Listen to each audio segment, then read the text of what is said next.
Good evening, everyone. Welcome back to Souls 2, where we're sitting at a beautiful 25 hours of play, nearly 26, level 177 and 130 deaths.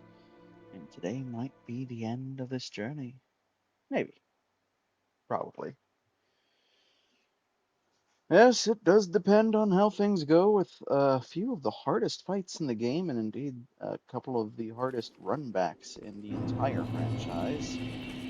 Purposefully so, of course. They definitely wanted um, some of these to be a pretty big challenge. Actually, we have there one of the most interesting and unique mechanics in this game, and I'll get to that when we actually get out there. But it's something that isn't very relevant to Souls 2 anymore. But it was relevant when it first came out, and it still potentially can be relevant under certain specific situations.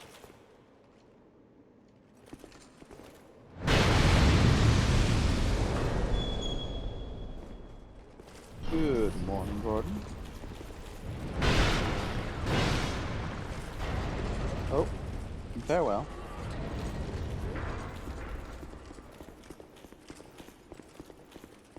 Yes, we're in the beautiful Broom Tower of DLC 2. Last time we were on, we finished the first DLC. It's a rough one if you go in there under leveled, but let me tell you from experience. But going there properly, it's not too terrible. Now, these guys have a nice and unique AI. They actually aren't gonna attack you at all. They're in fact gonna run away from you, so you can kind of herd them. There we go. They're sometimes a little delayed in their reaction.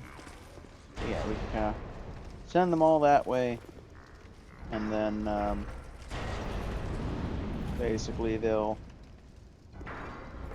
chill out in that room where they can potentially be useful to us or potentially hurt us.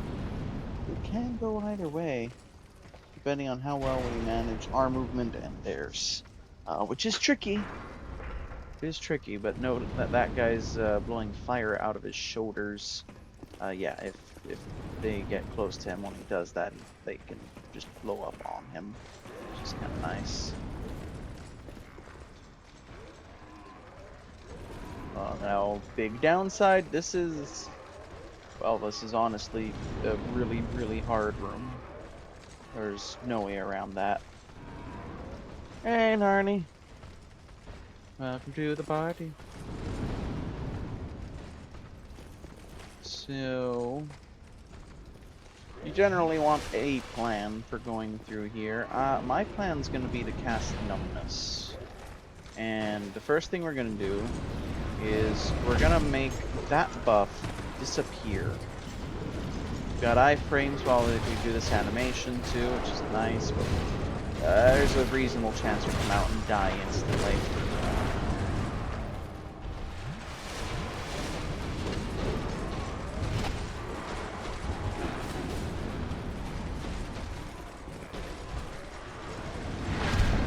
Okay. Yeah, kind of like that.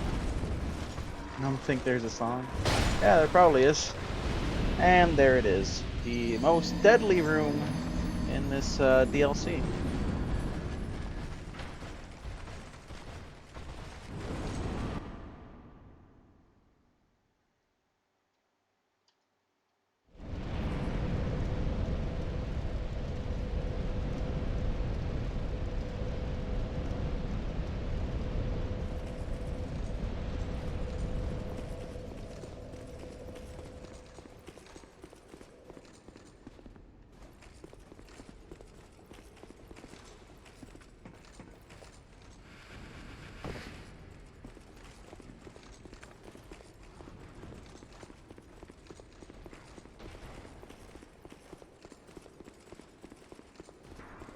Yeah, if you go into that room without a plan, you kind of just die. My plan went as far as breaking that idle. So once my plan was done, I died. Didn't really have a plan for surviving after that.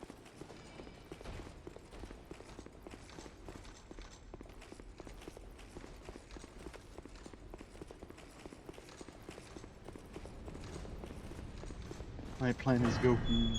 I mean, that is a thing we can do. If I just hit one of these with my shields here, I would go boom. It's not a great plan, but it is technically viable. Fire weapons, as well as any kind of really heavy weapon, can usually set these off. I don't know if it's a particular damage type or just based on weight category. If I were hitting them with lighter weapons, it would be safe. So, let's see. This shield might be able to. It doesn't do fire damage.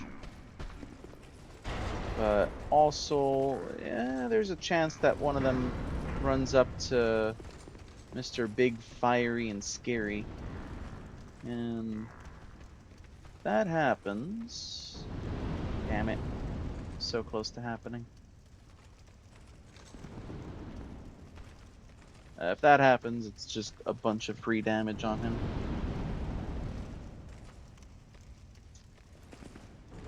Usually I would... Oh, shoot, 30. Oh, it's been fantastic having you. And I love to see that. Awesome. Oh, yeah.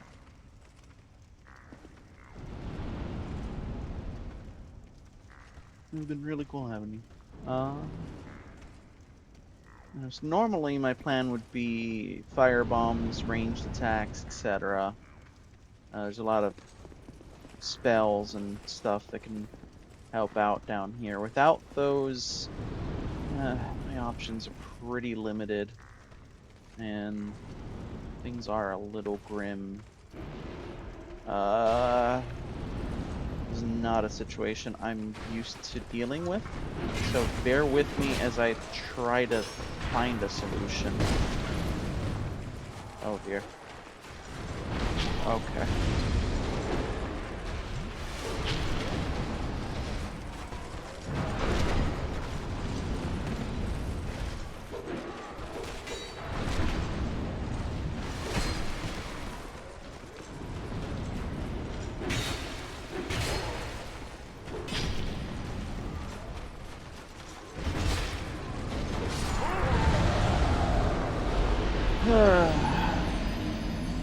Well, that plan didn't work either.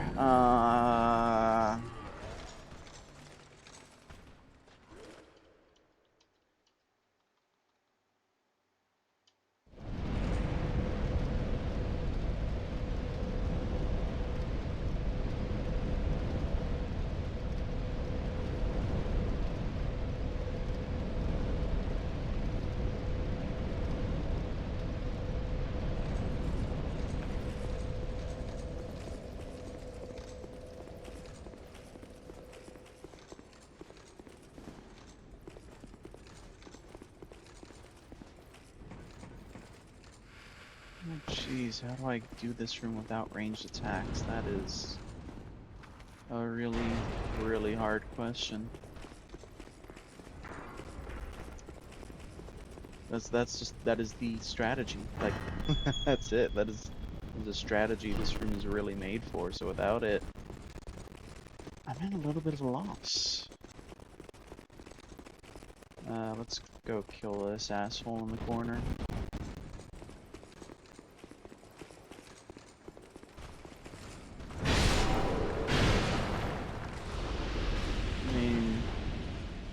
We can use this to drop down on this guy, but those two will also aggro us. We'll have mere moments to try to kill him, which is not great.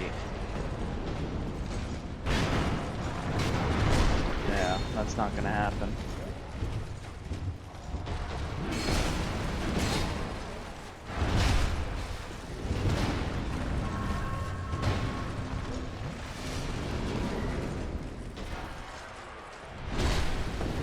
Beautiful.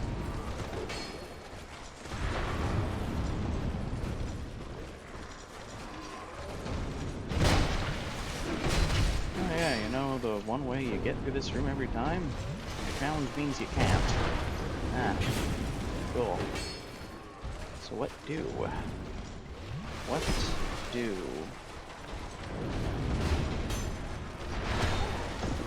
Ow.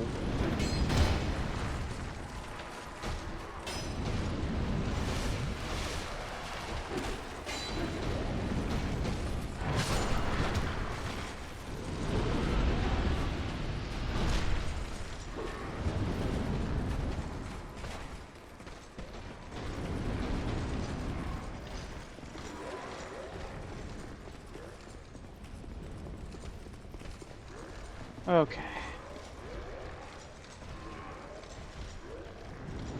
Just cause a stir and get out again. That's a first.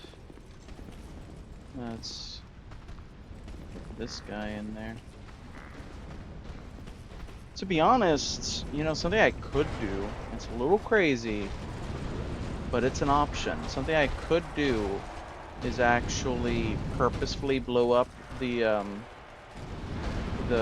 explosive barrel dudes while I'm on top of them. Just smash them with my shield because I can get decent fire resistance. You see that damage it did to him? Yeah, they can't. They can't actually deal with the amount of fire damage those barrels put out. Alternatively, of course, I can just get lucky and the barrel dude's path into the fire, but well, that's not really something I can depend on, obviously.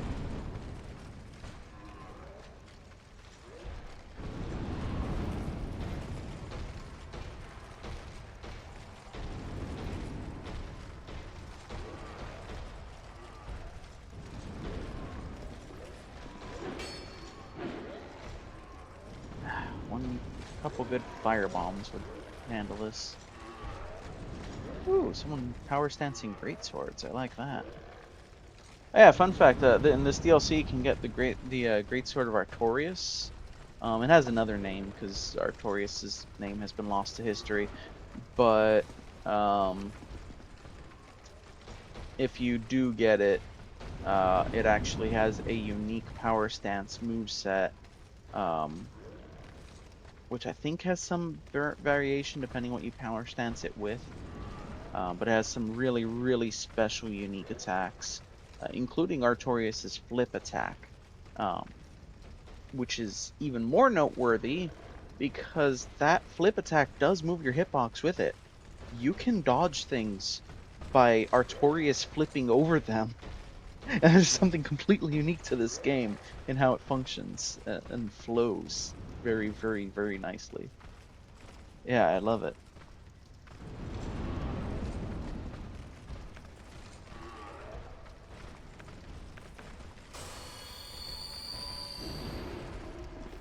There's I forget their name, but there's a Souls 2 YouTuber that's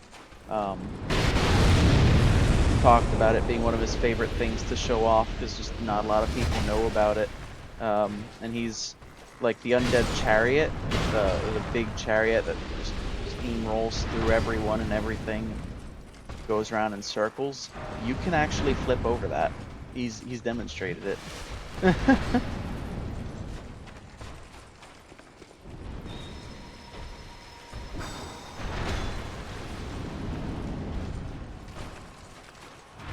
Yeah.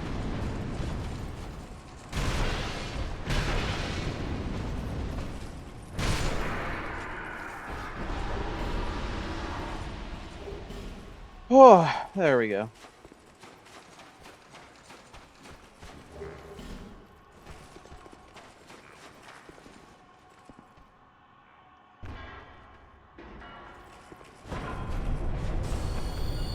It's one thing I love about Souls games in general, and Souls 2 very, very much does this, is the skill floor and the skill ceiling are pretty widely divided.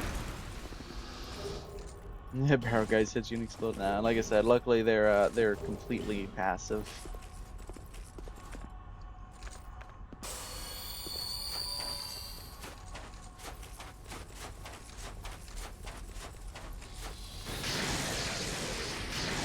it's something that puts me off a little bit from Sekiro.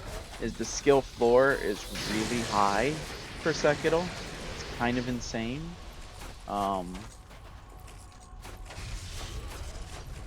And yeah, Dark Souls very much prides itself on having a low skill floor and a high skill ceiling. There's nothing against Sekiro. It's fantastic. I consider it one of the best, one of the most well-designed games, but it makes it hard to want to go back to, because I know I'll be back where I started again, and have to climb all my skills back up again, which, as it is, took weeks of gameplay to even be in a reasonable spot.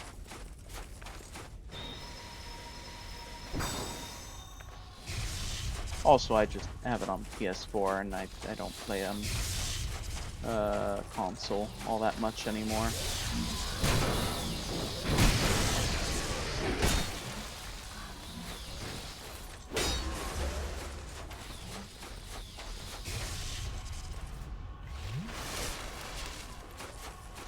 Well, I can't since I got my new setup. I don't have a monitor for my consoles.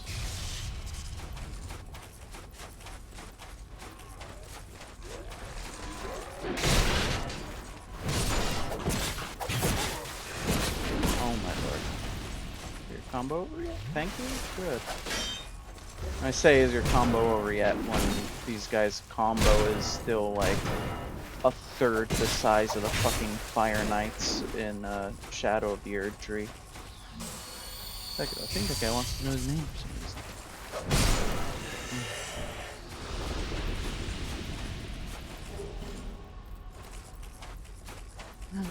reason. Beautiful piece of voice acting. Before there was Egon, there was Yobu.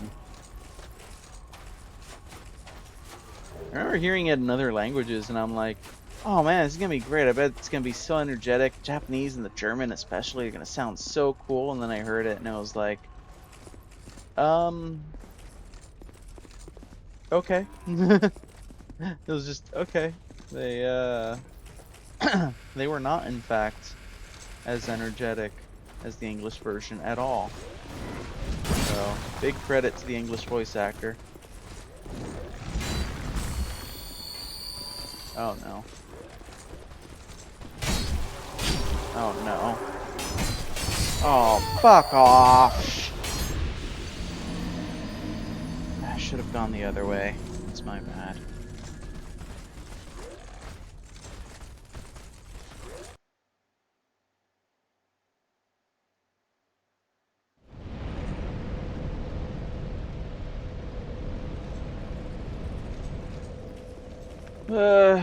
So good news. Once that door is open in the room of death, that's it. That door stays open.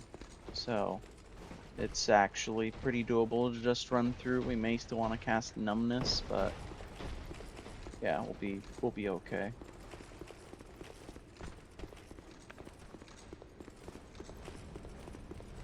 I don't know why this door in particular always closes.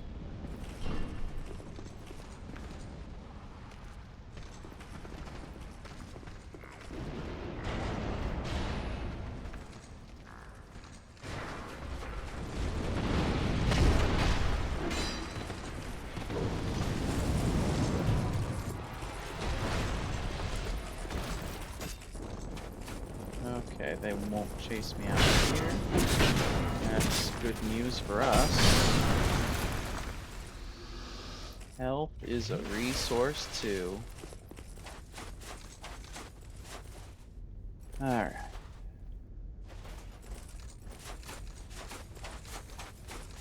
Now, on the bright side, they died just in time for me to not break my third dragon ring, so I guess that's something. Oh, motherfucker, I thought you were gonna fall off. Damn it. Oh, my lord.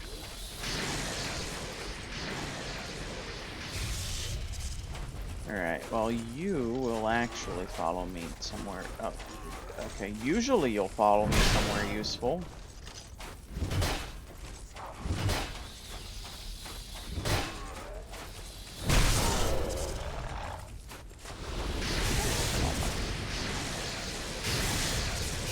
Okay. Yep, you're cool. Yeah. No, it's fine. I don't actually need access to going that way. You can just spam out your ability infinitely and just permanently block the area from being at all accessible. Yeah, that's really great. That'd be awesome if you just kept doing that. Thanks, actually. Fuck you.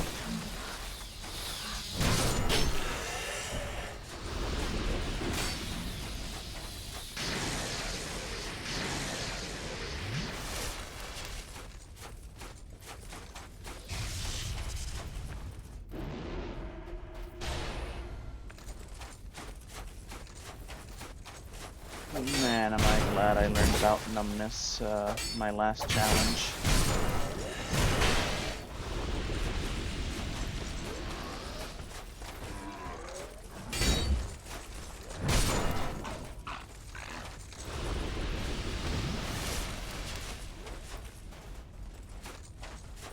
Never underestimate the usefulness of either ranged attacks or protection spells. Alright, we don't want to rush for the exit this time. That was suicide, so what we're going to do instead is we're going to rush down here. Gives us a lot more room to play with. Oh my fucking lord. Forgot about him. Alright.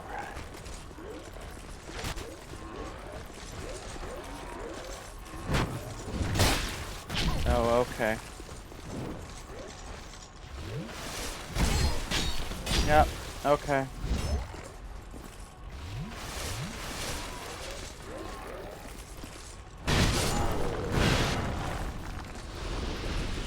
Bloody hell.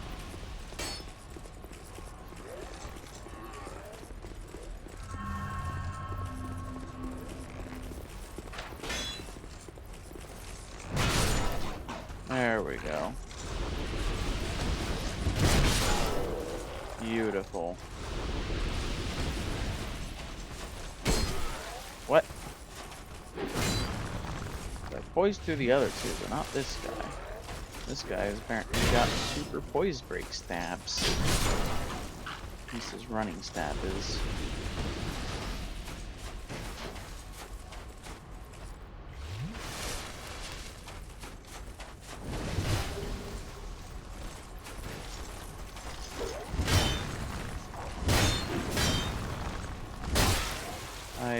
I can't move or see, so that's pretty cool.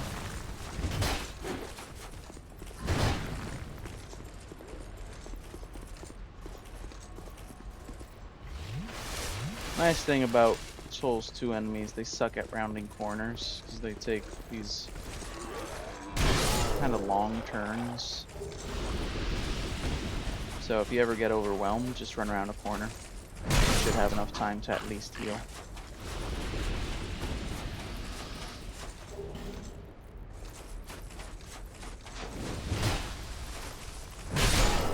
I don't think so. Ooh, orange bird.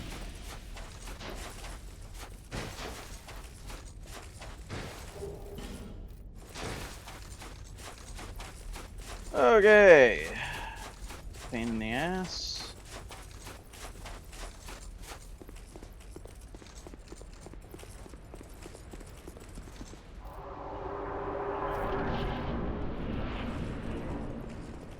Long turn wizard should decide what spell to cast when other people having their turn. Did you home move in range? Oh well, fireball anyway. Hey, you wanted me to decide quickly.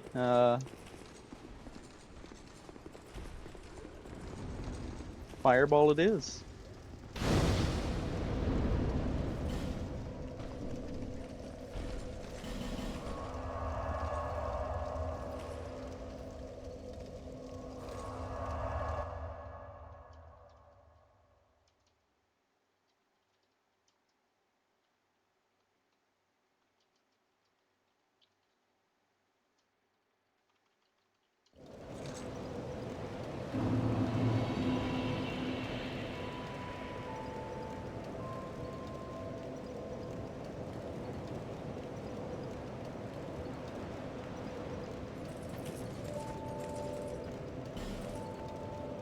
All right.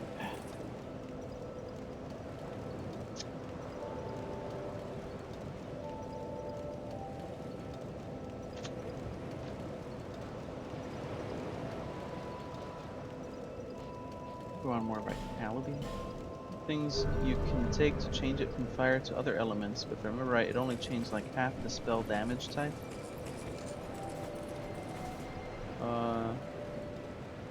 Spell damage type? Oh! Oh! Right, yeah, wow, I haven't thought about that meta magic in ages. I don't actually remember the exact specifics of how it functioned. It's been so long that I've even thought of it. Yeah, I remember something like that existing, but yeah, I don't remember exactly how it worked or what its limitations were.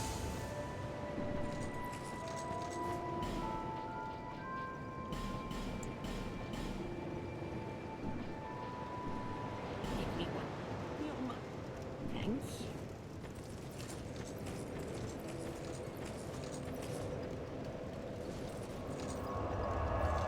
Yet you can do that, why couldn't they change it completely?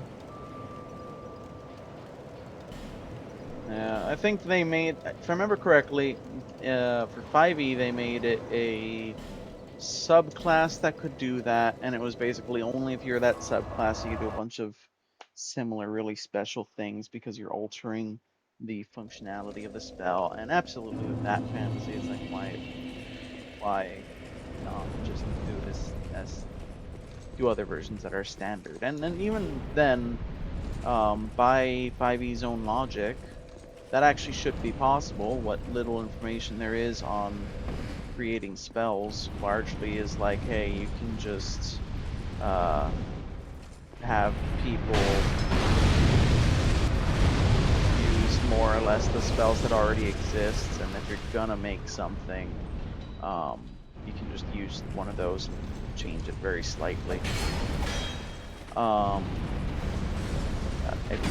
I power stance, please?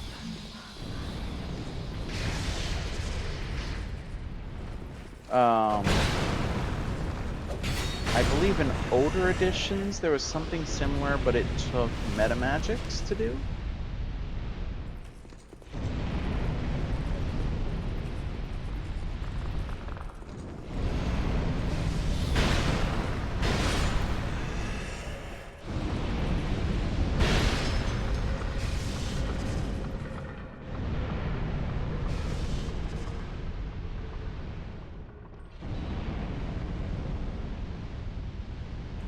Yeah, 5e occupies this weird world where it's trying to hyper balance everything, but also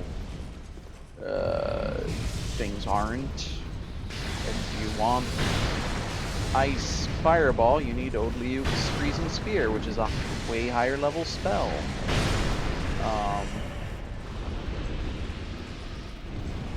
I remember there was a like 5th level cleric spell that had the same damage as a fireball.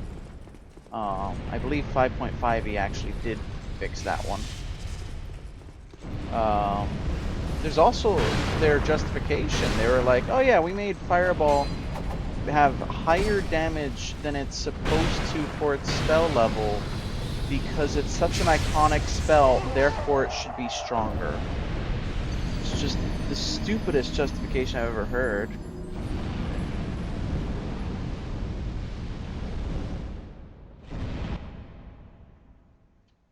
Lightning Bolt as well, by the way.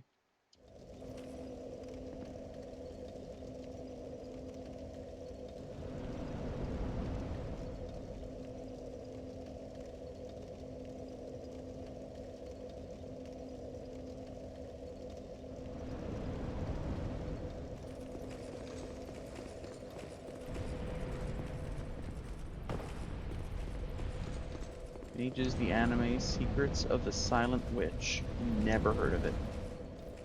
That does not even sound vaguely familiar. What is that?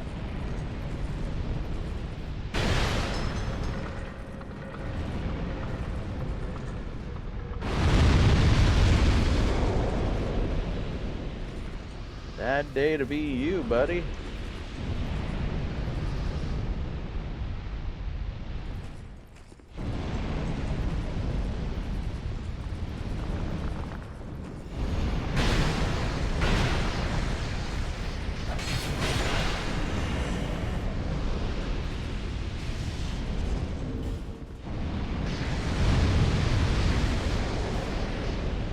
Put on Looking Glass Knight. Ooh, I can. Oh yeah.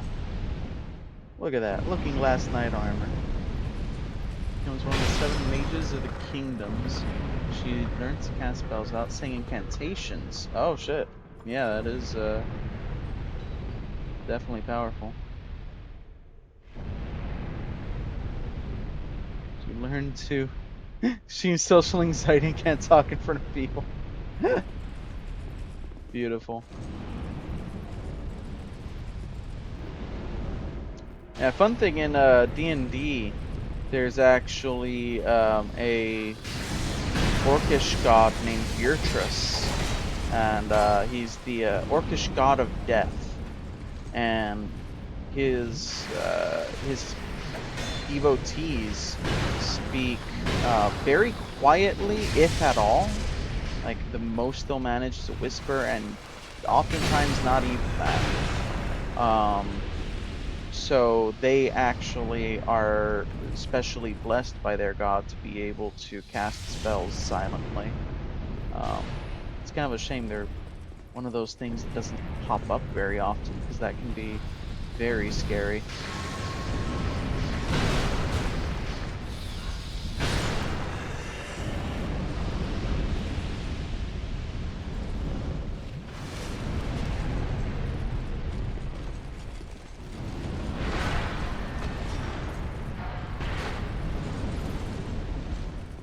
Alright.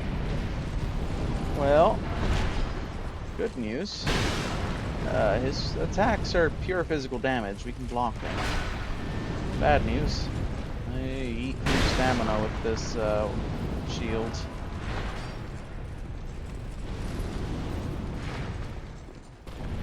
I wonder what kind of damage this shield will do.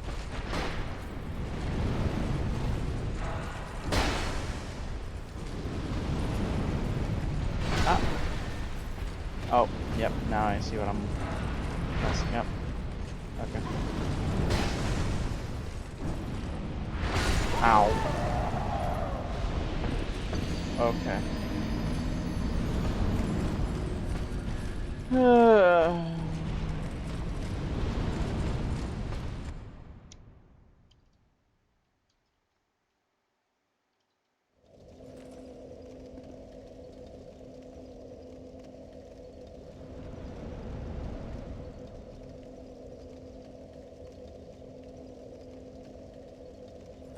So, yeah. We got... Oh. Oh, god damn it. Okay, I'm sorry, game. I forgot the ritual. I forgot to do the ritual. I'm sorry. Give me a minute. Because Steam sure did an update at some point. Still don't know how you fuck that one up, but here we are.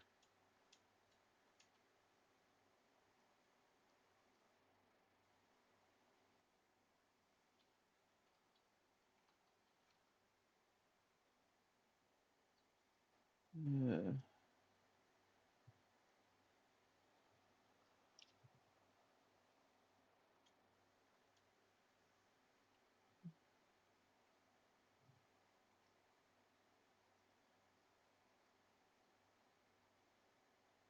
There it is. Alright, then we go online. Go online.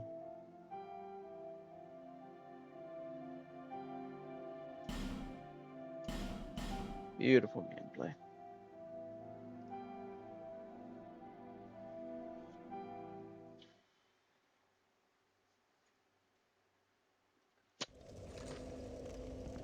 Alright, now we're permitted to play the game. My bad. Rituals take at least 10 minutes.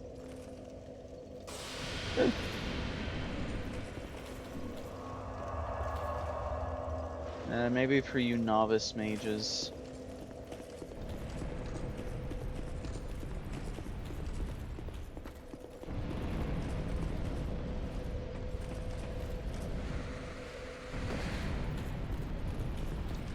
I'm not gonna lie, I still don't like ritual casting. Like, as a DM, bloody hell. As a DM, it's kind of frustrating because it takes away a lot of the ability to make players decide, okay, do you want to cast that spell or not? Do you want to prepare that spell or not? Like, why would you ever prepare Identify? Just ritual cast it every time.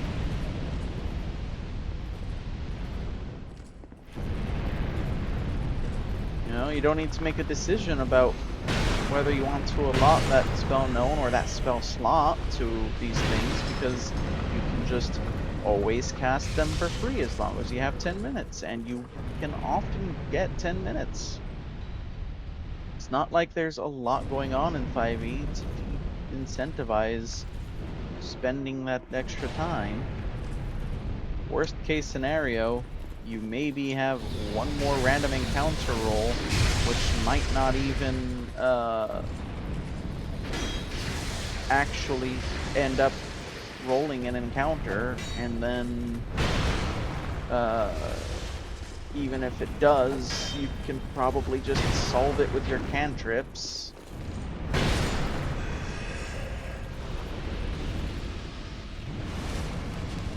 Not sure that 10 minutes has cost much in almost any edition, save for specific situations we're in a dangerous area. And there's just rarely danger in 5e in general, so...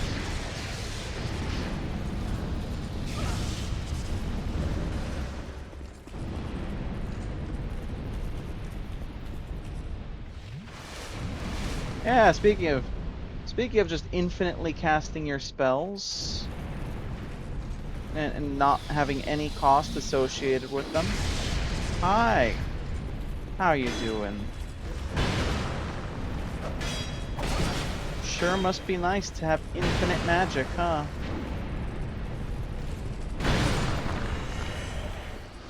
I have infinite shield bash, fuck you.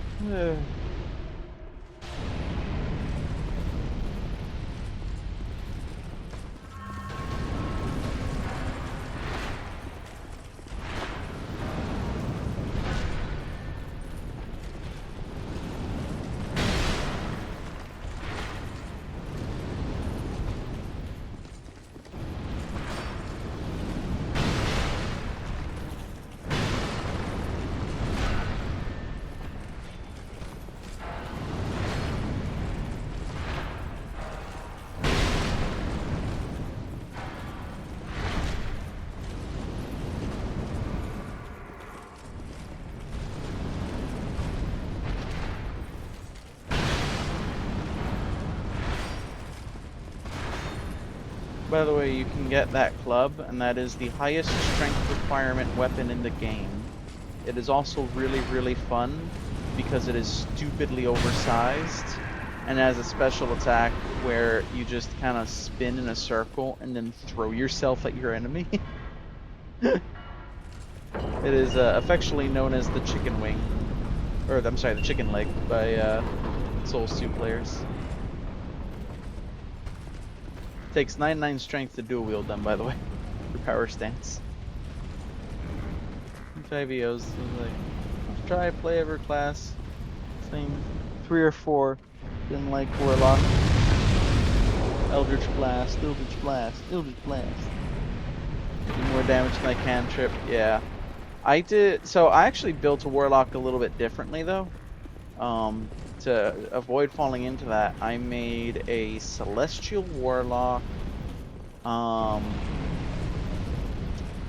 trying to remember. I think they were pure Celestial Warlock. And basically...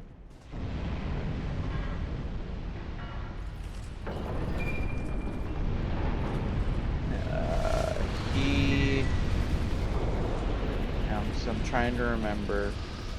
I remember he was a gnoll. He specialized in using a polearm. He had polearm master and sentinel back when that combo still existed, or 5.5 he killed it.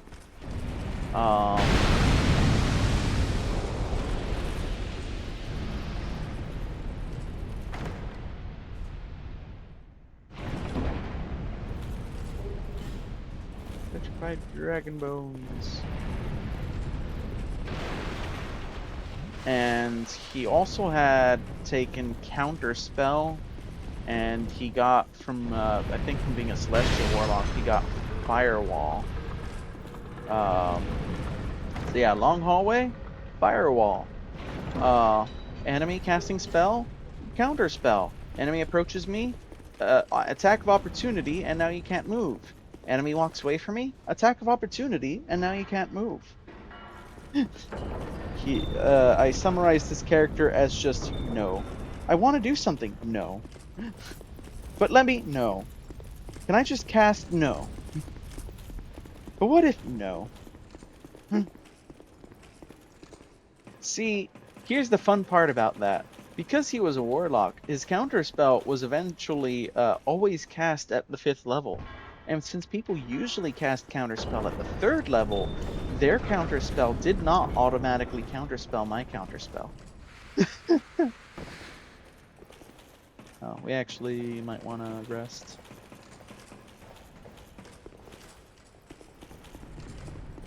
They had to roll a check for that. Now in 5.5e, I would have to roll the check for that, which, yeah, it's kind of better, actually.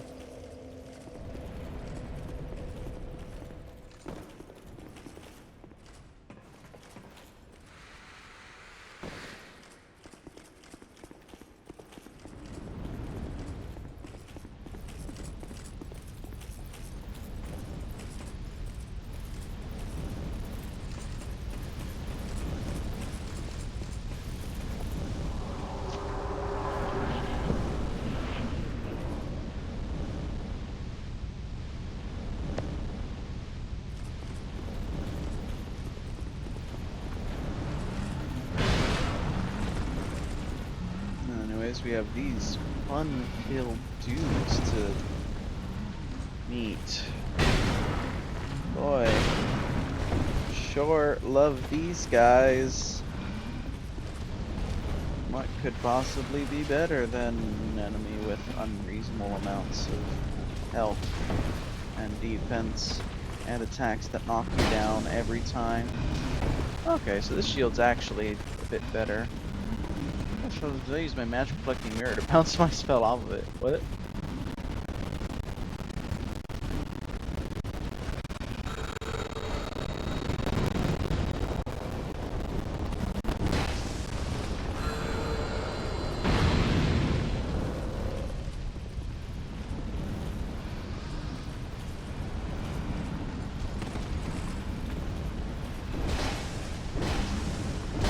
Oh yeah, that is definitely more like it. Cool, this shield finally has a another use. Knew it would eventually.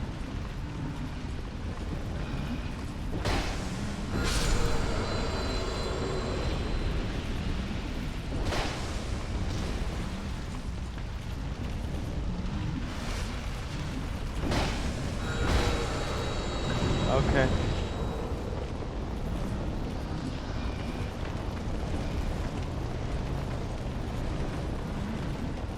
Energetic much, buddy?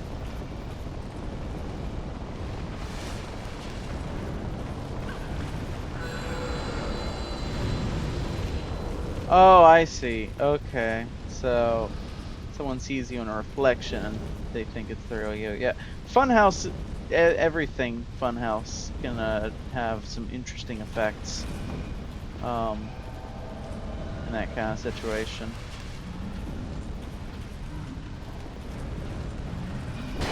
Funhouse mirrors especially.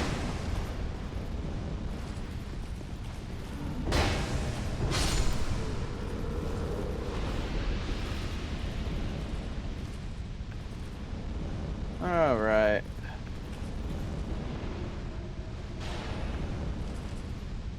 Now for this fun-filled lass. Oh good, she's going with poison, which means I can't do my favorite strategy. Unless I run in circles for an eternity.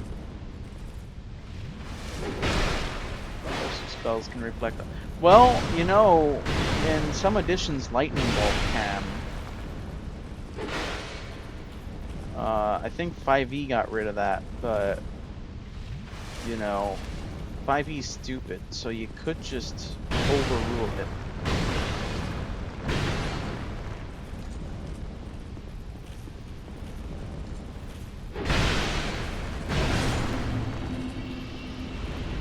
Pro tip for her, by the way, she can buff her thing a couple different ways. Specifically, if she buffs her sword with fire, and all the buffs are temporary, so you can just wait for her to use a different buff. If she buffs her sword with fire, she can light these oil lamps, and if she lights them, they spew fire and can potentially hurt her and can potentially kill her. Remaining metal armor lightning spells should do a tiny bit more damage. Some lightning things actually do have something for that, but instead of damage, it's you have disadvantage on the saving throw, which I think works about as well.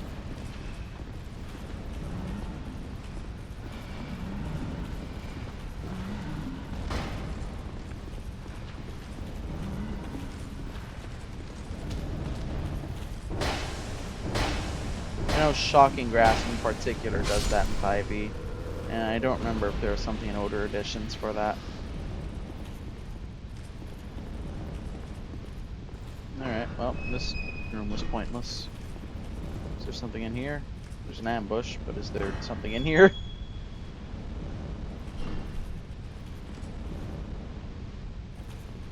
Yes. Okay. So there's a reason to get ambushed.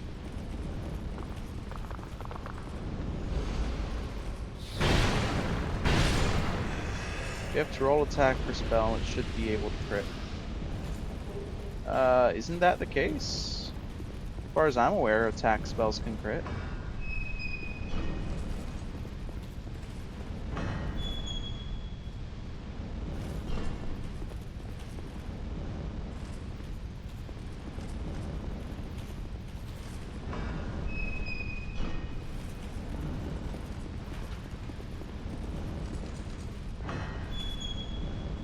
Was unless homebrew rule, not sure with 5.5. I mean, that's what I remember the non-homebrew rule being. Because I remember that's one of the big advantages of like Eldritch Blast. It's the ability to crit.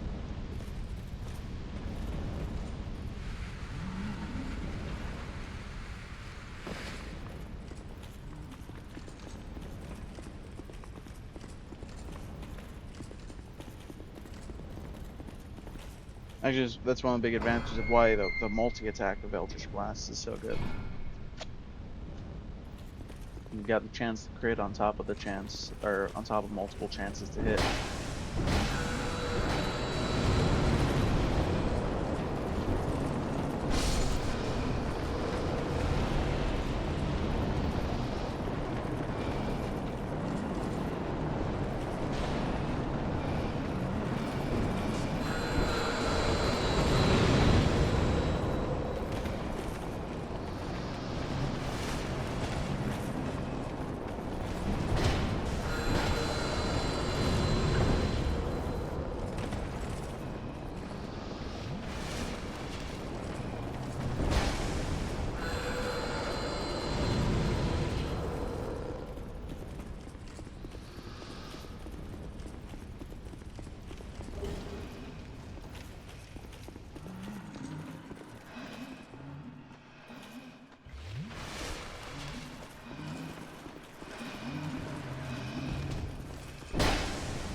Yeah, either of us could be. I can only tell you what I remember. It has been, oh, it's been a while since I've run 5e. Next Tuesday is actually going to be my first game resuming it. And even then, it's been even longer since I've run a 5e game that wasn't heavily homebrewed. And yeah, that's what my game is. It is very, very homebrew.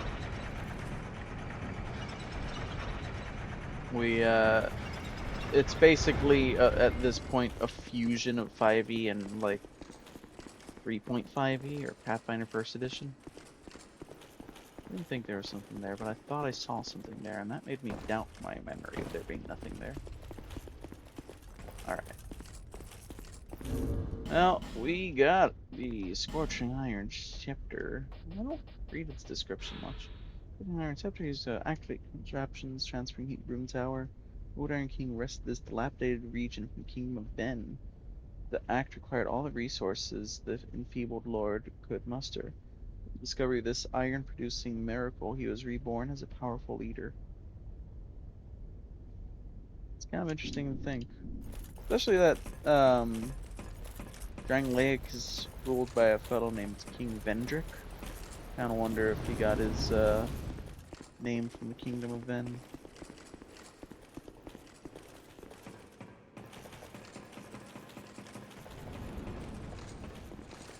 Be kind of funny because he ends up plundering stuff from the remains of the old Iron King's kingdom.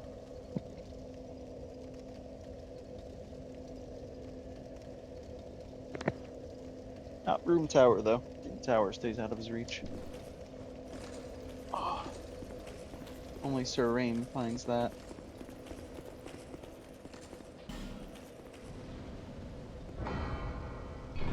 Alright.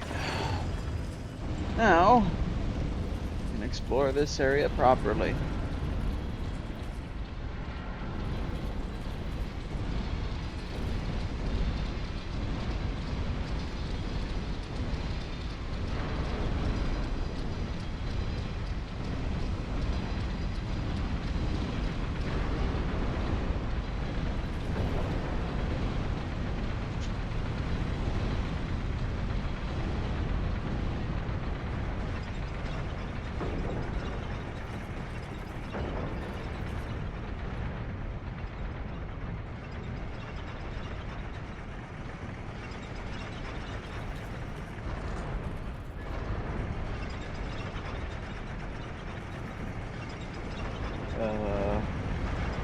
Guess in this town conflict.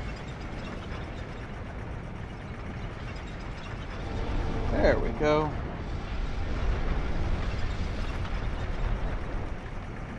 So if you remember, I mentioned there are ways to become immune to curse. There are two, in fact, and they are both headpieces. One is this right here. And I can show you. There it is. The hollow skin. You see 1000 curse resistance. Yeah, it literally, the bar doesn't even appear. The game just goes, yeah, you're immune. There is a second one. I don't know if I don't remember if I picked it up. But there's a, like Black Witch Veil, I think, you can get. Which also gives you immunity, and I think that's from killing the dude that spawns if you light every torch in the gutter, which we didn't do. Makes you look ugly, which is the real curse. Yeah, the Black Witch Veil doesn't, so actually you can get a cure that doesn't make you look ugly. It just takes a little bit more effort.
will note, those do not make you immune to getting cursed from dying, only from the curse status effect applied by cursed pots and the like.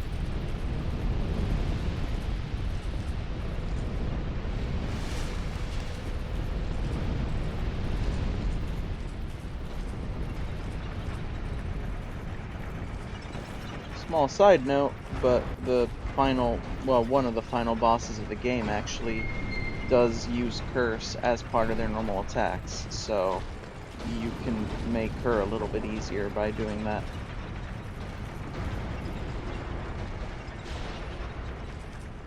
That attack still will do damage, but not having to worry about getting cursed is kind of nice.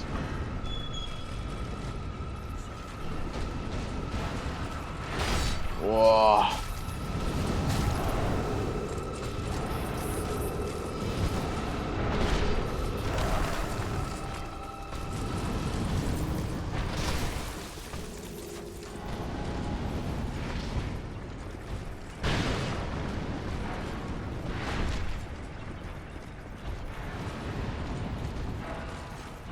Yeah, if I didn't kill her, that thingy I just impaled would constantly heal him very quickly. MXC? I don't think I ever watched that one.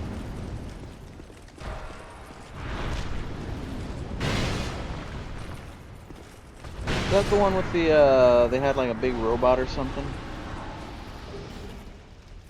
Big old mech. Most extreme elimination challenge. Yeah, I don't know.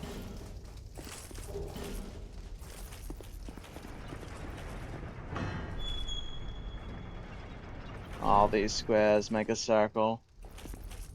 All these squares make a circle.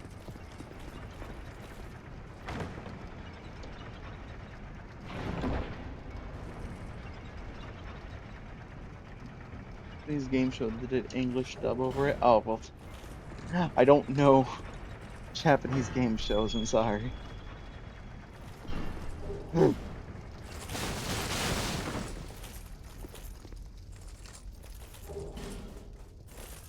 That is definitely far out of my wheelhouse.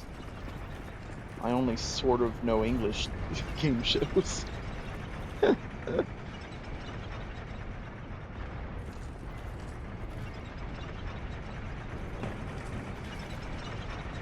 But yes, greetings, kid.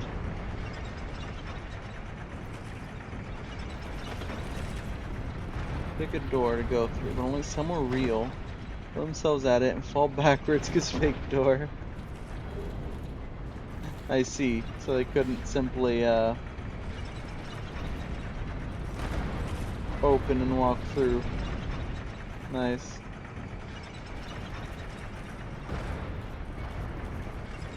Ogrim's Spawn Tomb. Was there something wacky about that weapon?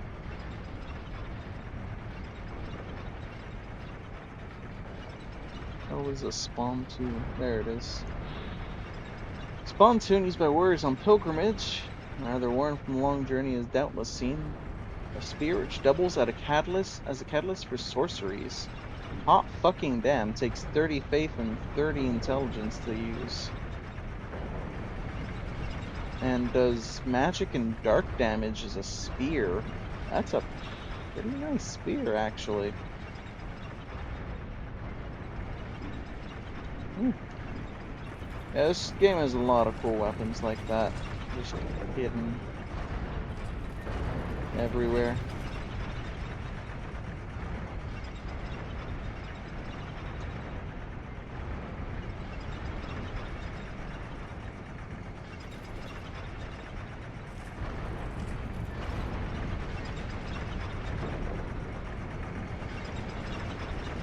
Do I have this key yet?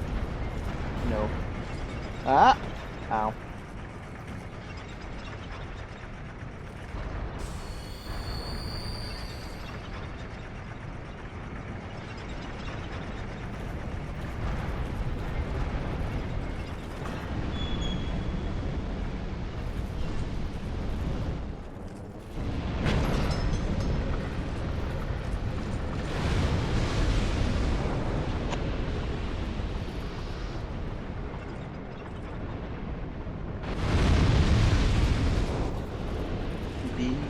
full.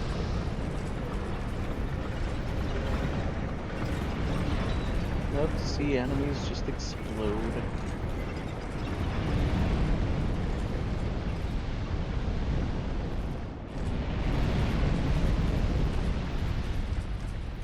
Unfortunately, not as simple for this hallway. Ow.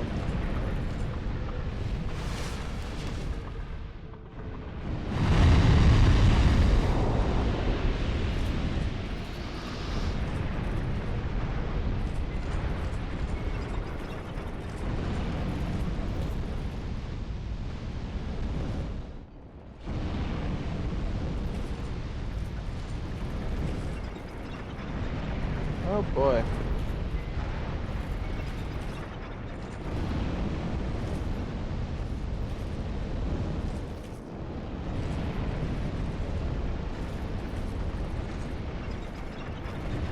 So who can I get to notice me?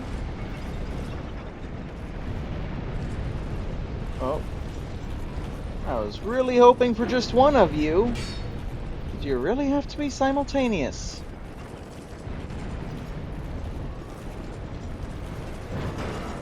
Y'all saw me just creeping slowly forward, right? I'm not hallucinating. Fucking all at the same time. What the fuck?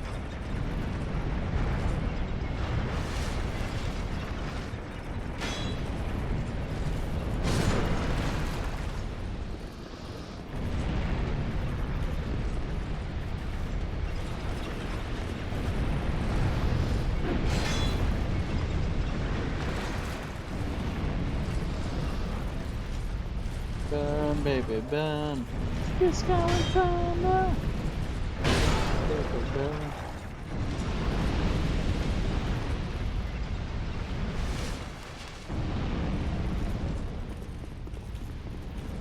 Alright.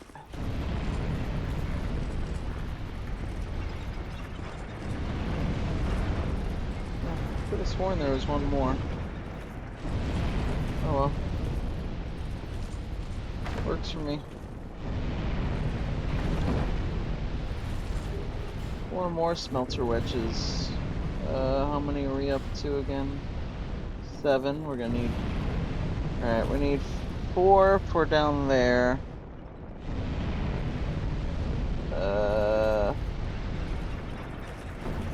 Oh, there's the other one. We need 1 over there.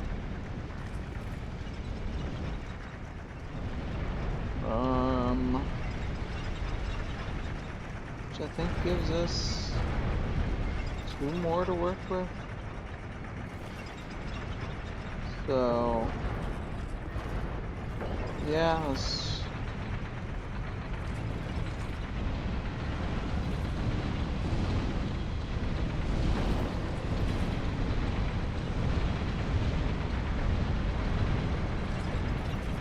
Ah, okay.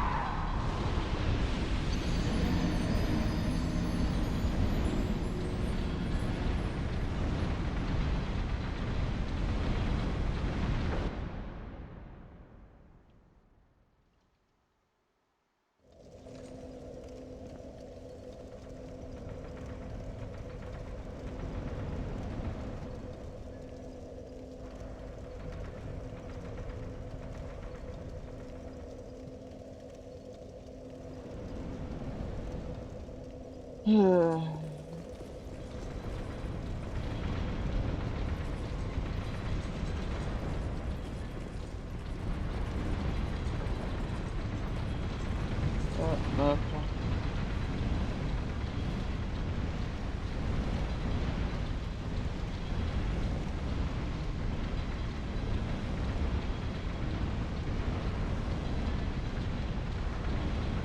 Go, go, go.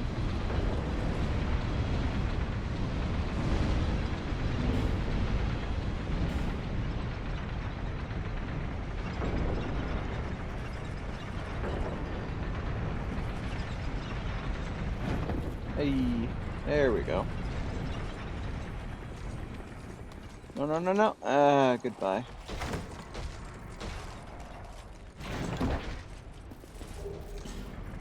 Ooh, bright bugs. Very worth it. Platform here with nothing on it. It's a good thing I didn't make the leap over here before. Okay.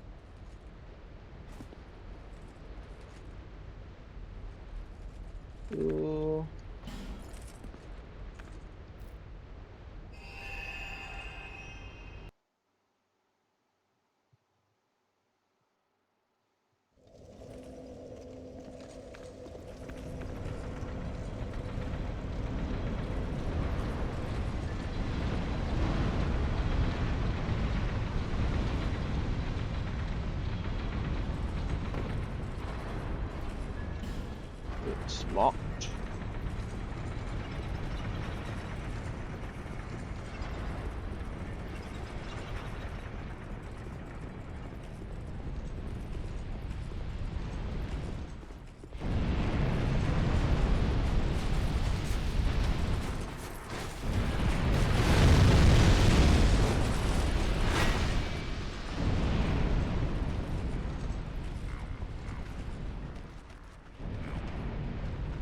Are you tired of dying in the same area of a game all the time?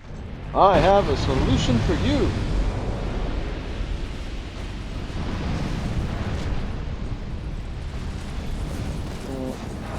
Let's see this ad to its completion. Phone GM friend and ask if he can do you a solid.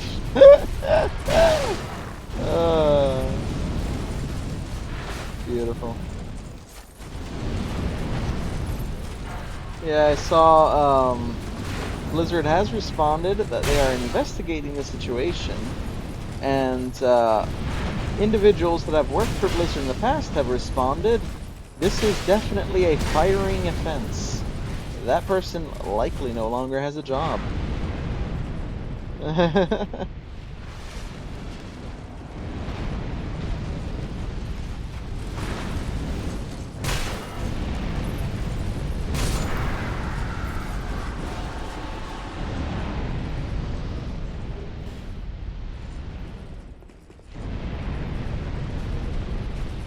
Remember, when your friends ask you to do something unsavory in order to help them, just respond LOL and LMAO.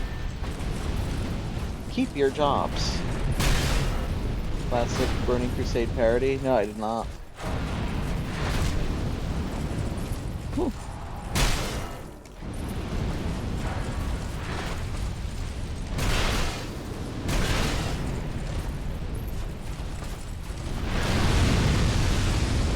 Okay.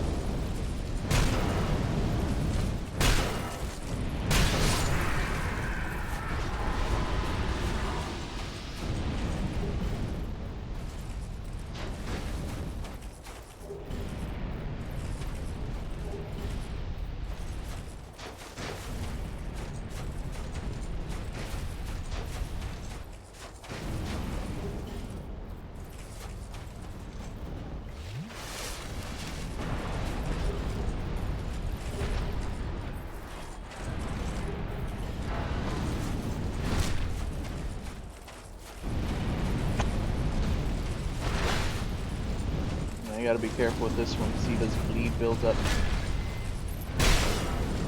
Luckily it's not too much bleed build up, and my shield can block a good chunk of it. The shields actually have a status defense value, and some shields can even block 100% of status buildup. Oh.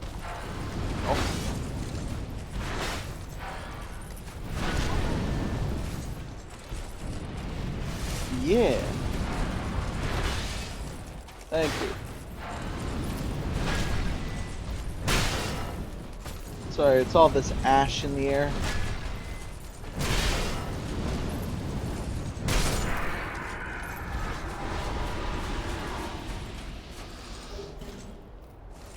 It's enough to make a skeleton sneeze.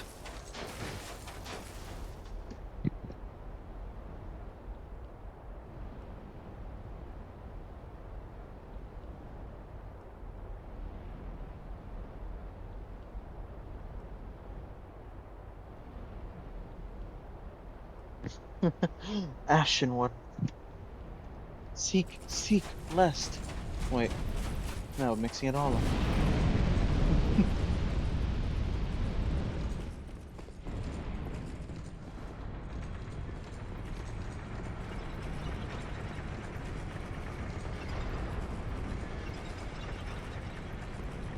Yeah, Souls 3 is gonna be an interesting run. I'm very curious to see if this run, if this continues to get harder despite increased mechanics, because there's way more I can do with shields in this game than I could in the previous game, yet it's harder. And Souls 1, there were 2 more shields at least that I could use. But despite that, it was harder. So, be very, very interested to see what happens next. Elden Ring Malenia shields. Oh boy, yeah. Well, you know what? I actually have a sneaking suspicion Malenia is not going to be as bad as you might expect. I could be proven wrong. I could be proven painfully wrong. But I have a sneaking suspicion that I'm gonna be able to just kind of shield charge, bash her to death, and that's not gonna be that bad. Um, that said, I think there's gonna be other bosses that are actually gonna be way worse. Um, yeah, fingerprint shield can do that a lot. And if I slap like shield crash on one of these, um, that can do some crazy shit. The shield crash, I think it blocks the whole time too while you're charging forward. It's pretty good. Um, we'll see when we get there. I can tell you the one I'm most worried about is actually gonna, well, it's not just one really. It's gonna be a lot of the more I don't know, the enemies that hit you with just a lot going on, with big swiping attacks, things like Fire Giant or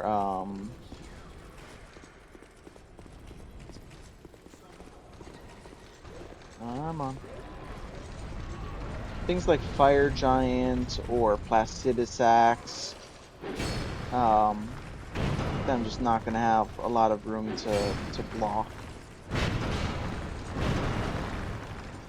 Oh yeah, Fire Giant is awful in every sense of the word.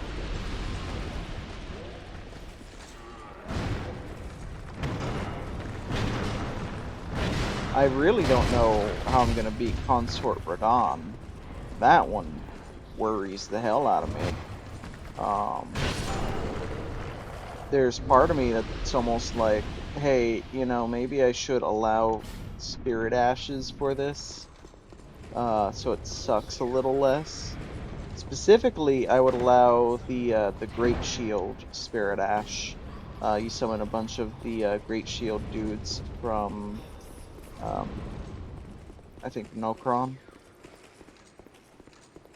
It would fit thematically.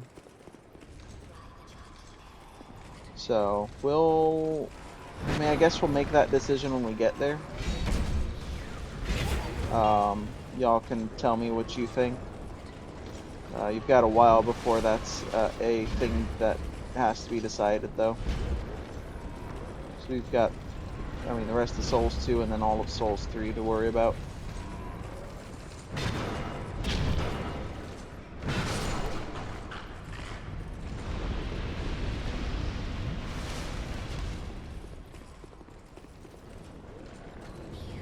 Oh yeah, speaking of things taking a while, might take even longer for other reasons. I know I made an announcement in Discord. There was basically no feedback that came from that announcement at all. Warden gave me their thoughts before that, at least. But I'm really thinking of dropping a streaming day. Which, partly sucks, because you know, going from 4 days to 3, and then when I have work, that's gonna potentially drop it down to 2 or 1. Or that already drops down to 2 or 1, and now I'm talking about going to yeah, that being more of a thing. I mean, next week's already a good example. Next week I work on Sunday. No, not this week. I will be streaming this Sunday, but next week I'll be working on Sunday, so no stream. Indie prep stream, yeah, no. We'll be sitting in silence while Twitch hits me with a copyright strike for all the music I'm listening to. You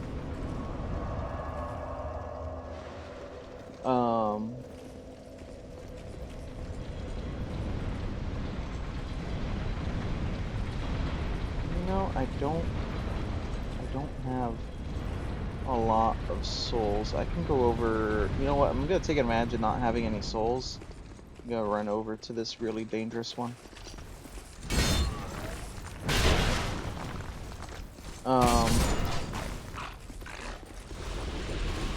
Yeah, not only do I need a day for D&D prep, I kind of just need a more flexible day. Something where I can potentially take care of anything I might need to take care of. Would be nice. So I haven't fully decided. Interesting. Oh, right, I lowered Dumbness's requirements to where I could cast it with the other hat on. Yeah, everyone's favorite Dark Spirit. The roll-catching asshole who's also the biggest coward in the game. And also has the most insane shield frames you've ever seen. And shield coverage that you've ever seen.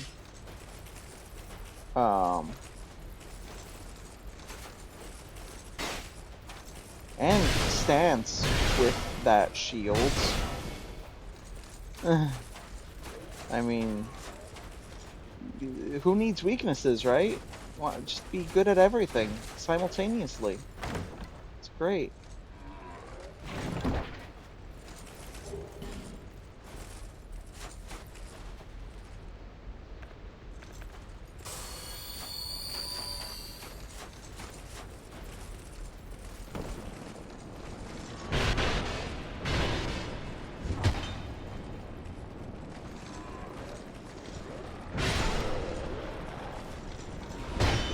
Anyways, so this might be the last Friday I stream. I haven't fully decided. Because, yeah, looking at it, Warden gave me the feedback of, hey, I know a lot of people. Oh, is Warden here? Oh, Warden Redeemed Shine. Hello, Warden. Yes, Warden gave me the feedback of, yeah, greetings, Warden. Sorry, I didn't notice. Yeah. Unfortunately, my ghost chat doesn't tell me redeem, so I have to check my phone now and then.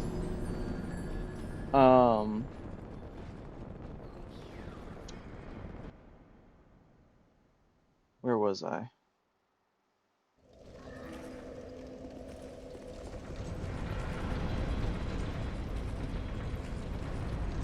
Yeah, Warden gave me the feedback of, hey, I've got a lot of friends that stream on Friday, and I kind of have to choose between them. I'm like, really? That's kind of interesting. I'm looking at it, I'm like, okay, well, like, Remy's streaming right now, so yeah, there's that. Of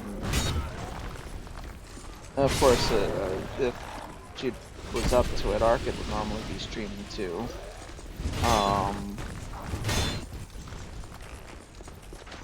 I know she's been going through a lot right now, so.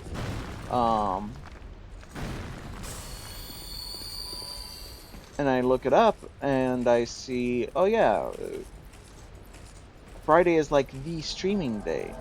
As in, the day that all the big creators are streaming, And all the small creators, nobody's gonna watch you because they're watching the big creators. Yeah, start of weekend, go out and do stuff. So there's a lot going on with Fridays, and yeah, I think there's really something to Gordon's suggestion there.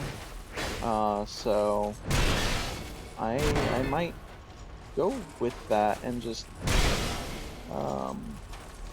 ixnay Fridays from now on. I mean, I'm curious. I've got you hostage here. You know, yet you have to talk to me.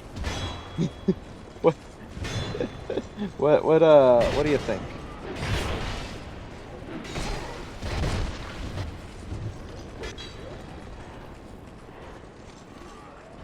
I would only be streaming 2 to 3 days a week, basically. Then, and that would be Saturday, Sunday, Monday.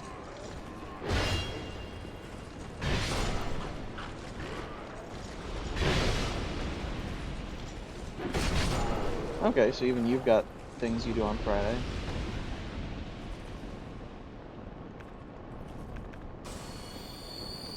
That's pretty cool, by the way.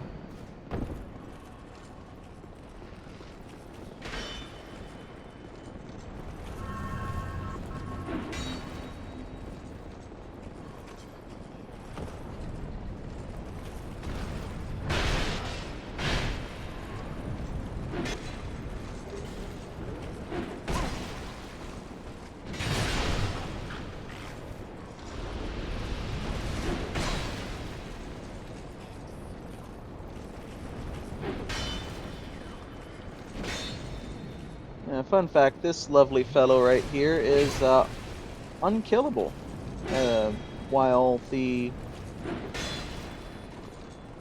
that statue exists. So, yeah. We really need to kill this one.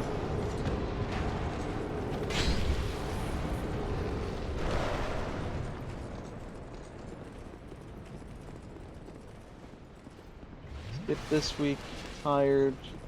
I want to wake up early and watch some FanFest. Fair enough. What's FanFest? I'm not super in the know about these kinds of things. They say be there or be square. I'm a square.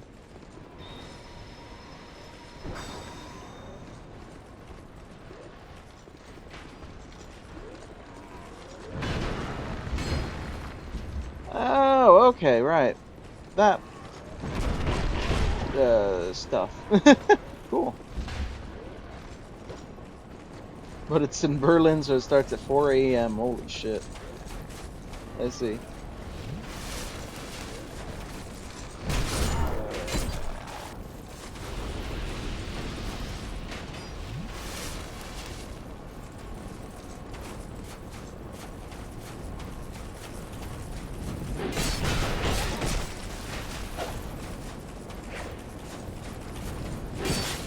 Fuck off.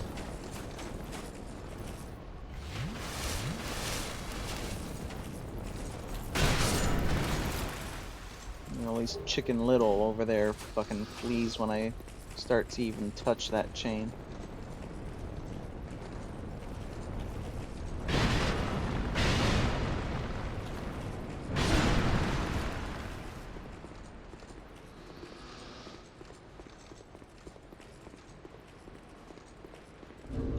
Oh yeah, I can swap this off now. There it is. Which then allows us to cast this again.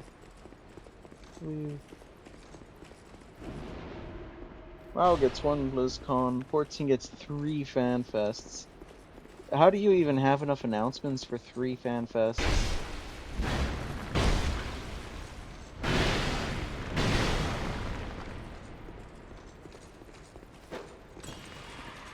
Yeah, at least if you did them simultaneously.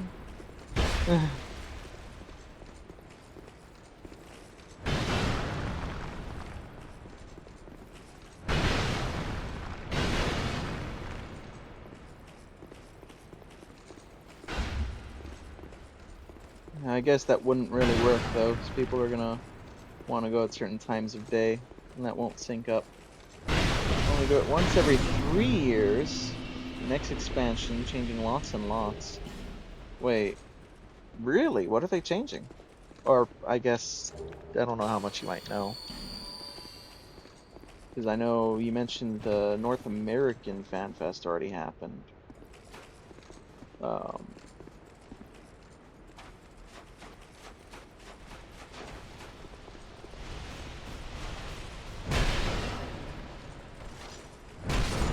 yeah. Again, glad you had fun there.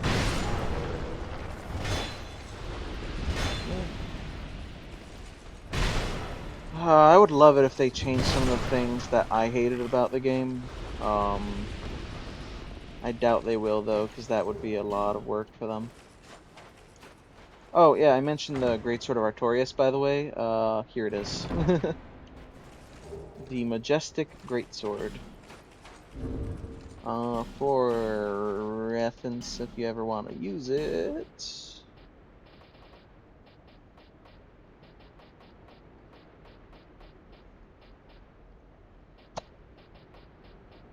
There it is. 20 intelligence, 20 faith, 25 dexterity, 25 strength. And yeah, unkindly, every last one of the prominent swordsmen inherited this weapon were left-handed. It has special left-handed moveset, and like I said, a special power stance moveset too.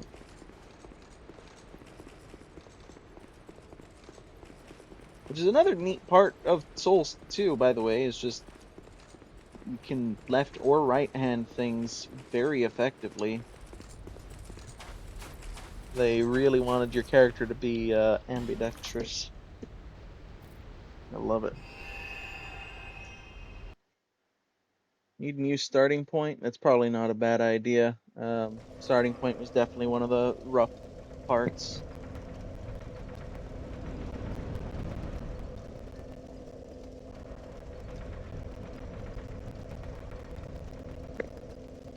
I don't love that I fell in love with 3 storylines in 100 hours of gameplay. The 2-minute buff bursts. Okay, so what's that gonna mean? Shorter rotations? I know there's like a 3-minute rotation for some of these classes.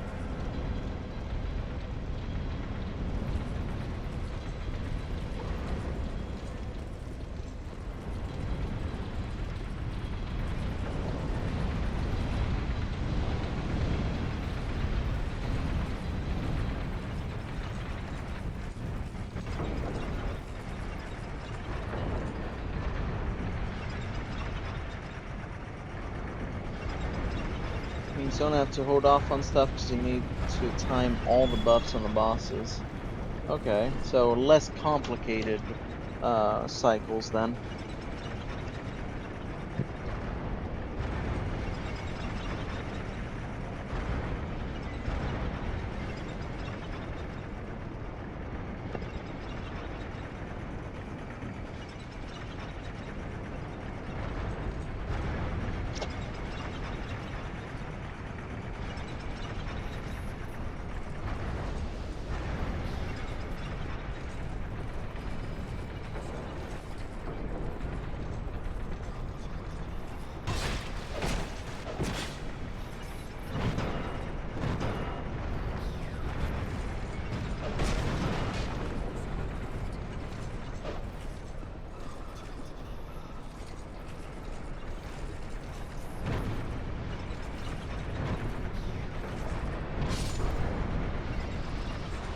New evolved mode, I don't know much about, but button, bloat, and hotbars will go down. Bonus on tanks for timing damage reductions. Turns counter attacks. Ooh. Okay, that sounds kinda cool.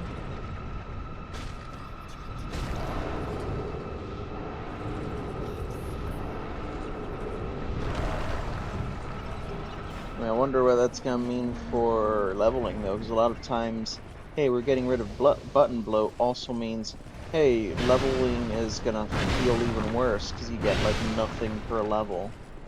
Like when WoW went Oh yeah, you gotta go up 15 levels before you get actually anything. Great, thanks. Good times. Of course, Final Fantasy 14 has the issue of you already barely get anything because there's no such thing as choice in 14, which was probably my biggest gripe. I don't know how you can call yourself an RPG if I cannot make any choices.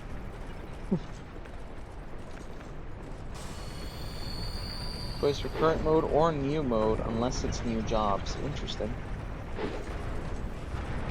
Wonder how that balance is gonna work.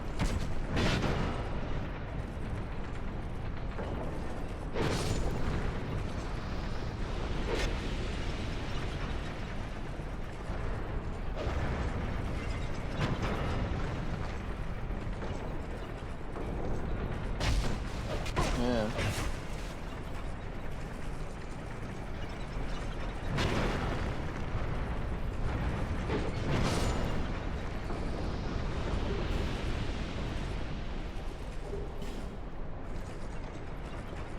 Very interesting.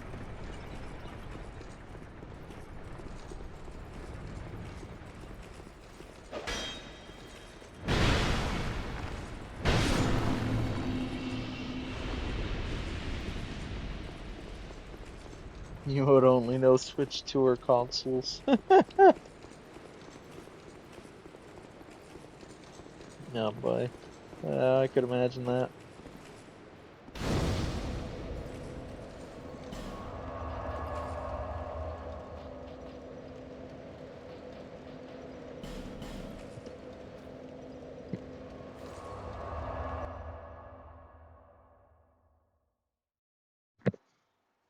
There's a ring over here I'd probably want to grab.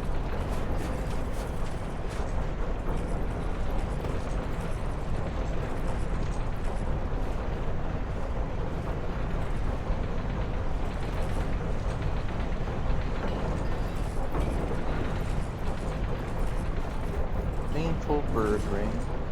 Which one was that? Reduce stamina loss when blocking with shield. Yes, please.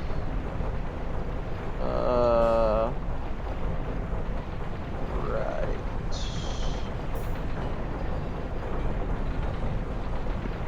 That, of course, puts us slightly over. Shit. I mean, we could use some of these.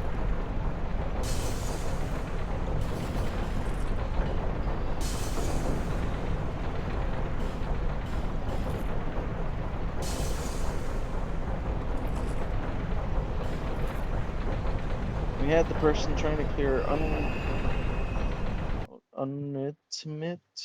ultimate raid at FanFest sitting on the floor. That finally told him to stop and clear off because too many people watching, causing fire hazard.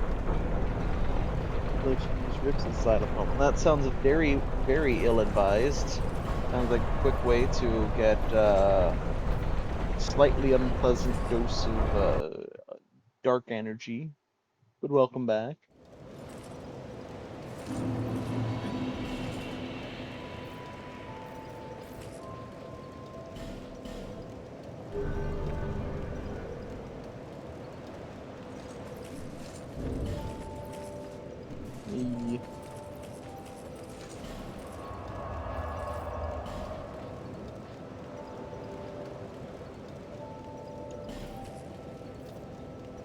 It's not about blasting you, it's about the touch of an undead being harmful. It's kind of a passive thing, not something I have to think about.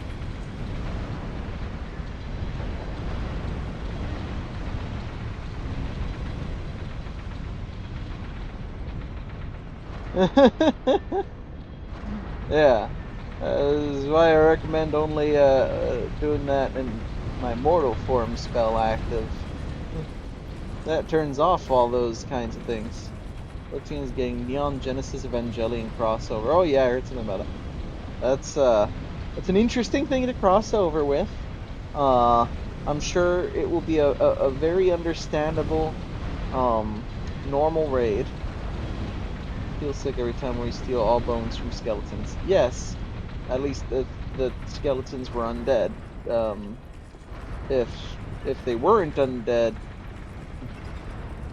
you're probably dealing with other issues, and I recommend seeing a doctor. In the plug suit and in the mech. What? Oh, Neon Genesis. I've never seen you, but I know your reputation. Strength ring. You'll never believe what strength rings do.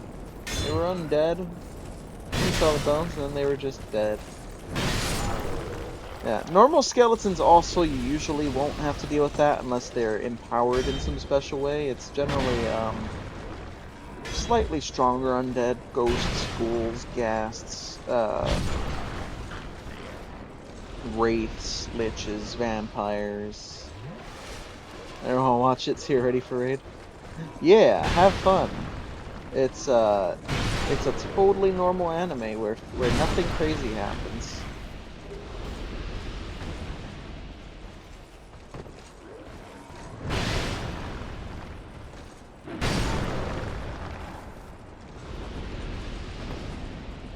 I just want to note these breakable floors are stacked on each other, so you can potentially break, fall, break, fall, and just die. It's pretty funny. It's like Madoka. Nothing bad will happen. Exactly. Just like the bright, happy, kid-friendly adventure that is Madoka Magica. Oh yeah, I was at work the other day. It was a couple of days ago. And I see this little girl. She looks like, I don't know, maybe middle school. She is clutching tight to herself a Pomni doll, and she has a couple more Pomni little figurine things dangling from her backpack. And I'm just looking like, hey, awesome show, cool and all, but should she have been allowed to watch it? I don't know that Amazing Digital Circus is actually for kids. I guess it doesn't really do anything too crazy. Like, it's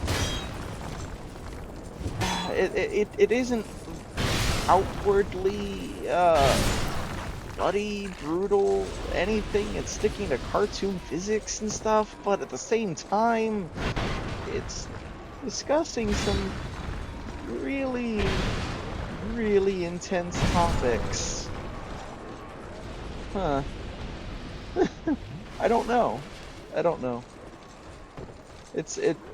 I understand when there's kids entertainment that tackles something that is intense. It's more the thing of, I don't know that this was conceptualized as kids entertainment.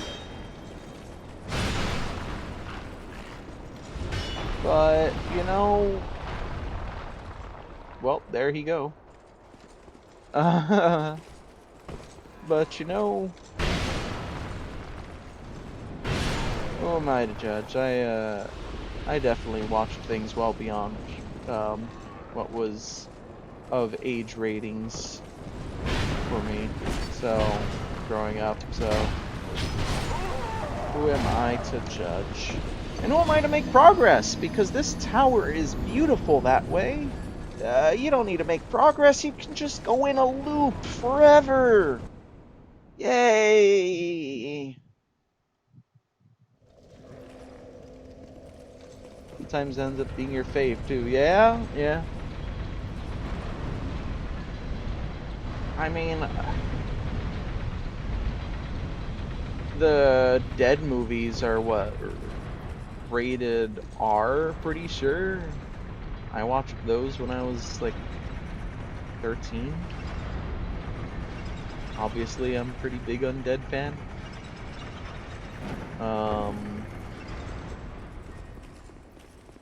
I mean, Romero's zombie movie specifically, Dawn of the Dead, Day of the Dead, Night of the Living Dead.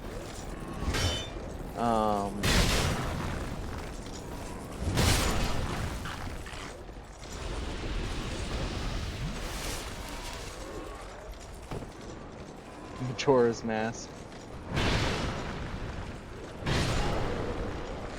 I haven't played, but I've heard the reputation.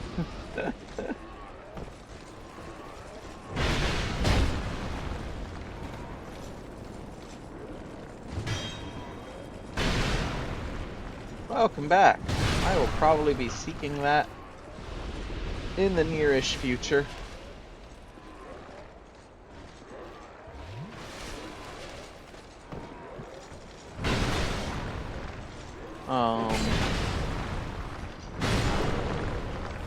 There we go.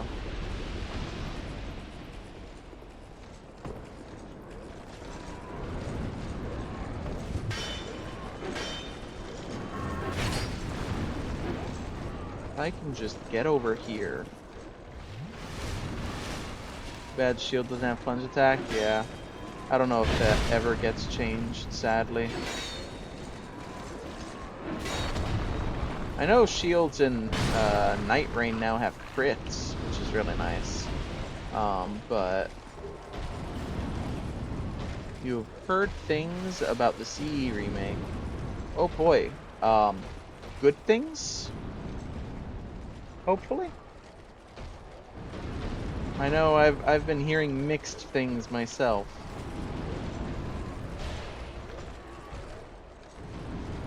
So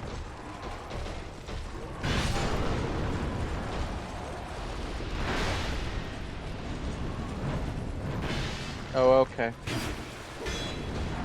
Yeah, no, it's fine. My lock-on didn't actually mean I wanted to attack the thing I was locked onto. The girl boss in it. I mean, how much of a girl boss can you really add to Halo?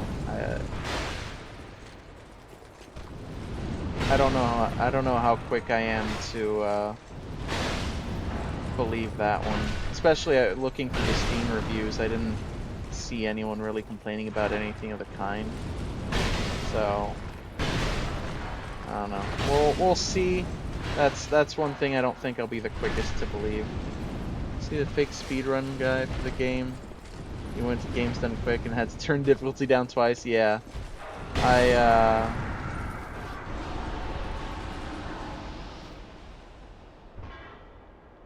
remember that. That was a long while ago I heard about that. I saw something about him redeeming himself too, though, which I haven't watched the video, but good for him if he did. That's what you said, Arcade. Good. Good instinct, then.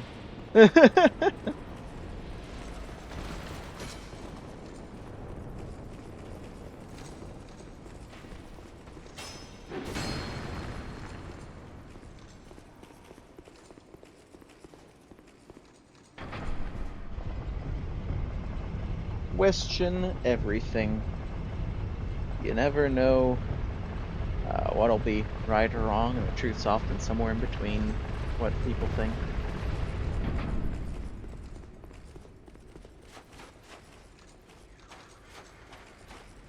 Even just thing, even if she is real, Halo has never been shy about having badass female characters. Okay, there's a difference between badass and girl boss, and that's a distinction that I think gets lost on some people.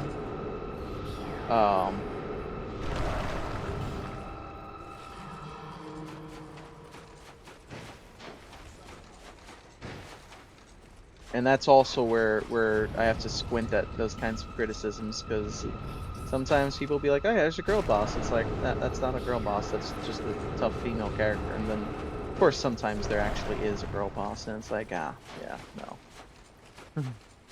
But when someone's fake speedruns is bad enough, when you go, it's a good idea to go to Games Done Quick and not come up with an excuse to not go. You know? Sometimes you should just decline the invite. This distinction gets lost easily. It is. It's... some people are just hypersensitive, I guess would be the word. I understand it. I mean, after having suffered through Rey Palpatine, I think we've all received a cultural scar from her existence. But you're not gonna be a happy person. You start trying to see them everywhere.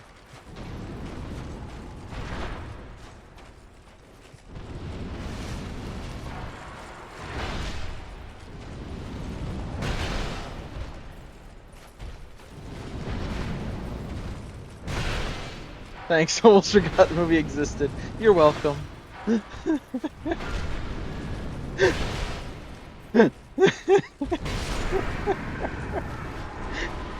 I was seeing yesterday, somebody was going, here's what I would do to fix season 5 of Stranger Things. But as part of their introduction, they're talking about, of course, how much they were affected by season 5, how disappointed they were by season 5. And their part of their introduction was going, so yeah, I haven't felt this terrible about something since the Star Wars sequels happened. Force Awakens was okay-ish. Barely. Force Awakens was tolerable, but it was basically, that's because it was episode 4, but worse. And then everything just went downhill from there.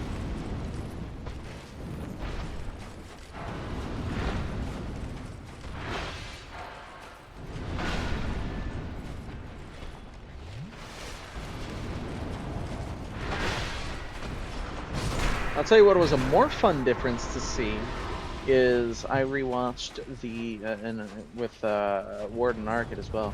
Rewatched the D&D movie from 2000. Kind of an old one now, and it's really funny to see because just for me, anytime they added Girl Boss Halo, can't think. Bowhammer, Commander Miranda Keys, Spartan Commander Palmer. Yeah. The D&D movie, it was really cool to see because I kind of realized as I'm watching it, a lot of the plot points in the movie are plot points they reused in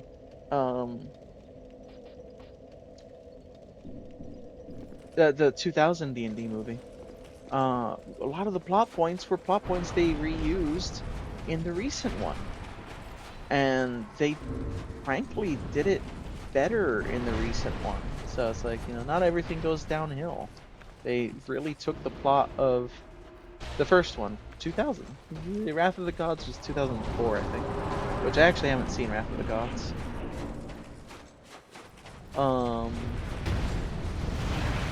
I unite. Man, this guy's the coolest. I wish this guy appeared in Night Rain. I really wanted him to come back in Night Rain.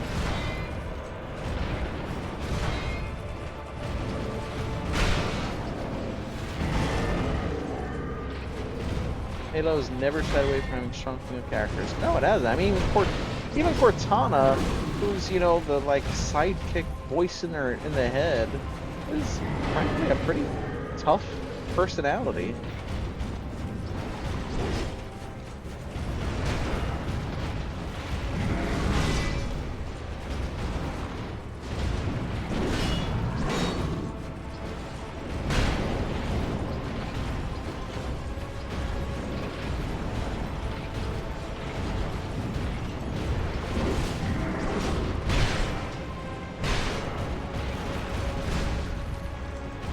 Palmer.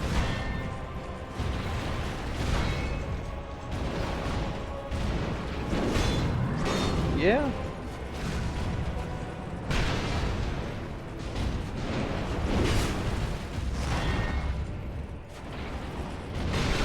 Yeah. The OG, my friend. The OG. Splendor, girl. Yeah, welcome to Metroid.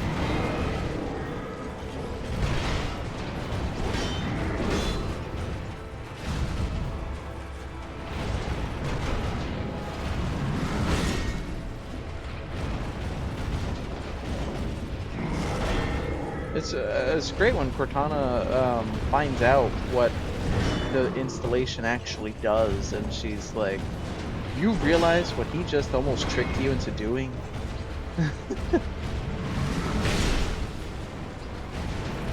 She just goes off.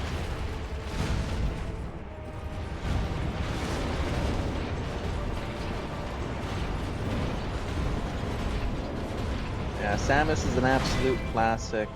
I know Tomb Raider gets some flack from some people that feel she's over-sexualized, but there is a badass character that goes alongside that. Like, it isn't just the sex appeal.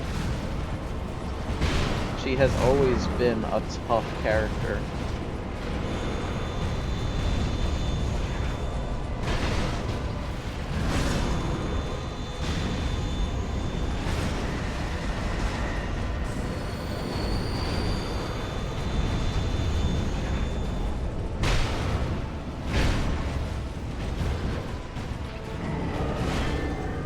I think there's something kind of neat in the duality of characters between Tomb Raider and Samus Aran that can be said. Because on the one hand, you have the, like, hey, you can have a female character that can be fully clad in completely androgynous armor and be a badass because she just is. And then you have the other end of, hey, you can have a character who can eh, enjoy being a sexy character while also being a badass. That doesn't take away from who they are as a person. Man, boy. Okay. Commander Sarah Palmer in Halo 4. My first seen some Master Chief standing as tall as she can. Thought you'd be taller. Oh yeah.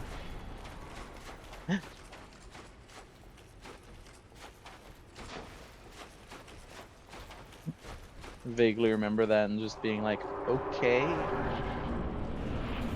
Yeah. Okay.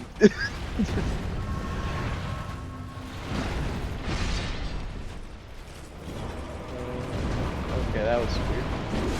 So you can do jump attacks with that. 3 and ODST and reach, and it ended. Yeah. Yeah. I mean, I'll give Halo Infinite credit for existing. Only Halo Infinite, though. And only like 2/3 of the game. And also, I kind of want to see Halo Infinite modded, honestly. If any of y'all hear about a mod for Halo Infinite that expands the open world mechanics and makes them more engaging, kind of like the people that added the Skyrim Civil War mods, Skyrim, I would love to see something like that done for Infinite.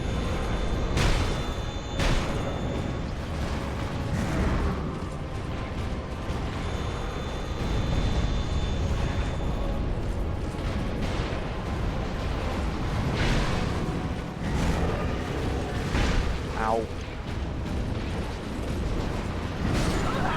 Motherfucker. Just a new kind of Spartan, more Marine like Spartan.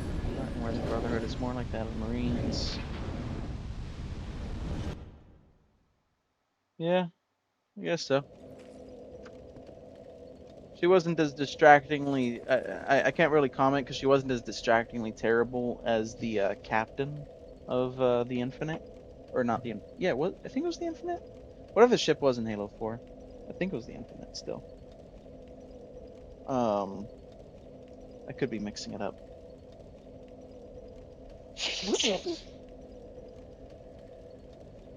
But whatever the captain's name was, um, he was awful. He was in every way awful. Alright, we're gonna be right back while my ad plays. Probably over me saying be right back, but I'm gonna grab some food.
Alright, we're back.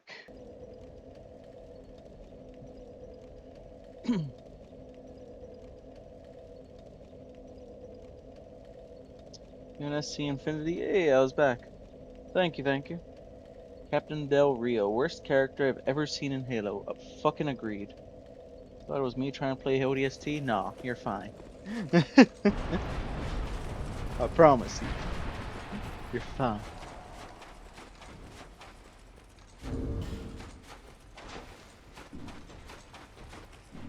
Now, what's less fine is me right now. I think I need a different shield, to be honest with you. I think I need... Frankly, I think I might need Havel's shield. Fire, Dark. It's either that or Rebels, but... Rebels does have good stability.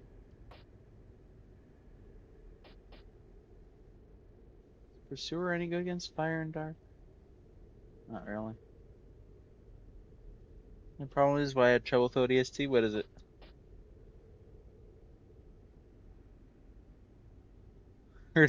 Hey, Lucra. Yeah, I'm swapping strategies. Keep forgetting you're not a Spartan. I have to be more careful. Yeah, that's the learning experience of ODST. Ranting to Opal about this. Drag Opal in too. Opal can rant here too.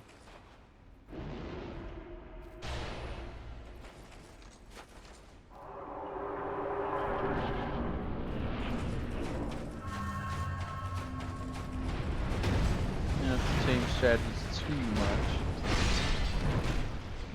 Yeah, it's not the most extreme difference, but it's enough to be noteworthy. It's enough to need a little bit of adjustment. She's just listening mainly. Well, she's still welcome to listen here.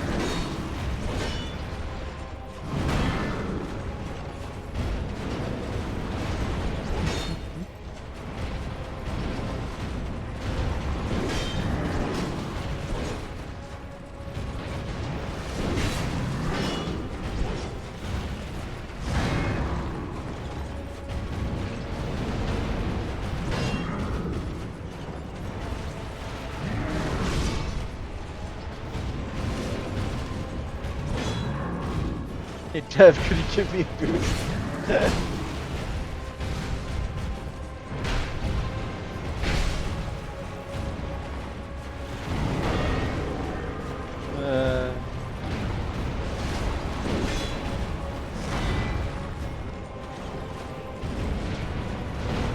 Hey, Michael Zaki, could you give me a hand here?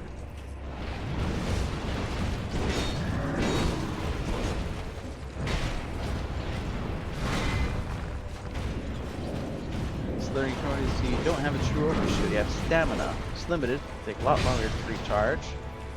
Yeah. That's gonna be huge for you for a long time now. Is that a problem though? Is that really a problem?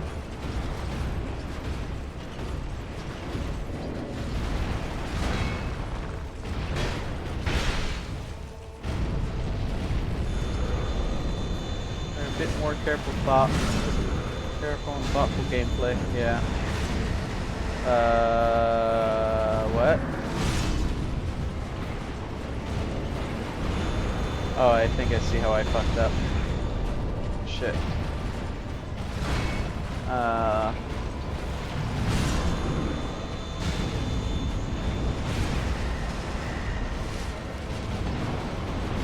too careful with thoughtful gameplay.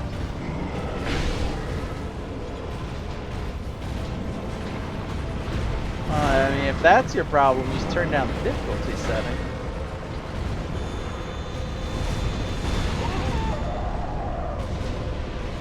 I don't have that option though, because I'm playing Dark Souls.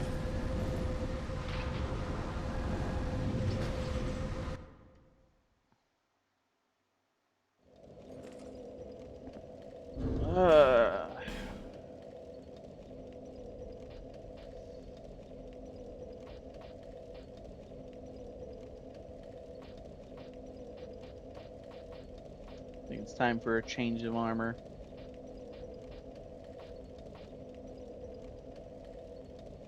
Don't have game anymore?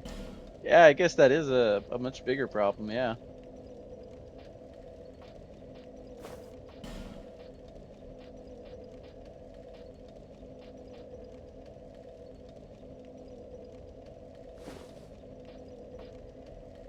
Is there anything else that gave?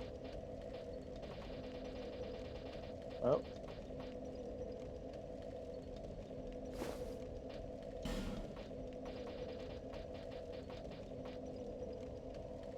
Hmm.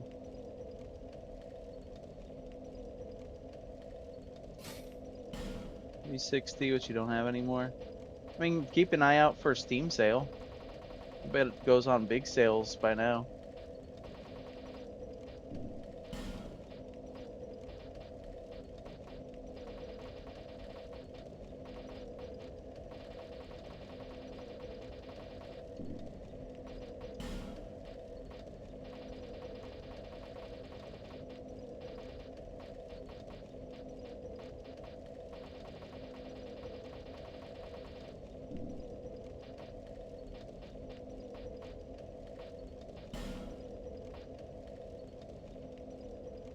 So it's just Samus.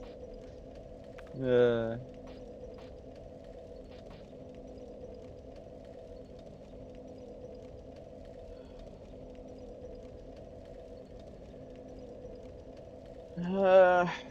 does Fume Knight do... Fume Knight's fire and dark damage, isn't he? Is there any particular way I should be building my defense more?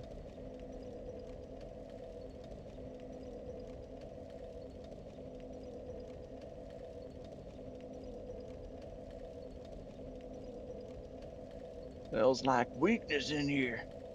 Don't talk about the other M. That must be the smell of weakness you're getting.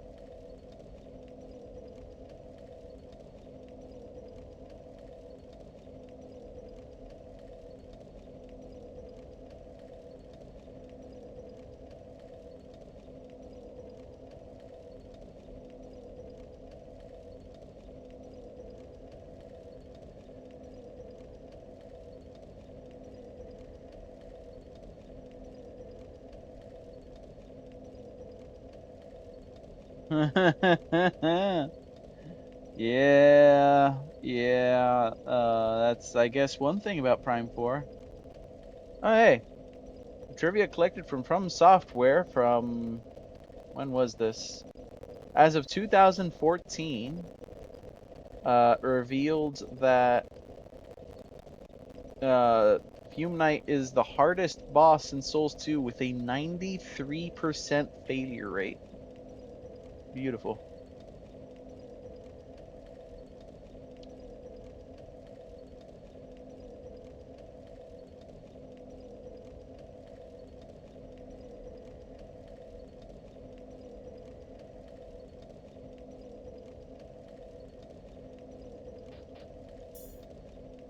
The baby.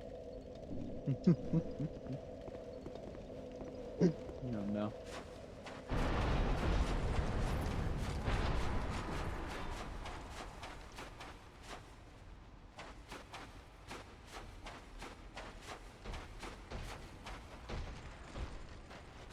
I still like the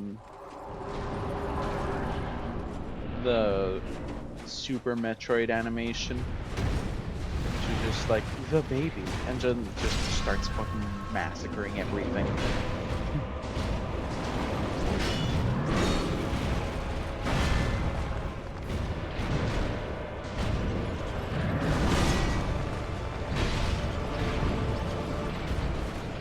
Yes, Fume Knight is cool. I mean, you're talking about a guy who does 3 different damage types, and he does large amounts of each damage type. He can swap between slow moves and fast moves. He has crazy range. I am shocked they didn't bring this guy back for Night Raid. He would have been awesome.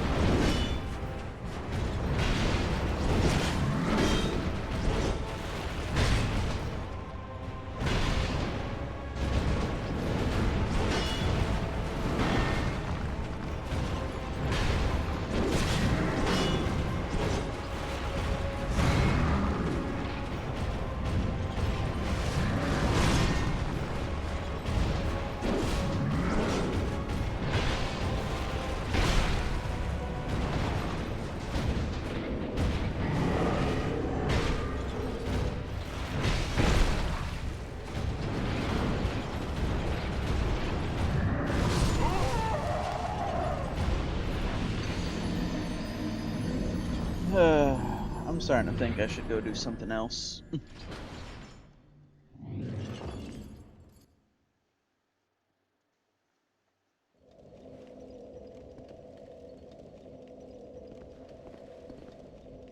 This is not working.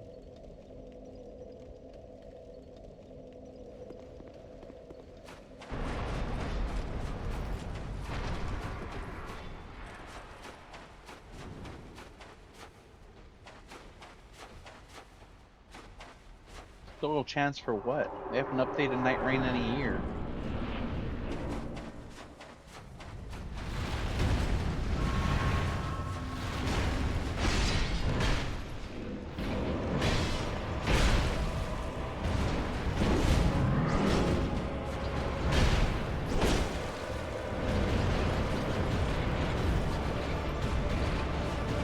Still a chance for mods, maybe.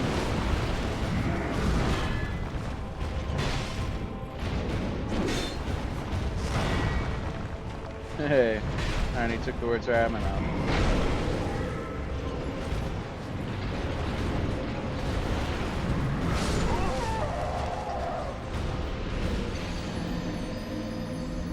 Some days I just wonder why I bother healing.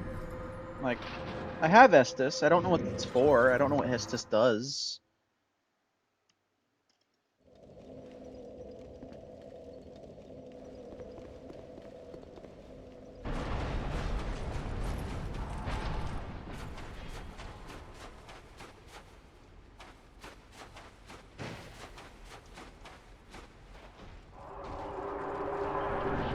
Do you think Estus might be a prank? Maybe it's just an elaborate prank. It's just the "you died" button.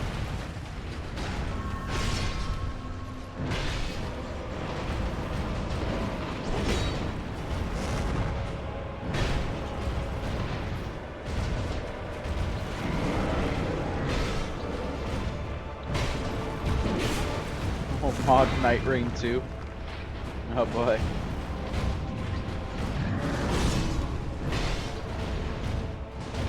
I mean, there's the, I don't think it gets more legendary than the guy who taught himself how to mod specifically to fix Resident Evil 3 Nemesis because it was just so bad. So much respect for that guy.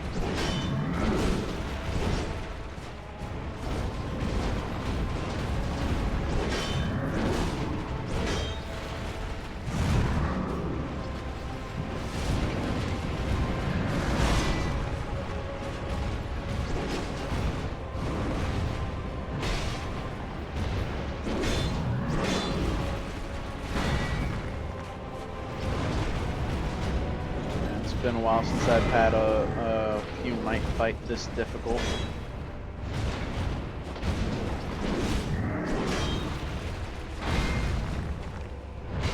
It used to be really hard, and then I got to the point of just knowing him really well and being able to kill him consistently. But this challenge brings him right back.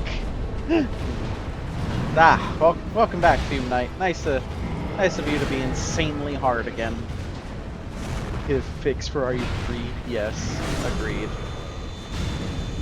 Big agreed. RE3R, yeah.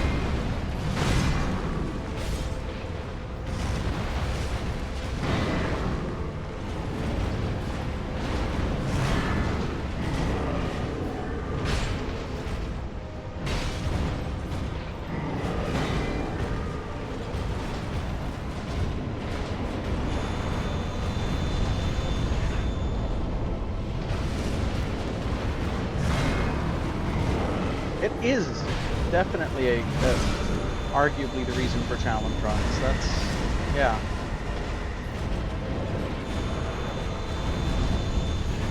I mean, you just get so used to the game normally, you start exploring other possibilities, and through that you get to kind of rediscover things.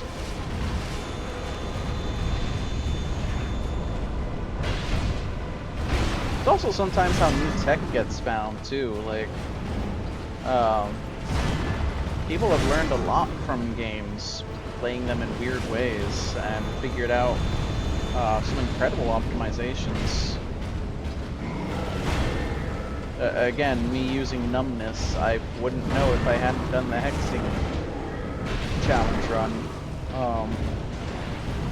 It's a little limited how much it can help me, because my windows to cast a spell are small and brief and rare. But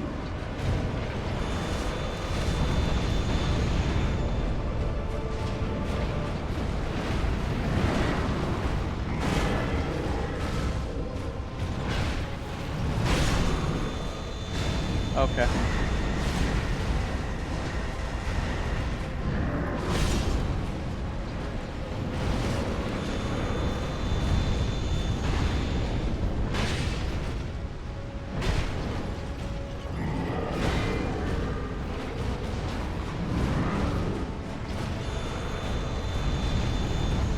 Oh, come on! Motherfucker! No! God damn you to hell! Fuck you!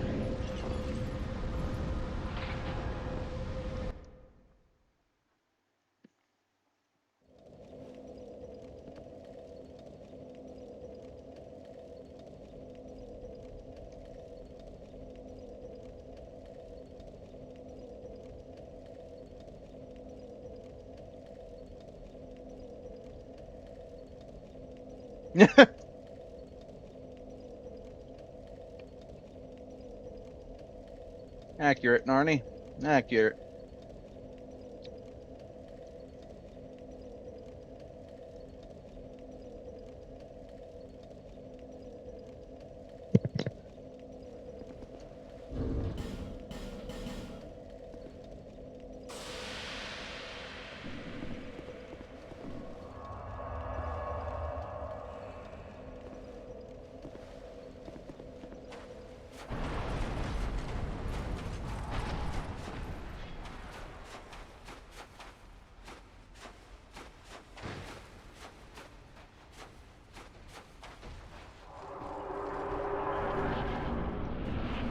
Bananas are good.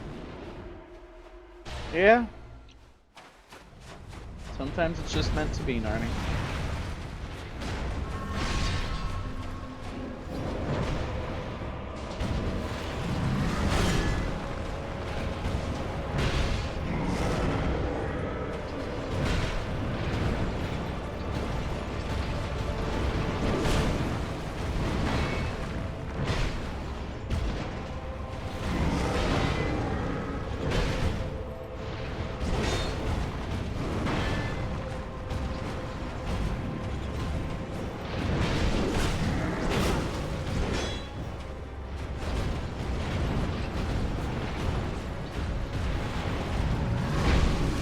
Oh, okay.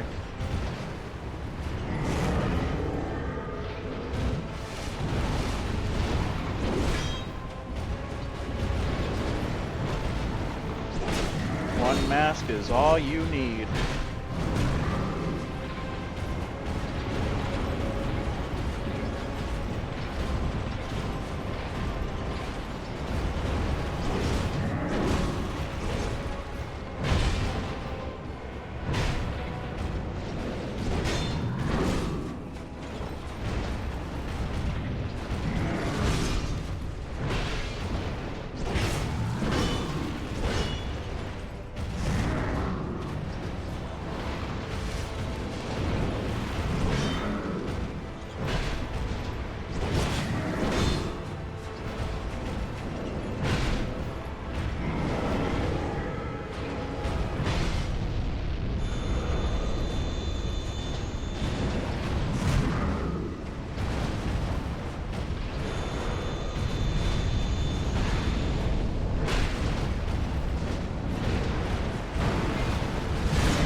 No, no, no, no!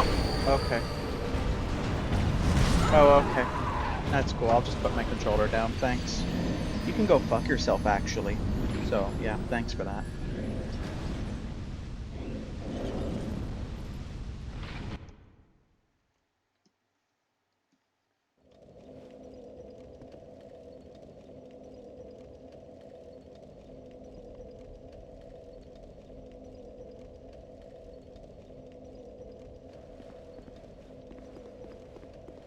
Have a good night.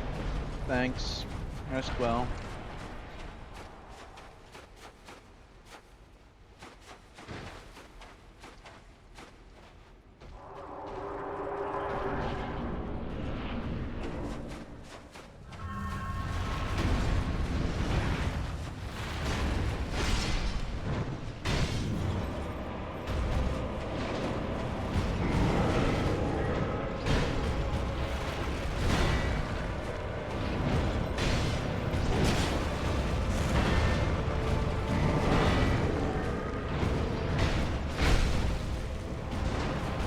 Hi.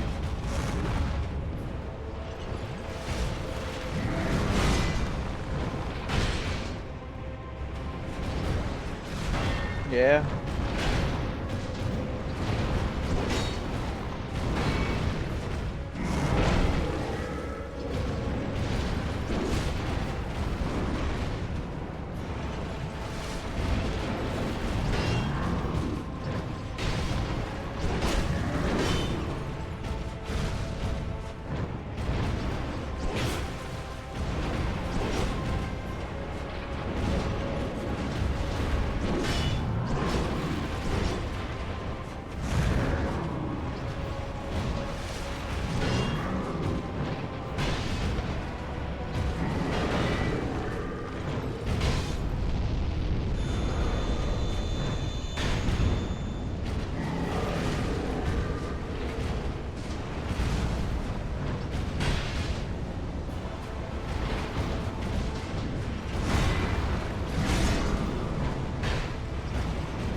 %, damn.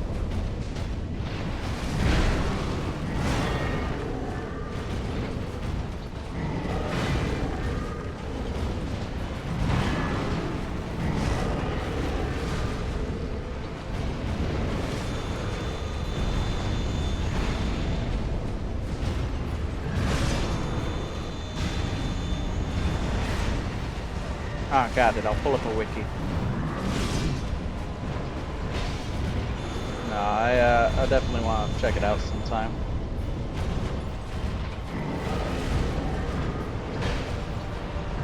Ow.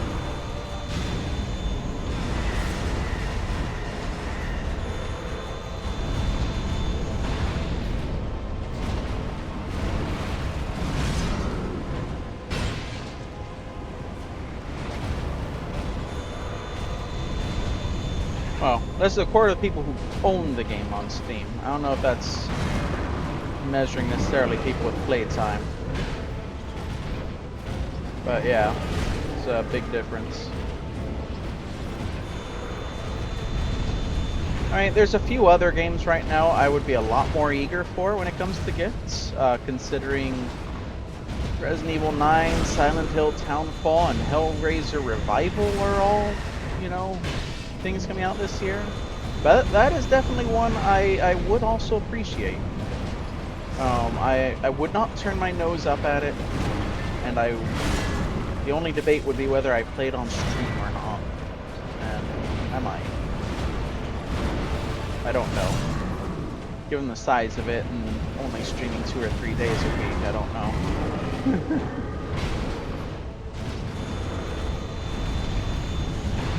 It also doesn't exactly fit in any of the categories I'm likely to be streaming normally, which is probably largely going to be either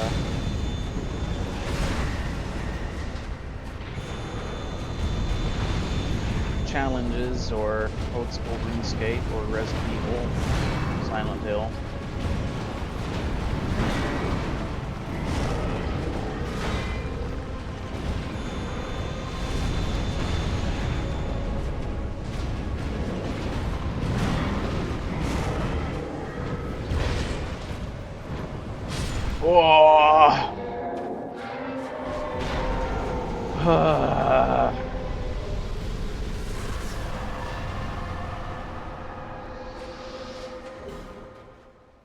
Damn, feels good for Fume Night to be a challenge again.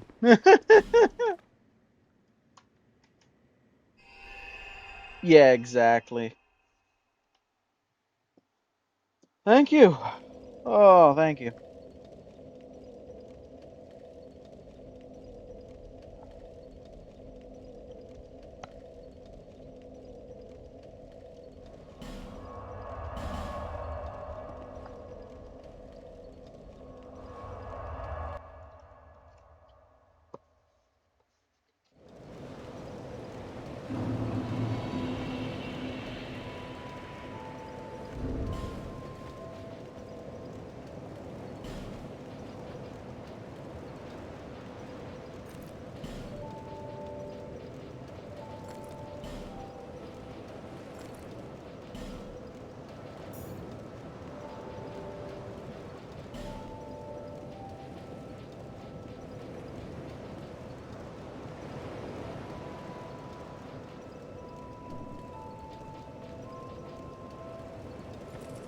Maximum or minimum honor level.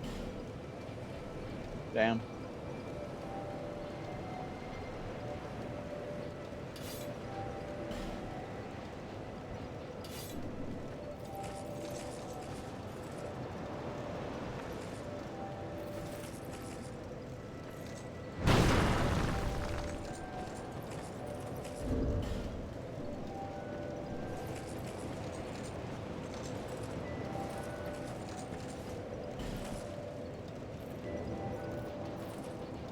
Alright, we no longer need this helmet on 24/7. And we got ourselves a little bit more wiggle room where rings are concerned. Feels good.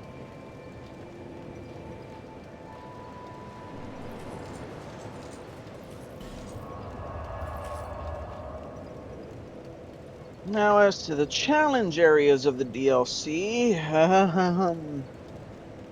hmm.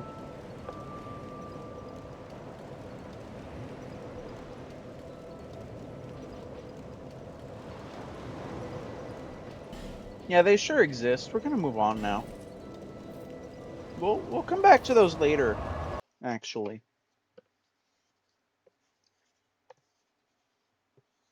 Ooh.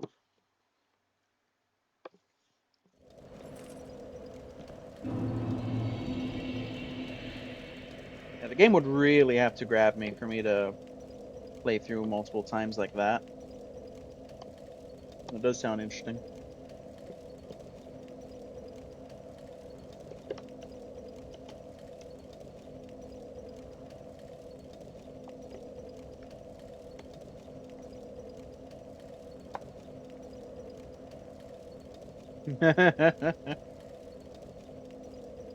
I love this game to bits, but yeah, I could do without them.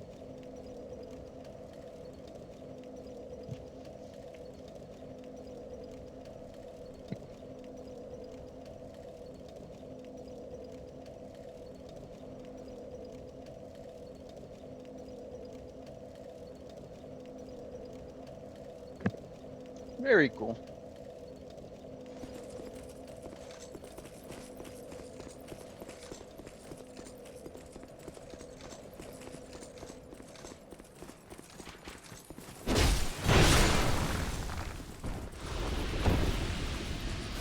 And die.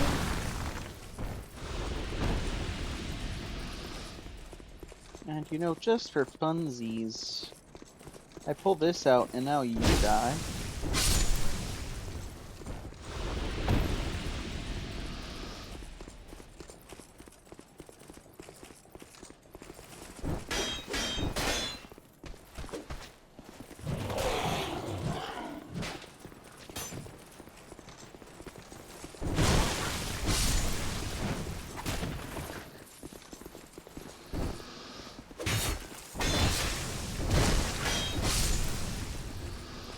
I'll point out that is the damage of a weapon that is doing a three-way split of damage types. Kind of respectable.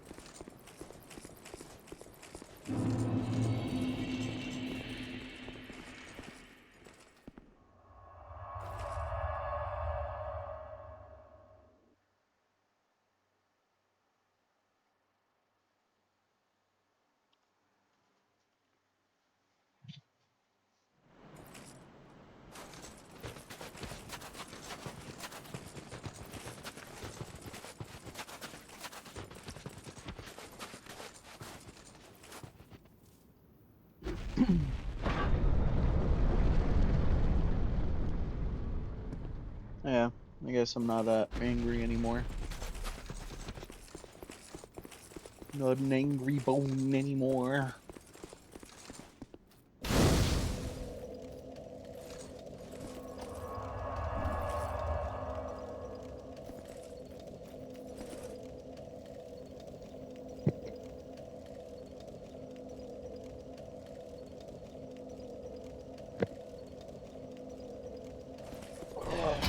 Away we go.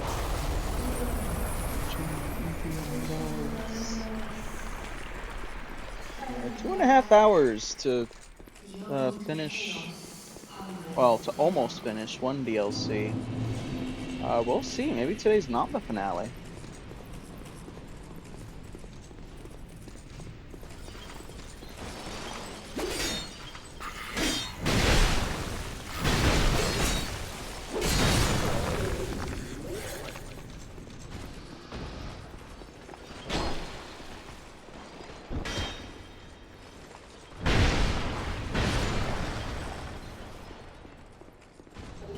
Although if today's not the finale, we're going to be in an awkward spot, because definitely not going to take the whole stream day tomorrow to finish what's left.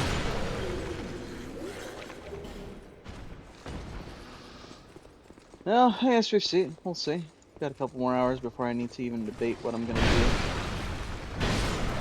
If we're close enough to the finish, I might just go late, but don't know.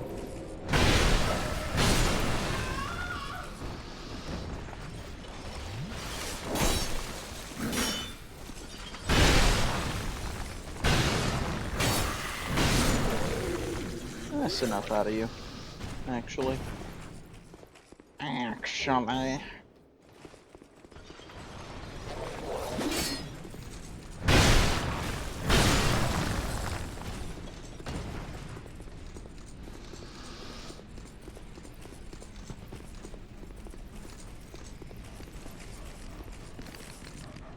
You know, someone pointed out something pretty cool about Souls 3, which is the flame of the demons is dying. Demons themselves are dying out. The Chaos Flame has been subdued. And yeah, Souls 3, it's just like, so much time has passed. But if you played Souls 2, there's another read you can have on that, which is what you did in Nalium Lois actually mattered. You put out the Chaos Flame.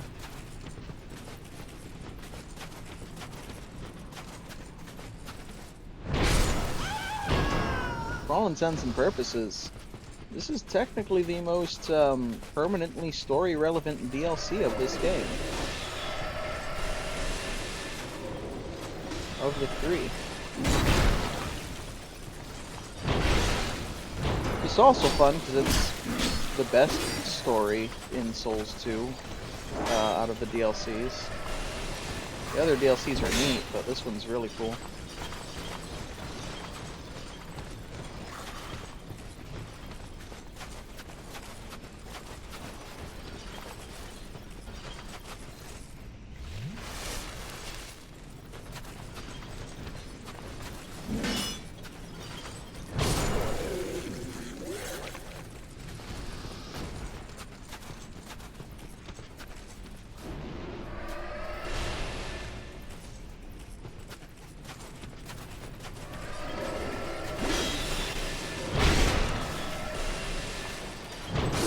Second fun fact, by the way, but this DLC is why 100%ing the game in a Olympic run, Olympic torch run, is impossible. This snowstorm will automatically put out the torch, thus ending the run.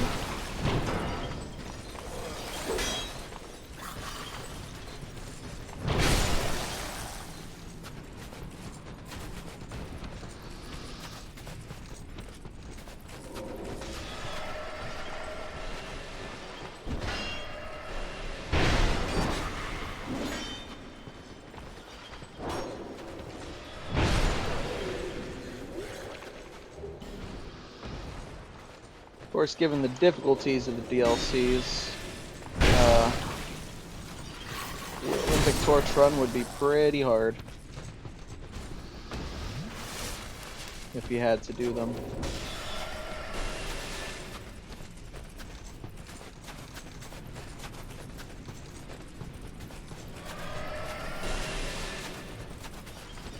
I wonder if there's a mod for tracking torches per area that you light.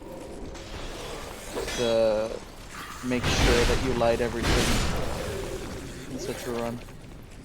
That'd be kind of neat.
No, it even always feels pretty good when you have a shield.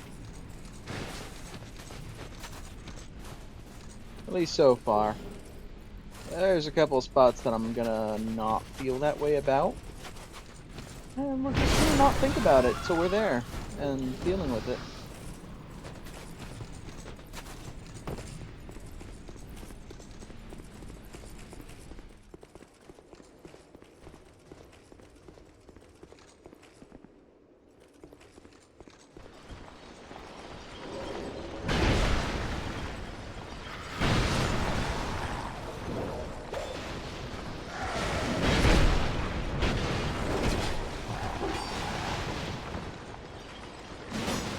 I wonder how much I have to hold the B button down before I can run.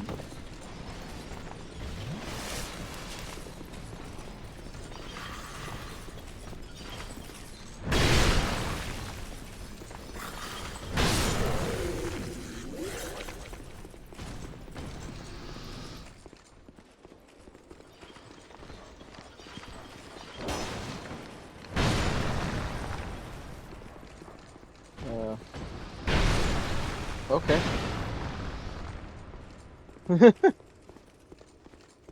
That dog has sharp eyes.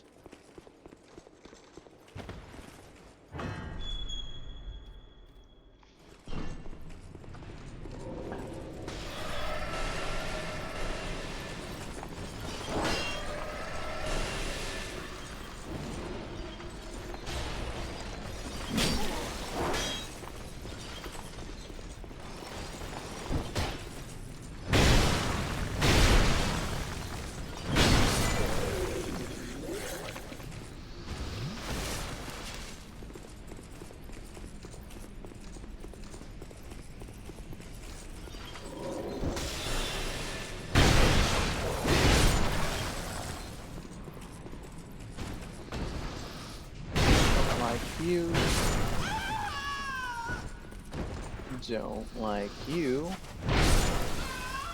and definitely don't like you.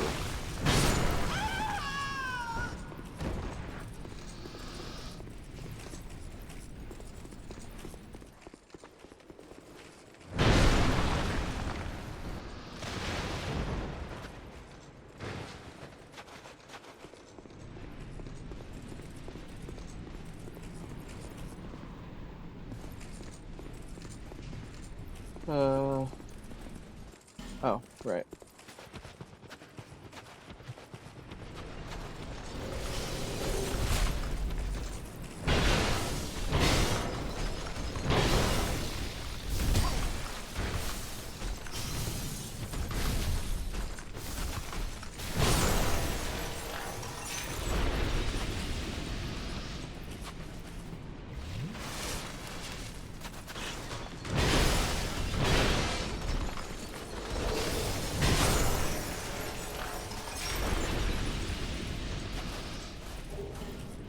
And we don't have to come out here again. What's the old Bellhelm do again?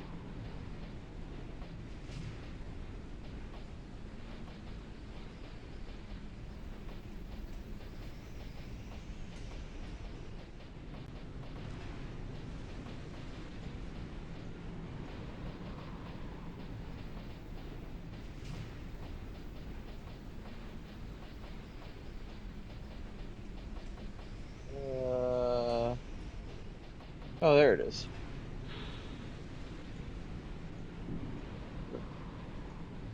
Okay.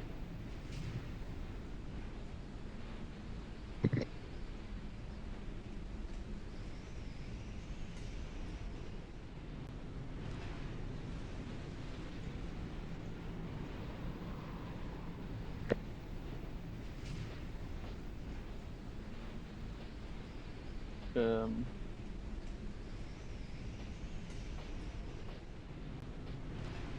Okay. Just looks like a bell.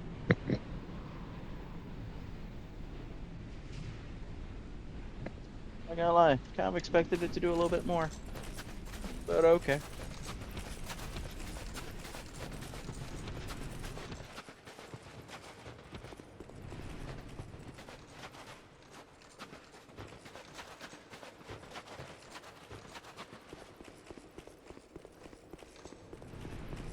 And then, if I remember correctly, I can't do anything over here till I turn the storm off.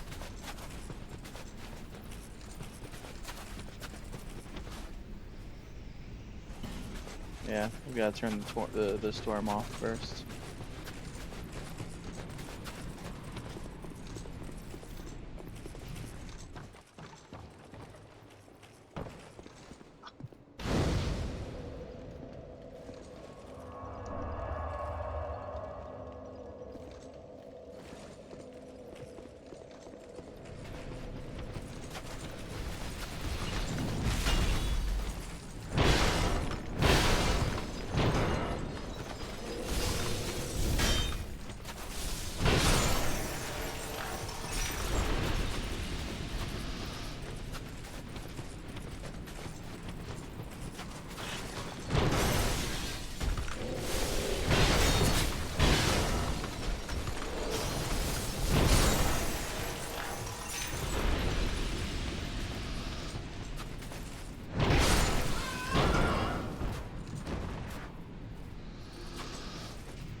Okay.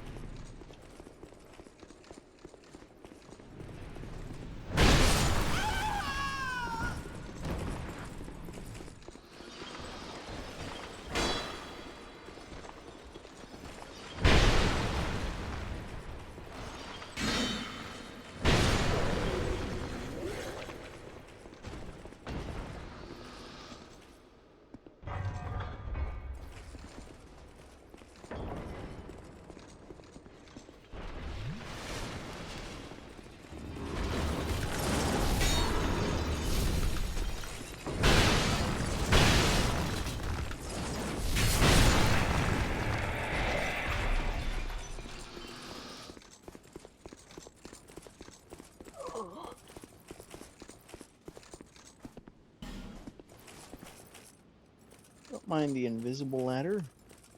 It is actually invisible.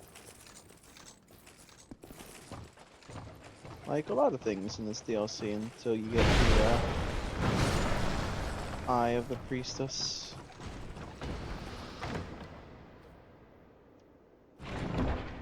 Yeah, you're normally not supposed to know how to get up here and grab this, but obviously if you've played it before, you know there's a ladder there, and if you check, oh look, it's climbable while invisible.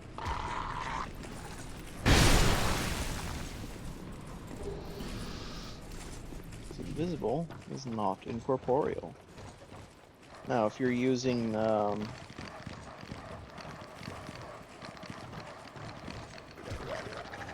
you're using the blink spell, then yeah, you've gone temporarily incorporeal. If you're using experimental Romulan phase cloak technology, yeah, that's not a normal cloak. You're actually going out of phase with the material universe.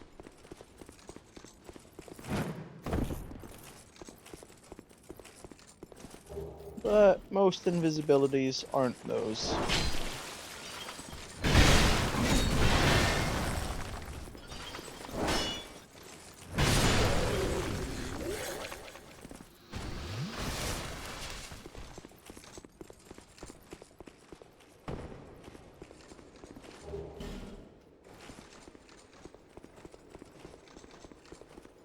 Turn away and never look back. No one must ever find that which is sheltered when they are noise. But if I turn away, there'll be no one to help you.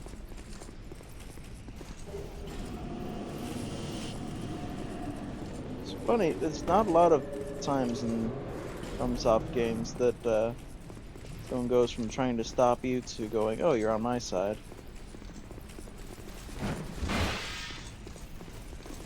Every once in a while. It does happen again. This isn't the only time. The Carrion Manor comes to mind in Elden Ring.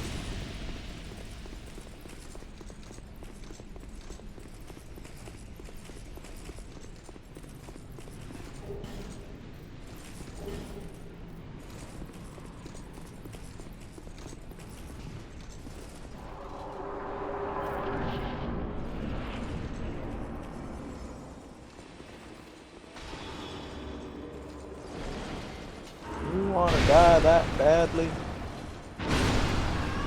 Be my guest.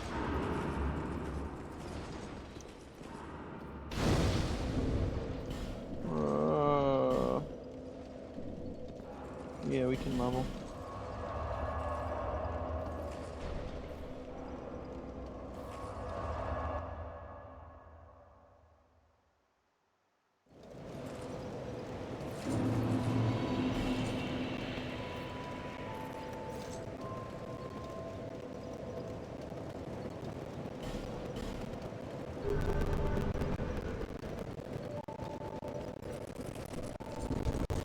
Also fun to note, this has C scaling, as I said before, so my damage bonuses are actually applying to that and making it better.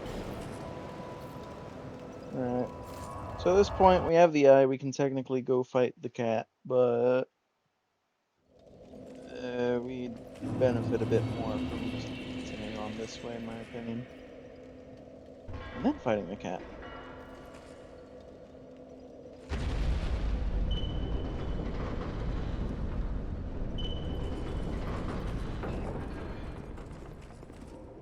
Oh boy, the bestest room ever.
Oh, okay.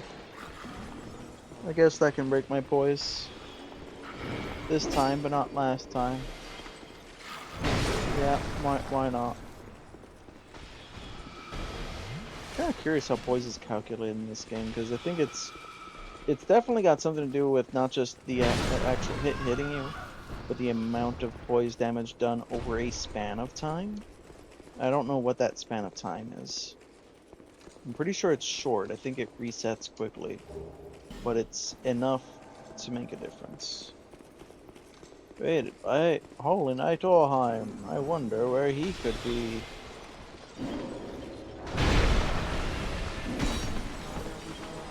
Actually, one of my favorite invasions. Kind of wish they did something else like it again. It's really creative.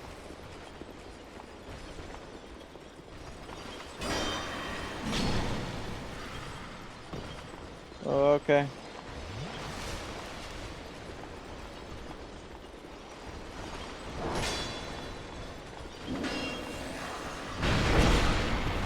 Oh, okay.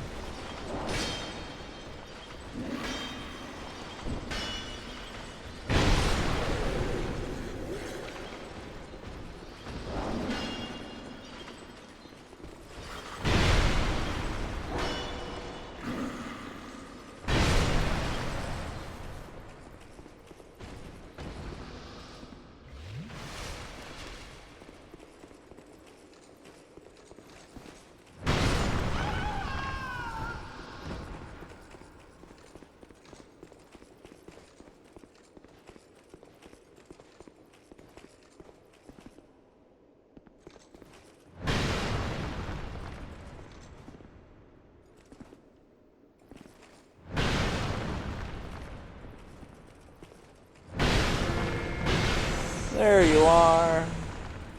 Yeah, he tries to stab you in the back. I love it.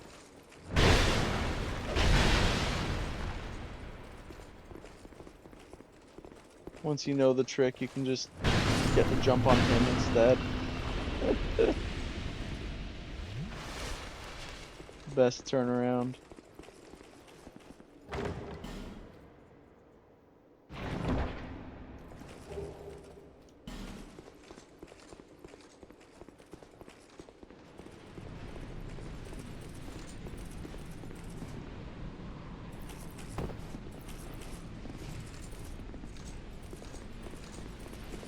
Alright, well, about everything we can do to put off fighting the cat. Let's fight the cat, I guess. Yay.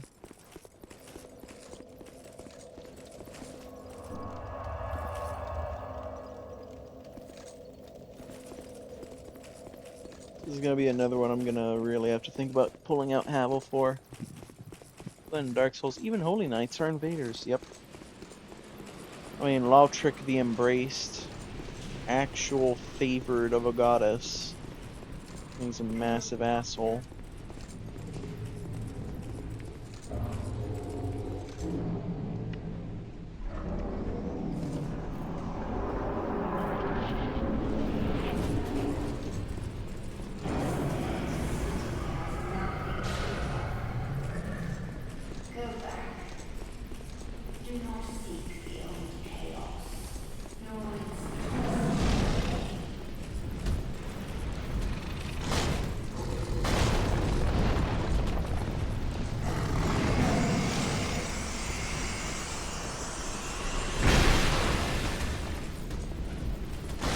that's less than encouraging damage.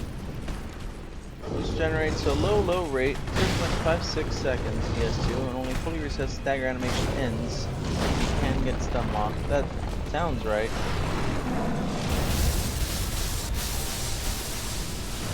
Sounds probably correct. Thank you.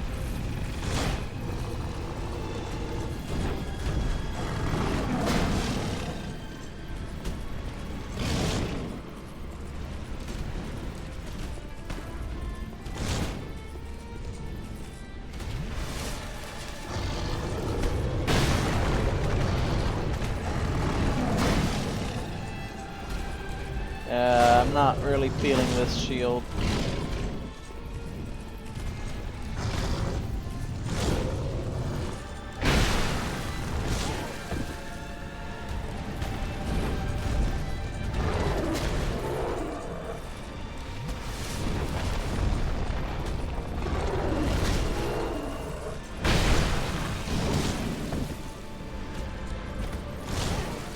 Oh, okay.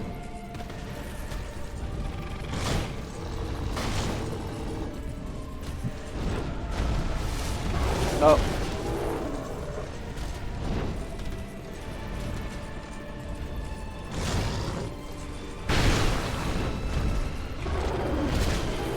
Friendly reminder that I didn't really level ADP all that much.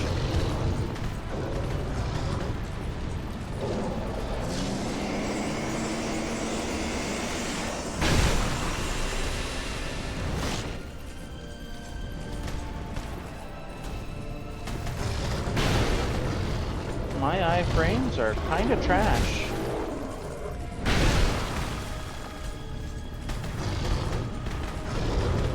Still better than your dodge frames in Sekiro, though. Oof, Sekiro does not want you to dodge.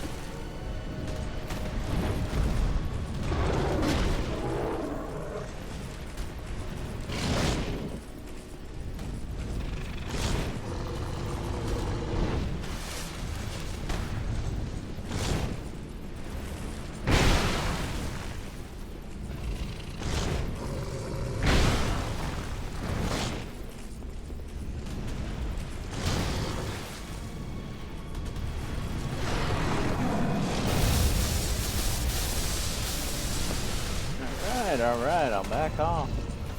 Jeez. No,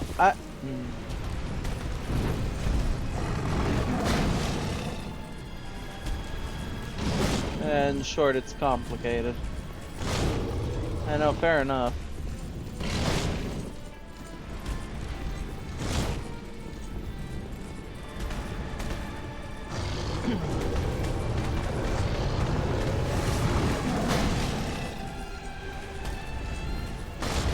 Yep. Okay. Have a good night. It's good having you. Rest well.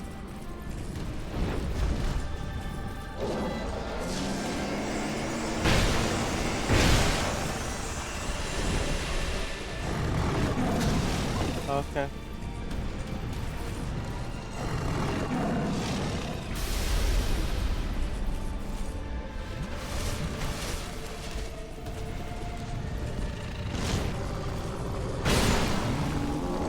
Oh, there we go.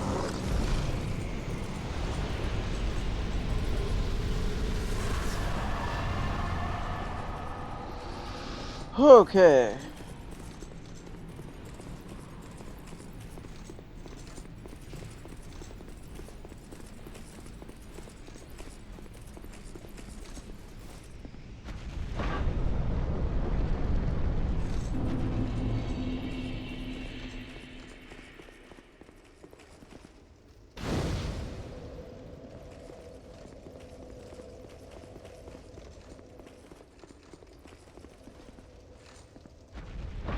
I like that chest being there, purely to tell us what happens here. It's a nice Who are you? indicator. This curse it and it but but kind let me and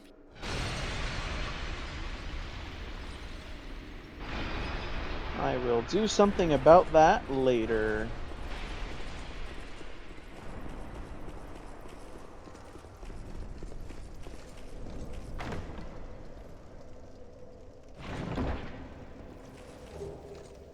Vessel shield. I think there's something special about that shield.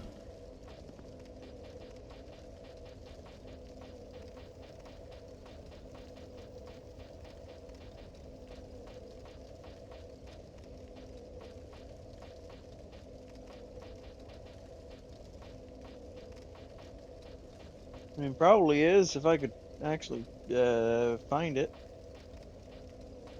Silver Blackstone Parma.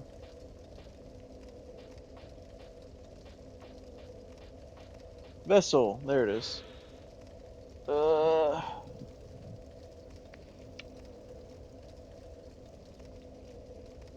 Oh.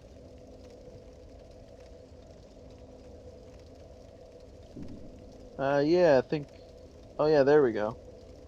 Boosts a bunch of your stats. That's what it was.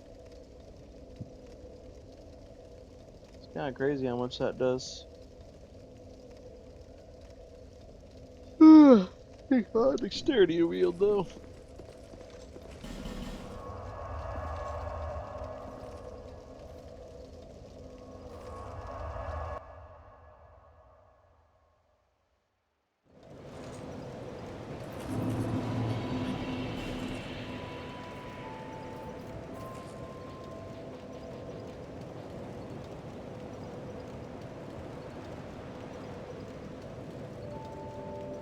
Yeah, it's good stuff. When we keep upgrading that, we'll get longer time on numbness.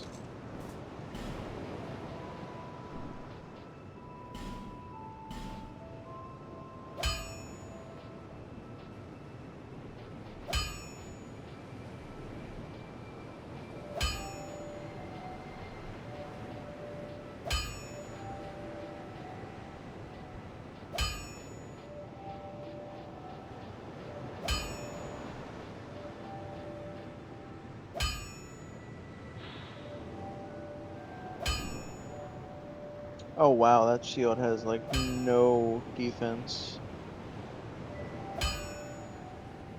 Good physical, but everything else sucks. I was thinking of upgrading because it's got really good strength scaling, but I don't know now.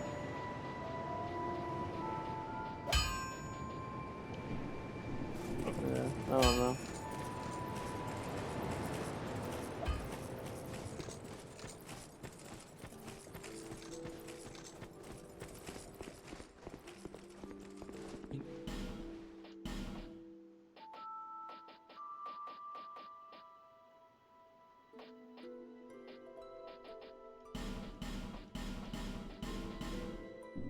Thanks for the.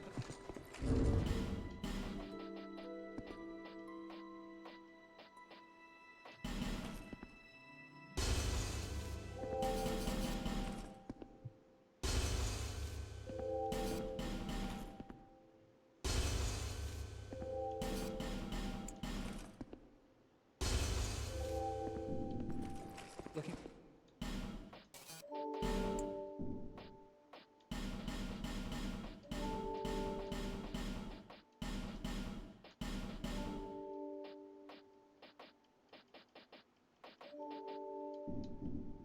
Thanks for the purchase. Watcher, throw defender.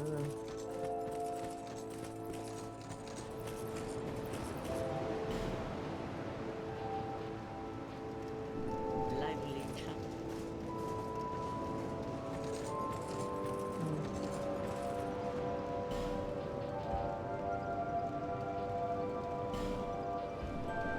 No.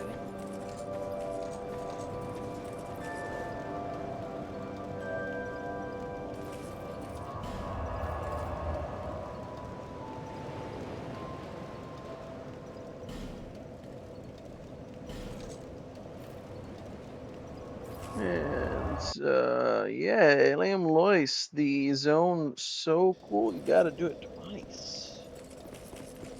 I joke, but actually it's kind of a neat mechanic.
And we cleared this path.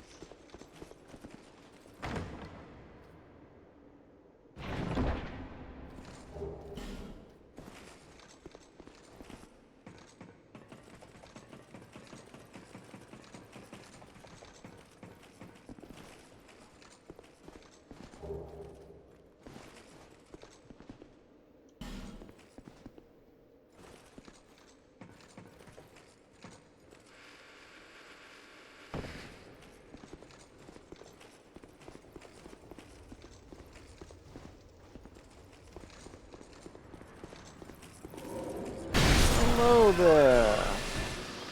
No, I don't feel like being ambushed by you today.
Gotta make it through, gotta make it through.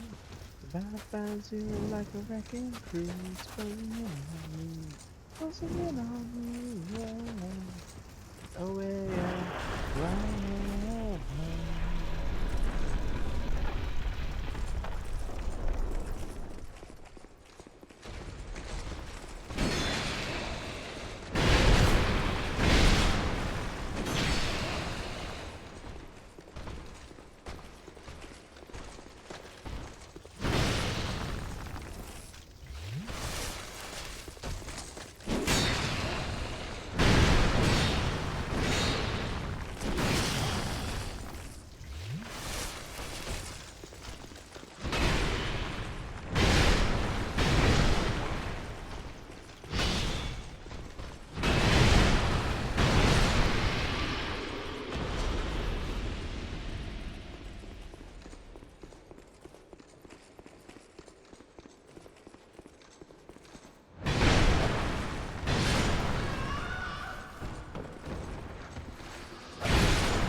There it is, the Bone Fist.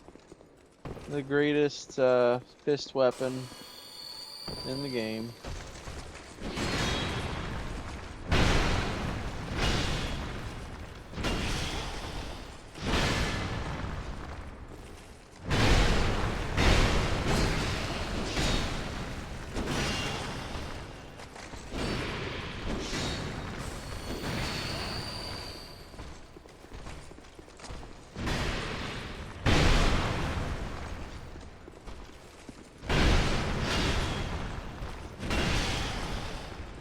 It's fun to note. I'm pretty sure the guy with the barbed clubs had legs on the other one, but with this one, the guy with the scimitars is the one with legs.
What?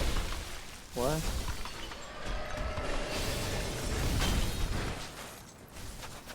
When?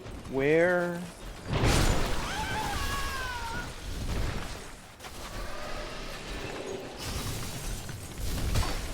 Okay.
Oh, hi.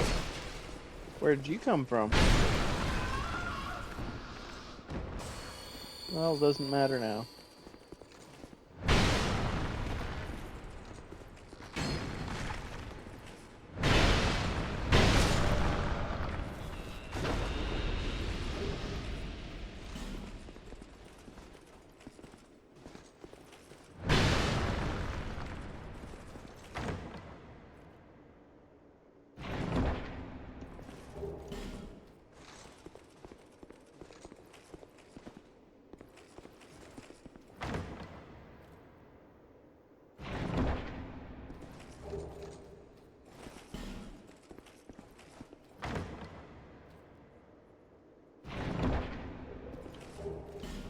Hey.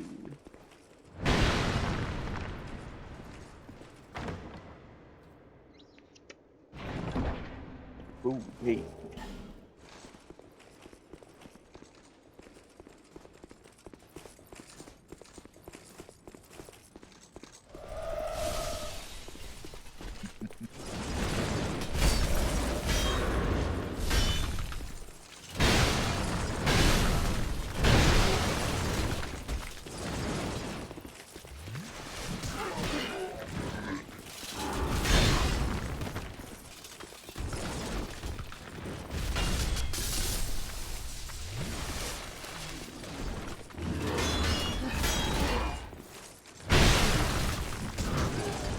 No, okay. Sure, I guess you can just break my poise like that.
Okay, so those guys didn't respawn. I couldn't remember.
No, I don't think so.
We missed one of the side paths, but it's not the worst thing in the world. We can circle back to it.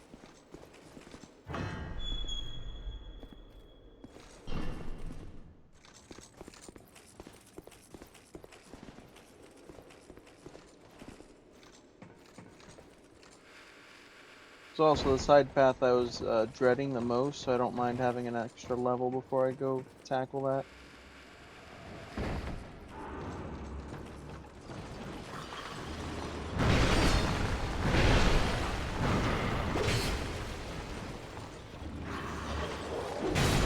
Even if it probably won't make much of a difference.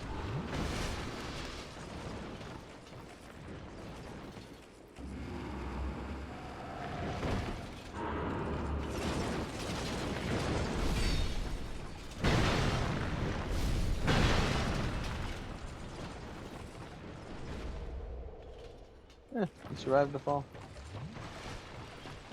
And he healed. Well, of course he healed.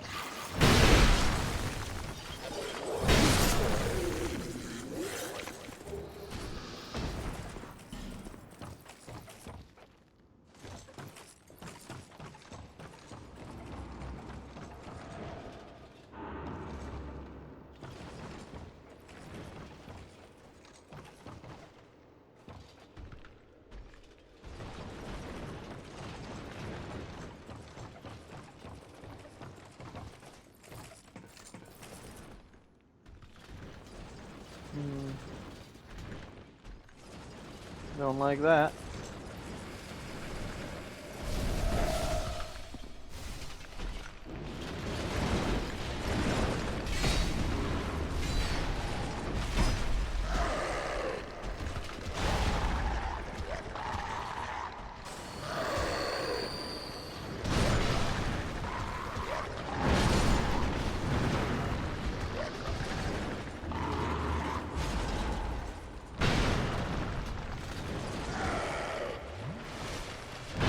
Oh, okay.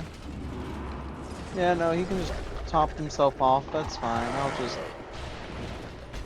kill him repeatedly for him to actually die. That's cool. You can just pull out your grapple. That's just a normal attack. That's great.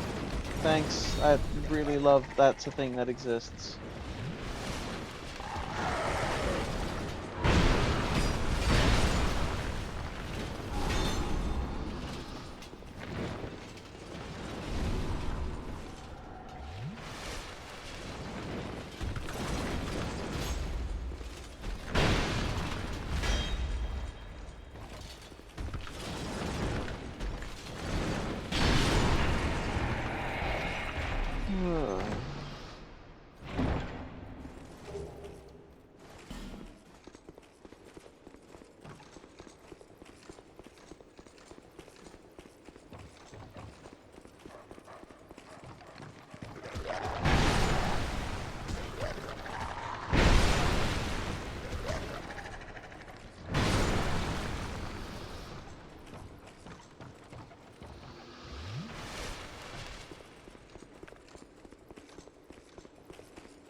I love a good spell shield.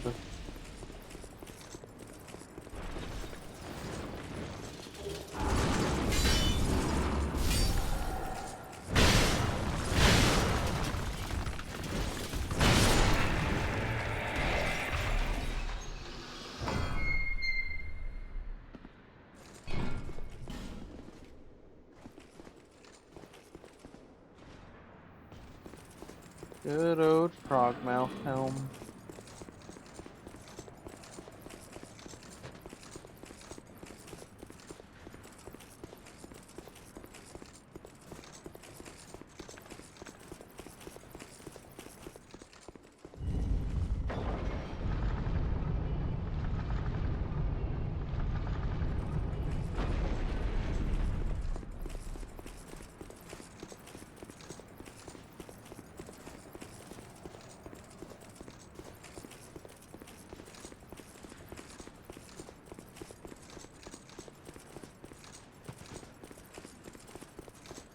Alright, so that was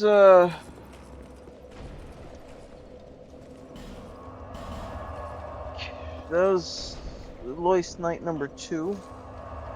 We still have Loist Knights numbers 1 and 3. Go rescue.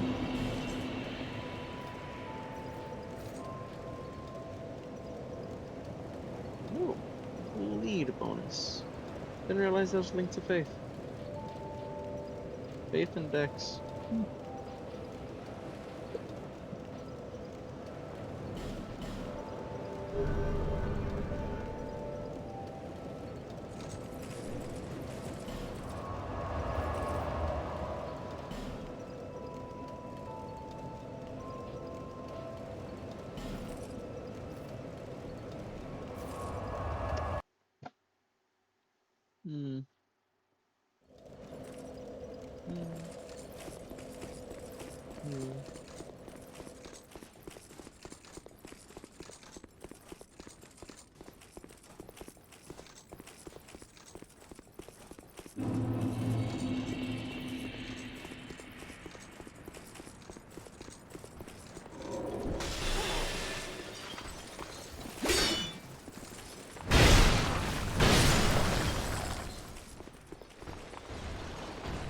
Map designs of the DLCs are so unique. Like, you have DLC 1, which is a couple descents that are sort of linked together and a bunch of puzzle rooms. You have DLC 2, which is one of the most vertical maps they've ever made, but honestly also one of their best vertical maps. Then you have Part 3, which is a very restrictive path, then opens up and encourages you to explore it again. With expanded treasures and dangers.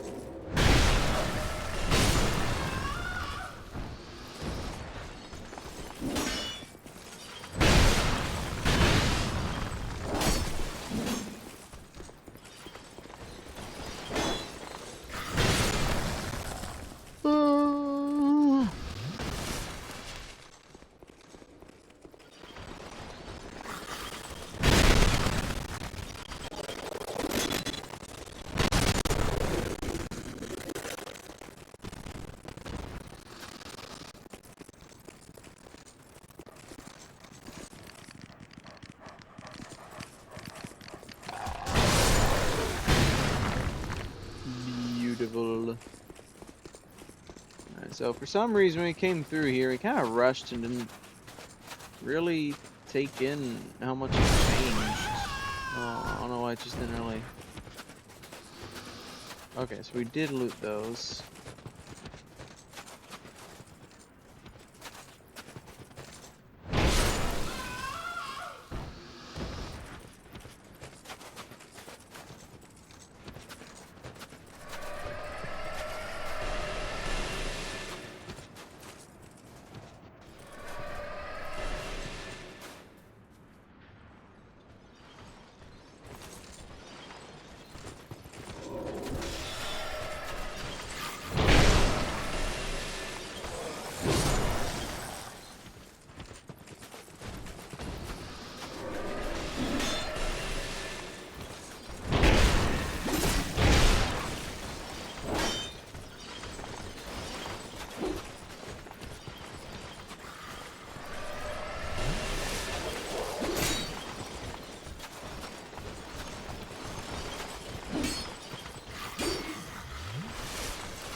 There we go.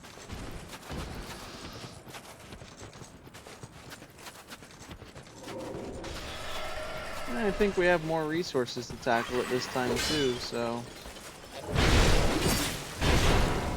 Okay, well, we might. We'll see.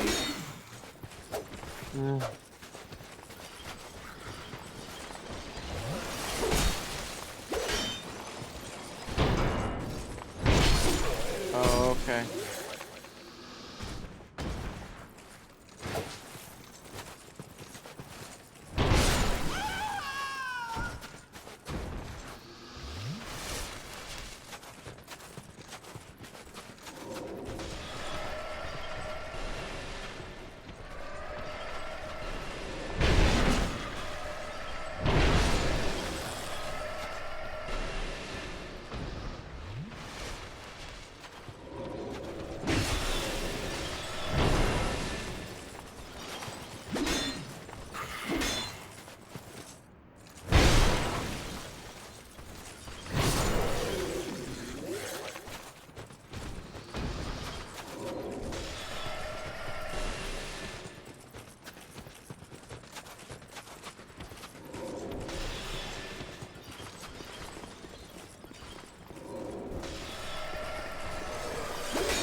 Yeah, no, I guess we don't have all that much extra after all.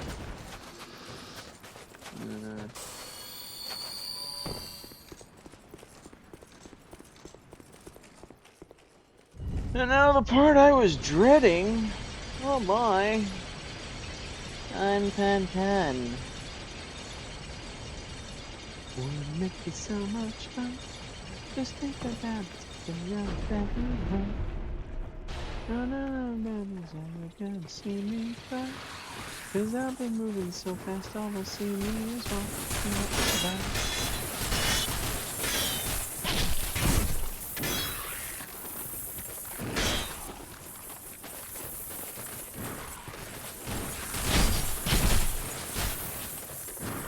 Hi, Bone Wheels, I sure missed you. But worse. Because they always are a hitbox. They're running on fucking Mario logic.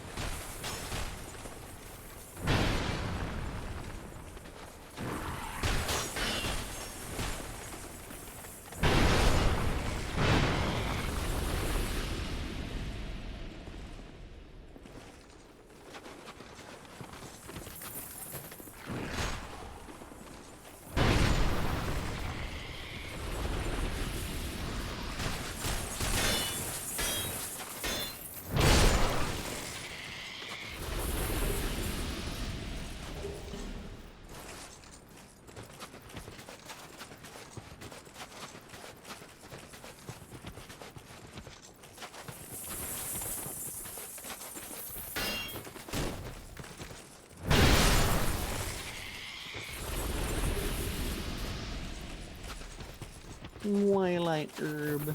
Wow.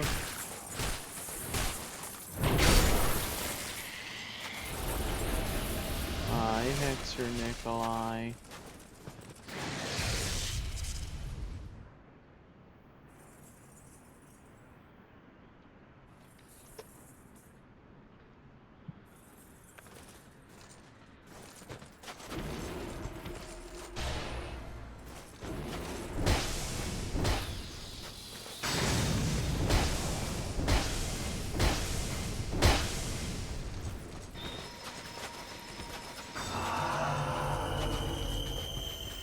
Well, that's not what I thought he was casting.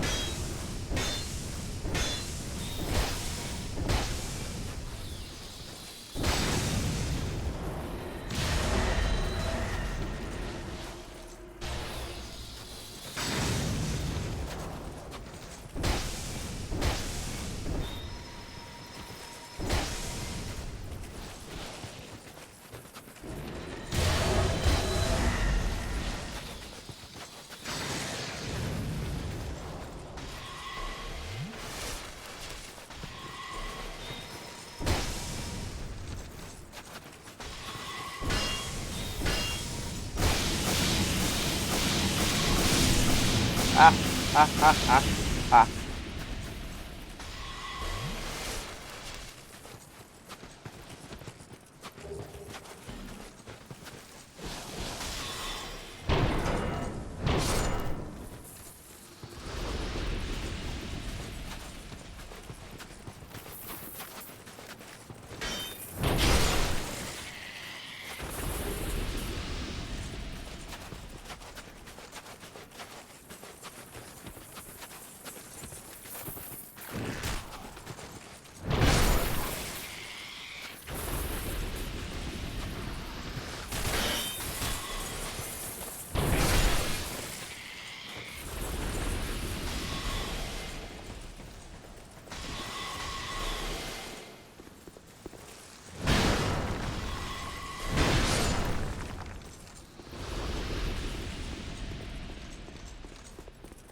Oh. I'll have to re-kill a couple of those, but that's fine.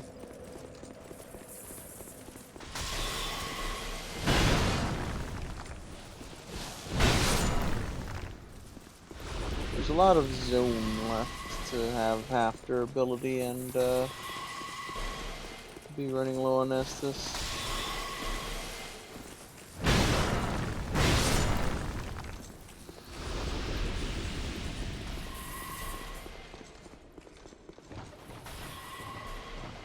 I see this guy? Yeah, this guy's an asshole. If you remember him from the previous DLC, you remember correctly. Again, a very interesting interaction. They really played with what NPCs could be in this game. Souls 2, NPCs can be as much a puzzle encounter as a fight. If only in presentation.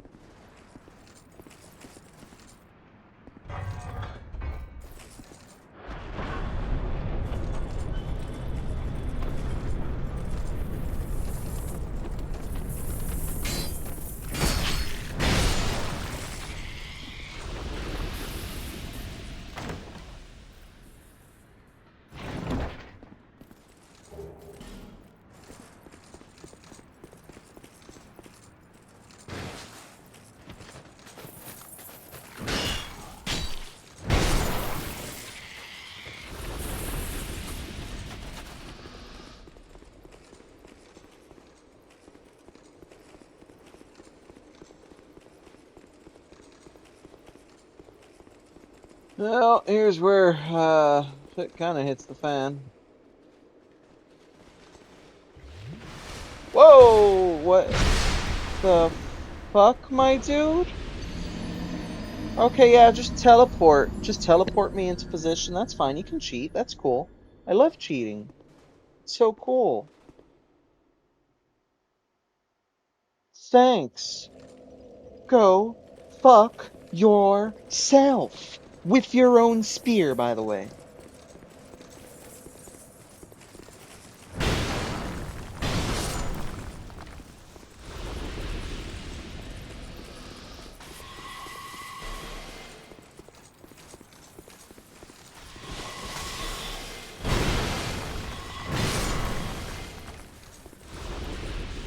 Oh, you turned around to face him? Ah, go fuck yourself. You don't do anything. Good job wasting your time, idiot.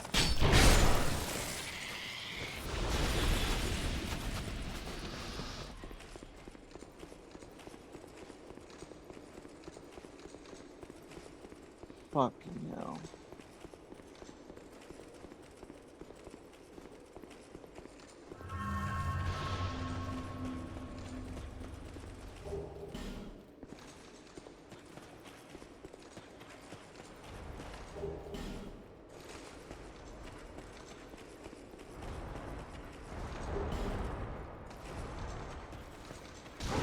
Oh, okay. There was a shield here, but I guess I must have hallucinated it.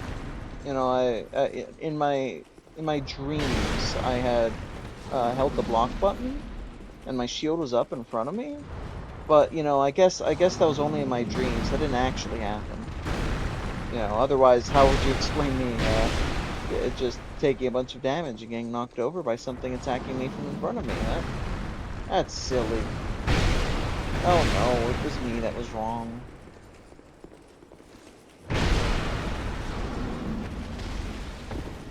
Ah, no, I don't know why I have a shield on either, Covetous Demon. I really don't. Thanks for asking these questions.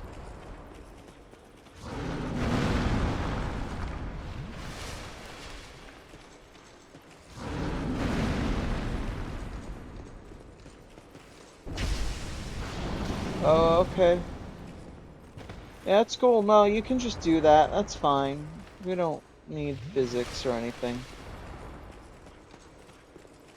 Just pretend it's Elden Ring.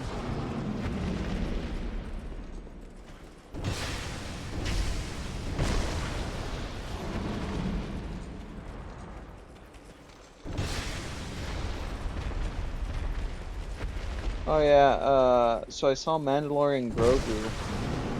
And, small spoiler, there's some hut battling going on. And let me tell you, hut battling looks a lot like Covetous Demon.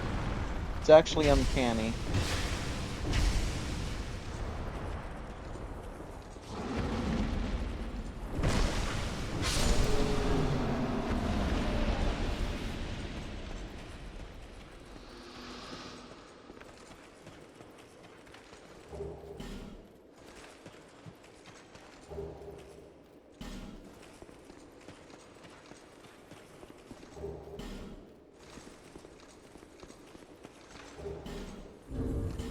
What did Ivory Warrior Ring do again?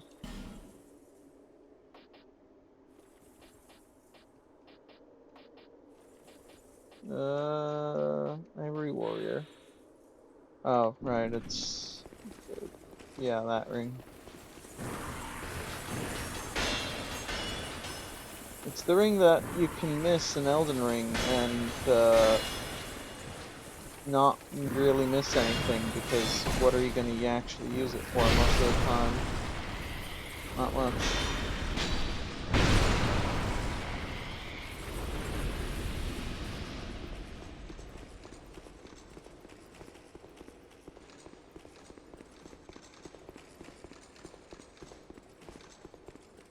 Sure, there's builds that can make use of it at certain times. It's just so few and far between.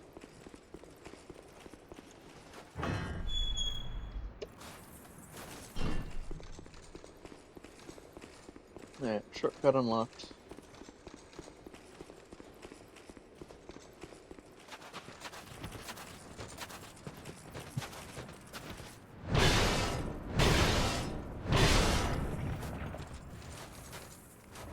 You ever just stagger an inanimate object? Just Souls 2 things.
Once in a while,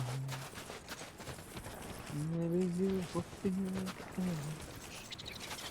the break international copyright law. Buying, floating in trees to all sharing sights. Now it's bright or my wine. Deep in your heart, you know the guilt would drive you mad. And the shame would be the permanent scar.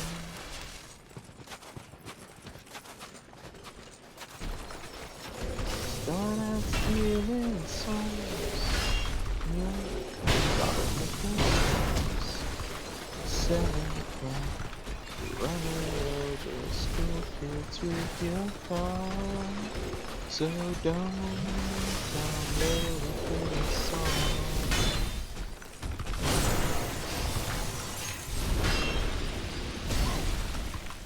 Rocket stars will make it long. Going by the city, you know what you should. Oh, don't download this song. Yeah, fun fact about that song, by the way. It's a Weird Al Yankovic song.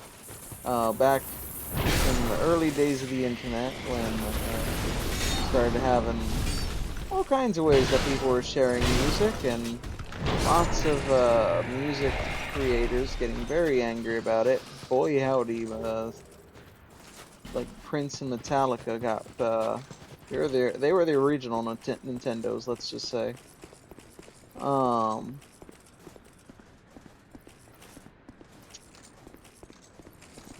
So Weird Al put that song out through file sharing sites. Just for free.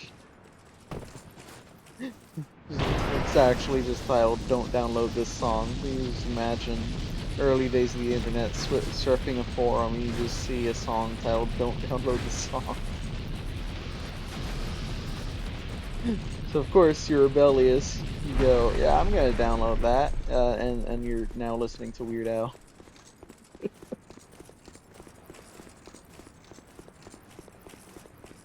All right. Well, that is 2 out of 3.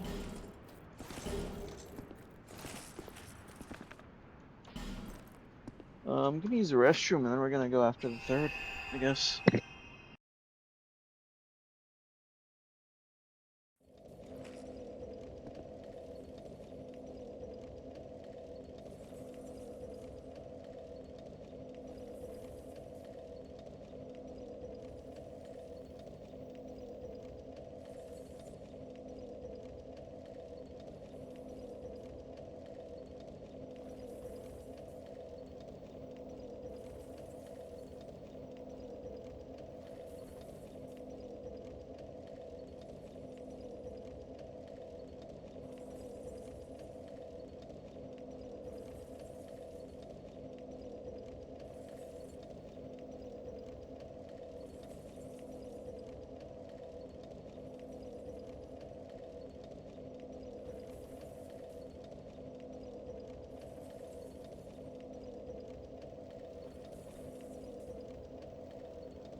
Alright, I'm back.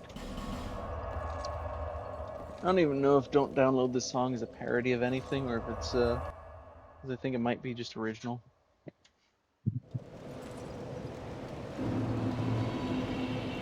I'm not 100% sure.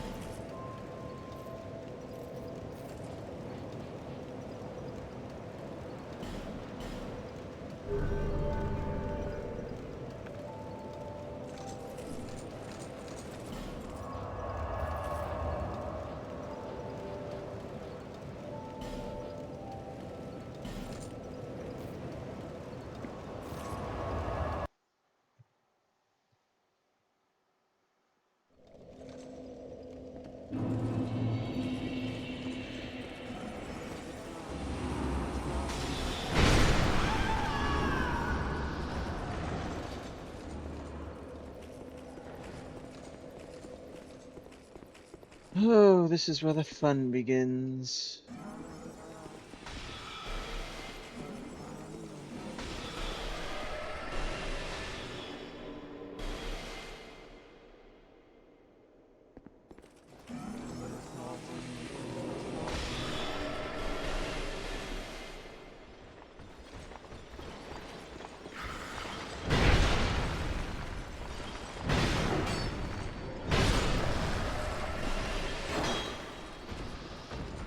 Take away money.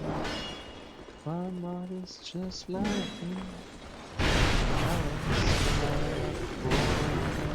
Solid gold Humvee. All diamond-studded swimming pools. These things don't grow on trees. All I ask is everybody, please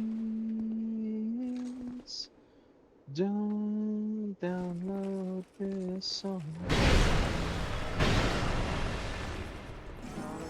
Yeah, we also get a bit of a look that the idea of golems that use souls for power to be animated was also not invented by Drangleic.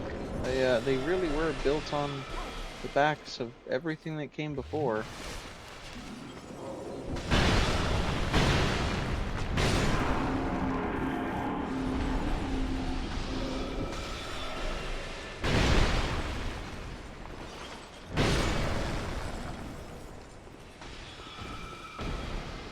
Of course, these guys didn't use giant souls like Drangleic did. That would be the Queen's edition. Well, Queen instigated the war anyways.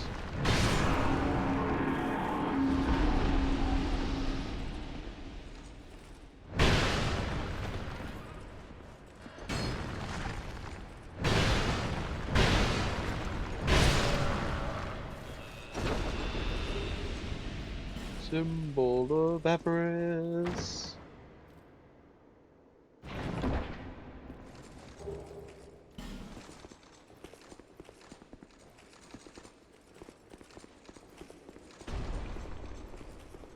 Here's a challenge run for you. Use the symbol of avarice and the calamity ring 100% of the time. Good luck.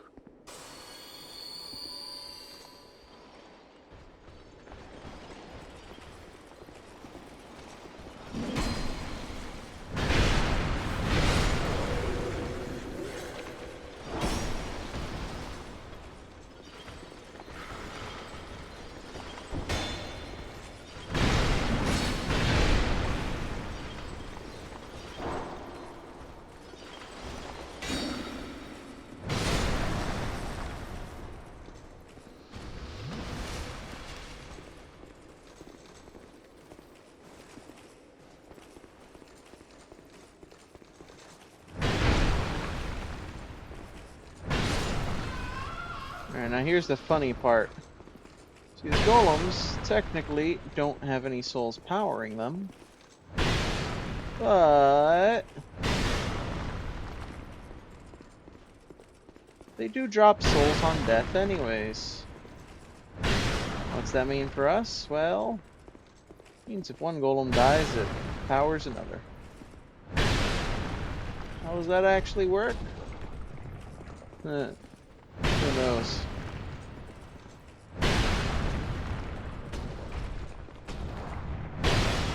Maybe you can just pretend they have some residual soul power to them, but just not enough to power them fully. And like, that power is then being passed on. And then it is enough once it's consolidated. Or, you know, maybe there isn't an explanation. Curved Nil Greatsword. Yeah, my first time through this game is curved greatswords. Good times. Good times. Terrible times. I had no idea what I was doing. I should not have been trying to use curved greatswords. My first time through, not even understanding ADP.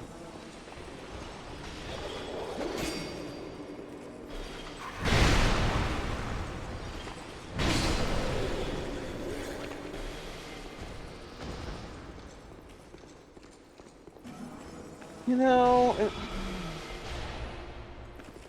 I'm just gonna do that, actually.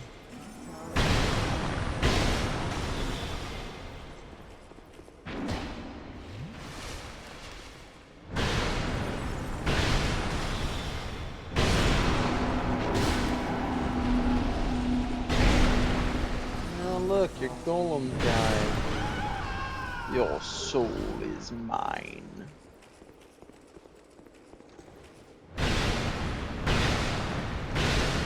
You're next.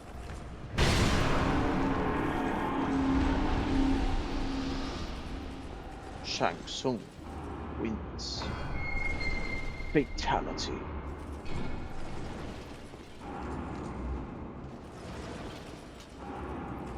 Extra fun tidbit, by the way. Mortal Kombat 1, Shang Tsung, of course, is the one speaking. So, actually, when he wins, he goes, "I win." I think Shao Kahn does that too.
Yeah, sure, you can jump backwards into my attack. I'm okay with that.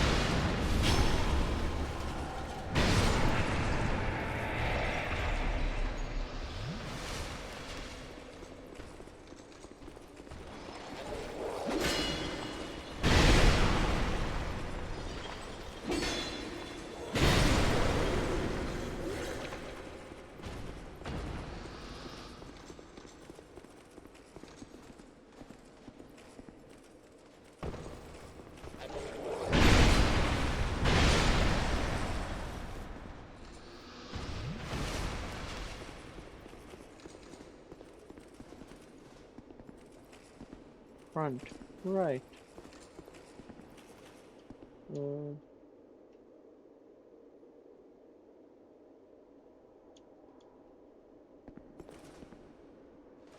He tried to run past and open. Yeah, that's not a great option in this game. Twin-headed great bow. Sounds pretty great.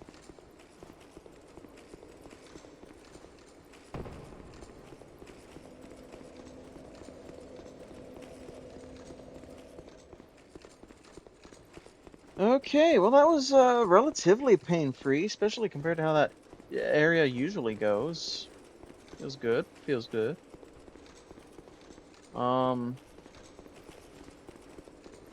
Right. Well, that's all the it's all the Knights of Ilium and Lois returned. We can confront the Chaos Flame.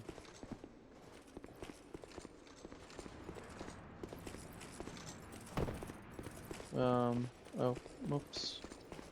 Hang on. There's a shortcut I like opening up. I don't think there's an item, but may as well cut through and really make sure.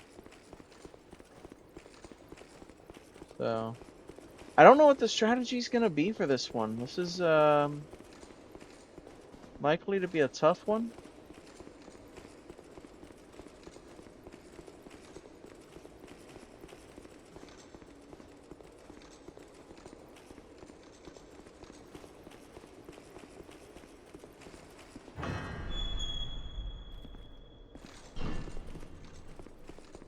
Whoop. Isa way. How far off am I? 7, so about 1,000 off. That's within reach. It's probably like 5 of these. Oh, maybe a bit more than 5 of those. Maybe more like 15 of those, in fact.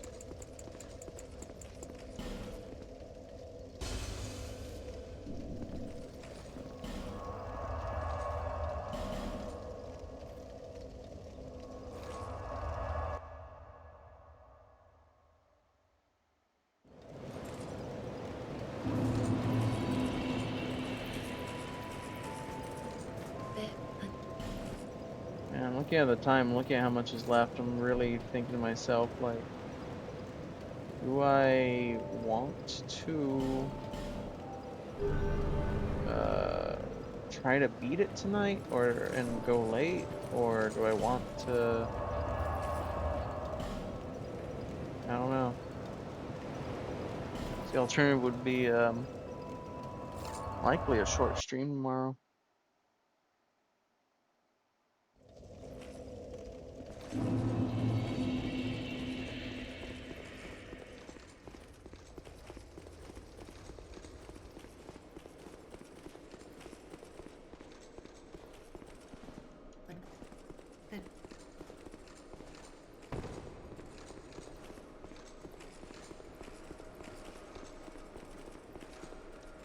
Look at these badasses.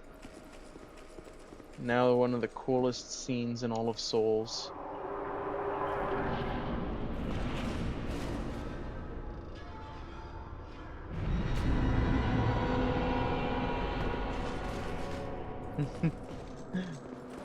Avengers, assemble!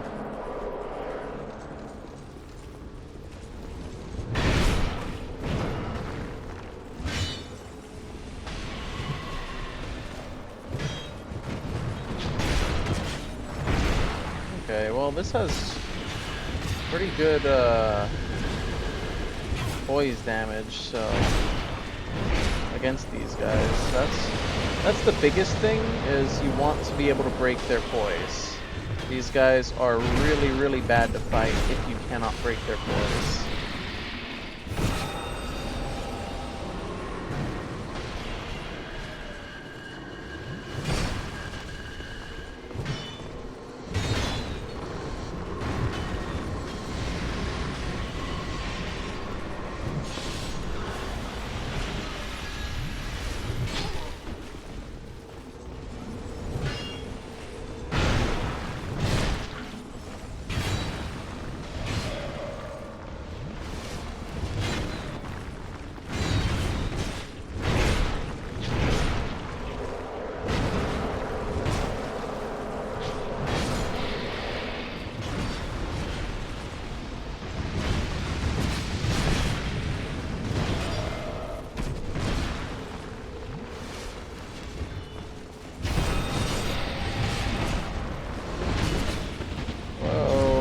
What the fuck was that?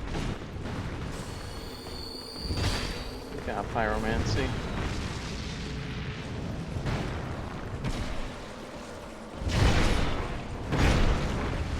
Ow.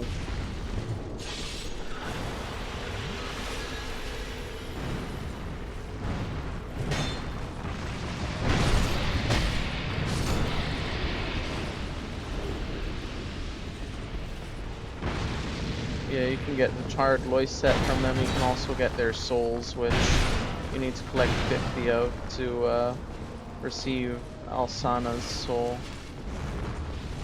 She'll just surrender to you in exchange for your aid.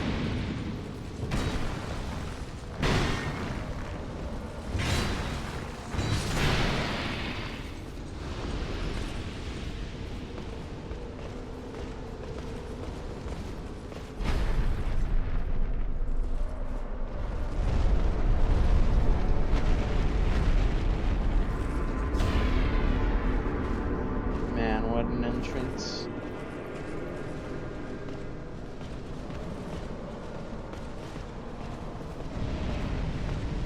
so cool.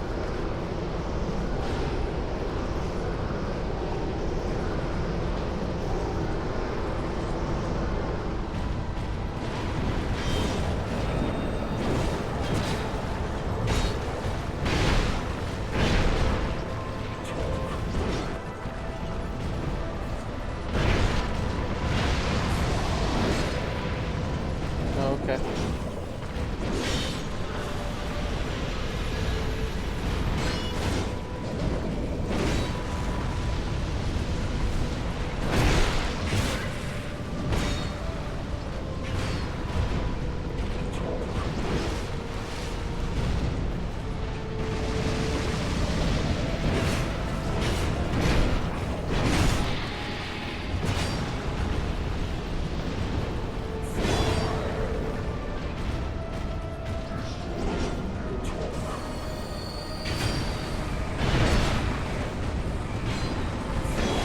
Holy shit, that damage.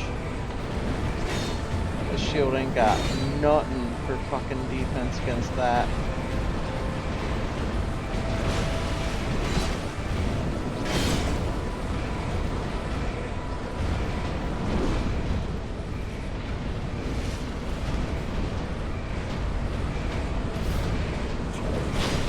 Oh, okay.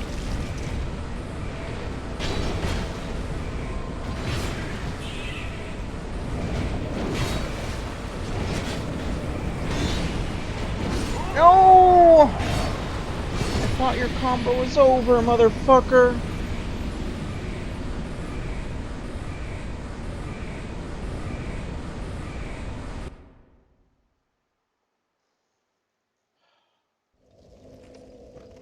That was the wrong fucking shield to use, man. That was the wrong fucking shield. Absolutely dog shit worthless.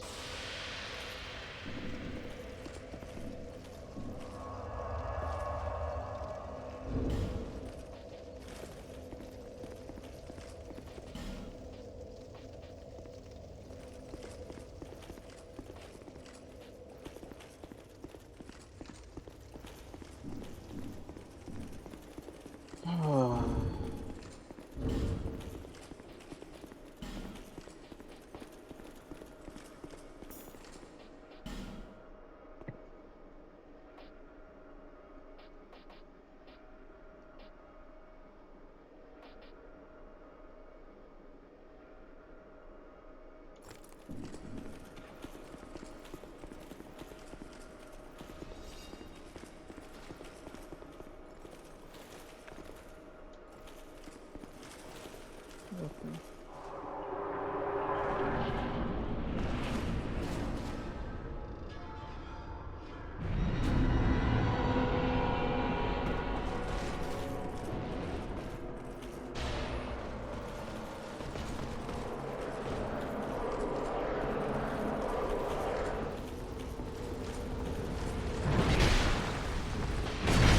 Alright, as long as I can still do poise damage. Ooh, decent physical damage too.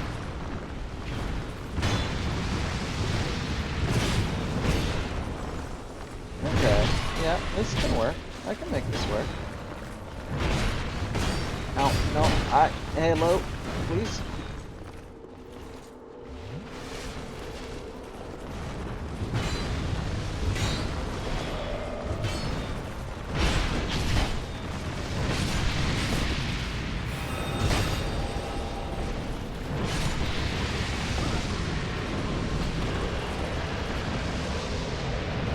Sorcery versus Pyromancy is a rivalry that was established in Souls 1, but you didn't see a lot that really emphasized it, so it's kind of neat that Souls 2 actually does emphasize it with this.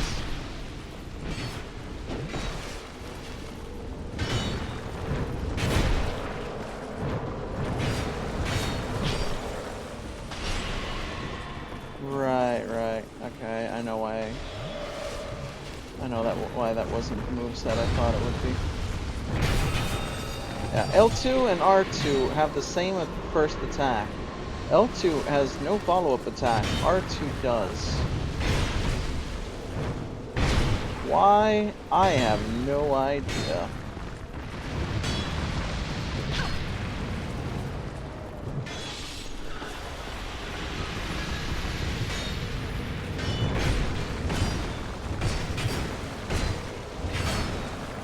Hello?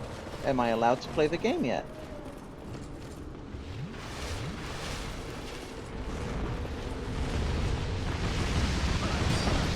Oh, okay. I'll take that as a no. My bad. Sorry for trying.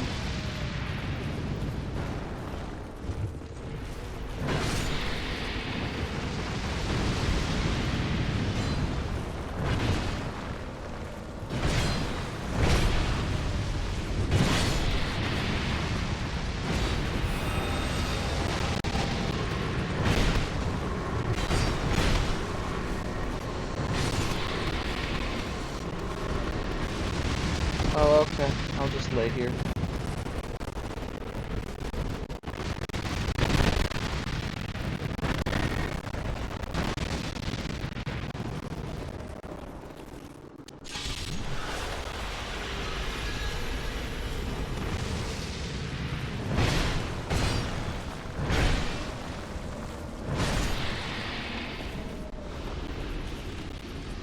Ugh.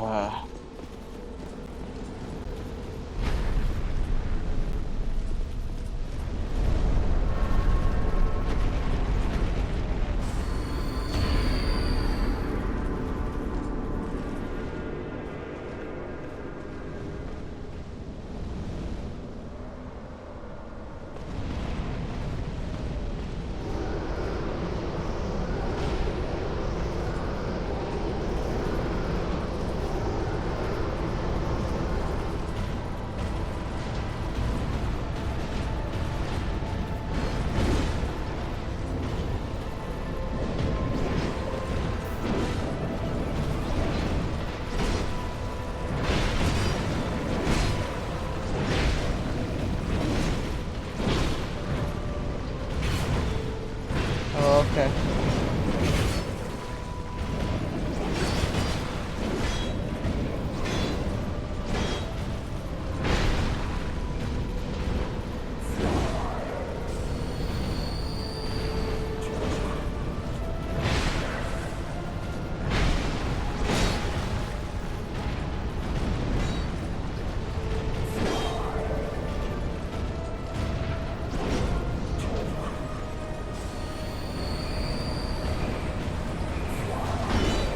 That's more like it. Holy fuck.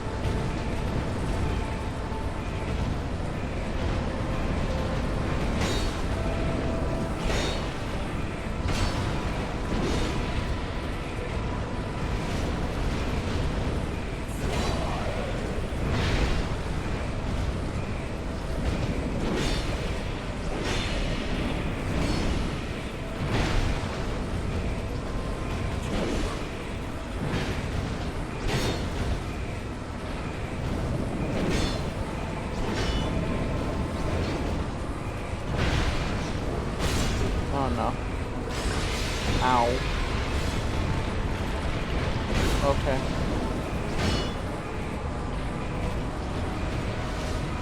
Oh, thanks, buddy. That was pretty thoughtful of you, actually.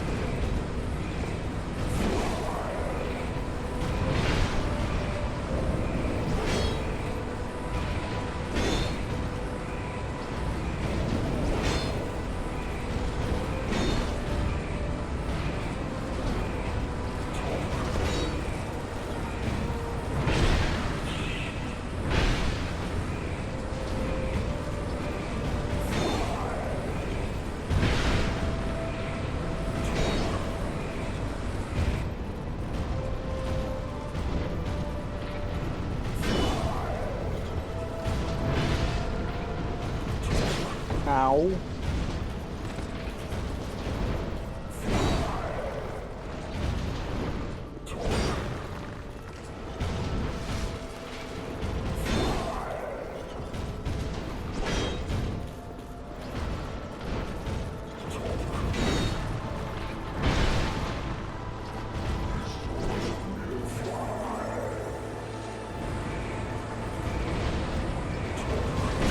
Oh, okay. Oh, okay.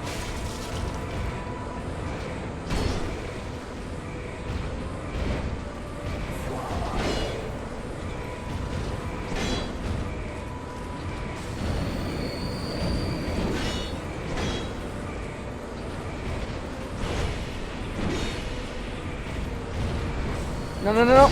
Okay.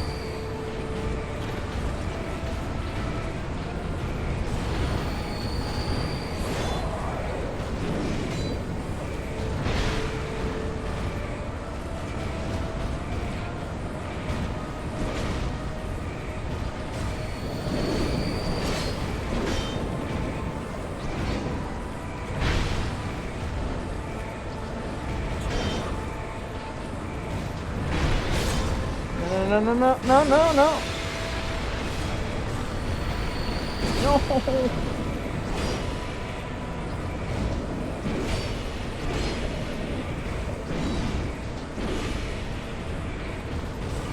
No, no, no, no, no, no. Ah. If anyone's confused about what happened there, his weapon may gain extra range from that attack, but his grapple does not. It's just there's an extra edge to his attacks that does pure magic damage and no physical. That doesn't normally exist. It makes the range of his weapon difficult to accurately gauge.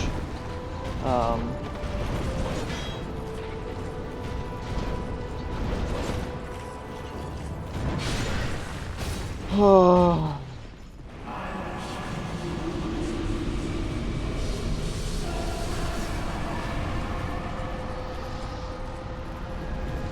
Fucking hell. Right, that's all the crowns.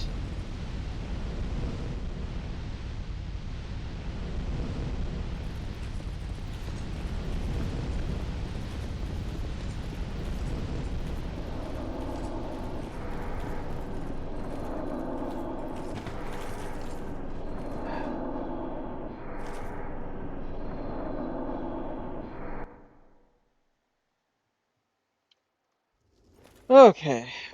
Oh man.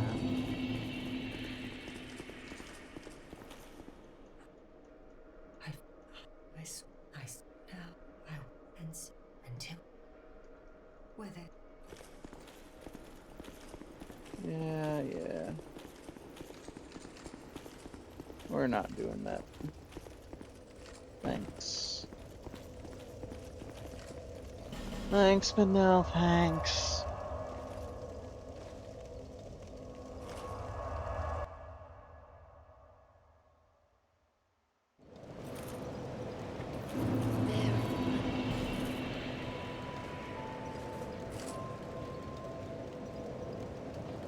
Uh,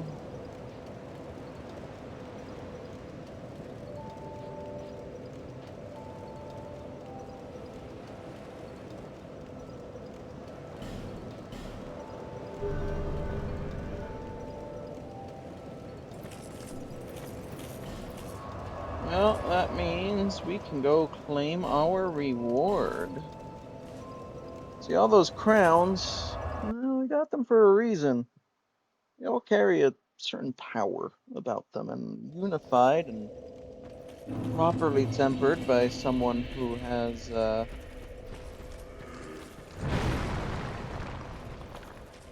studied the soul arts considerably.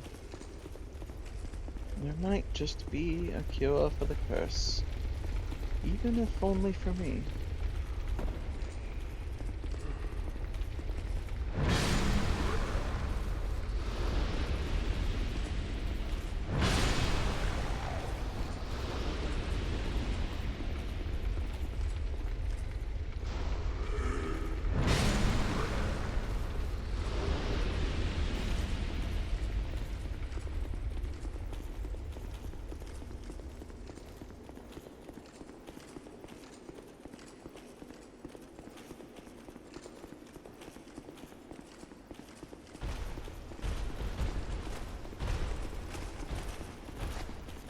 Ah, the good old days when the Siam Knights were the worst we had to worry about.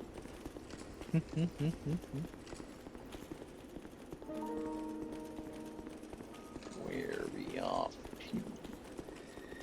Into the dream is where a memory of the past.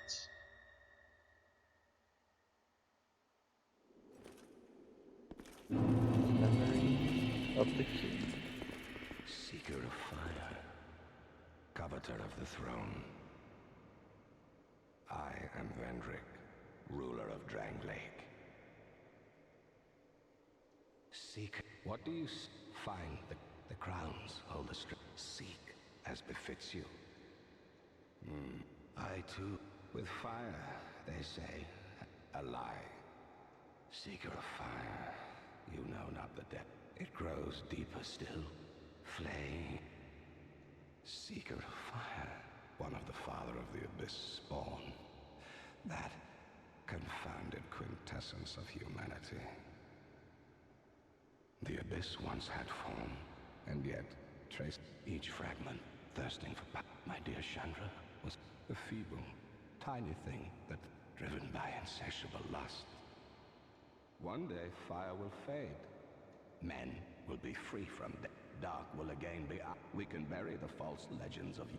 Is this a seeker of fire? Coveter, seek.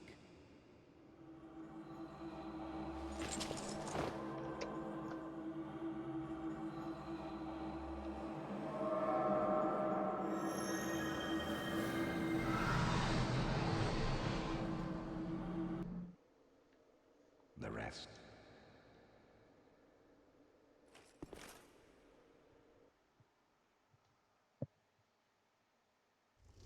Alright, and now for the real prize.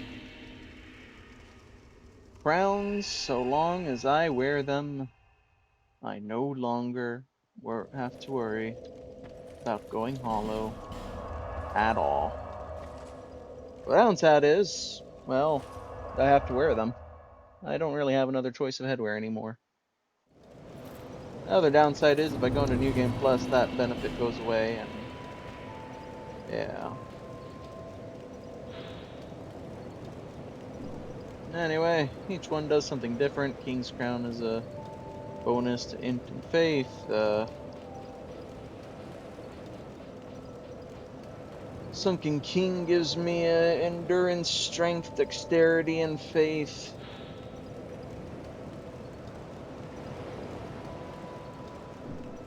Iron King, I think that's one that gives me a spell regen.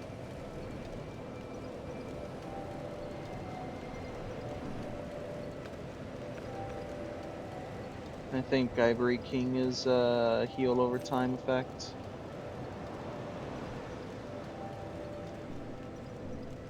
And yeah. As long as I wear this one, importantly, I have infinite numbness casts. I have infinite whatever I dang well please casts.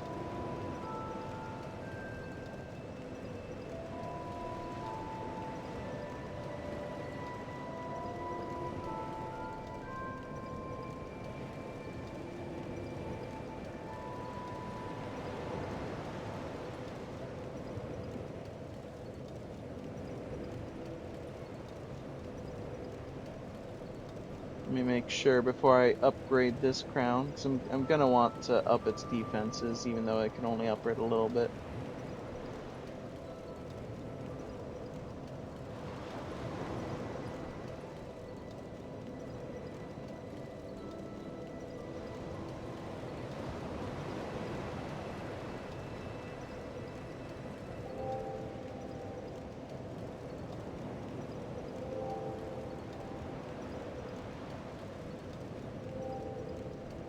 Uh,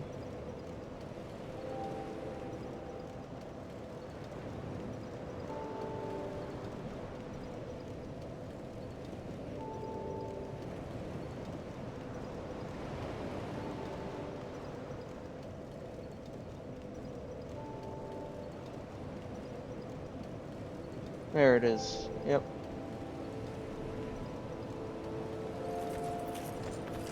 I remember correctly.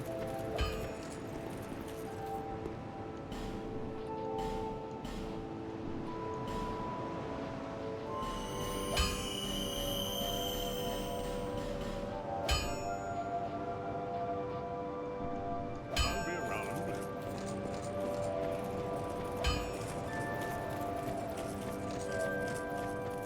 Hell yeah.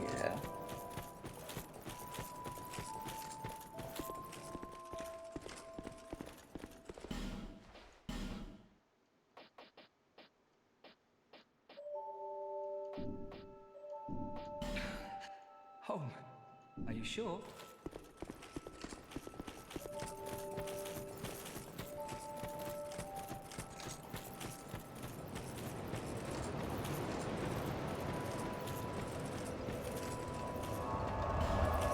Alright. Well, that does just leave the challenges.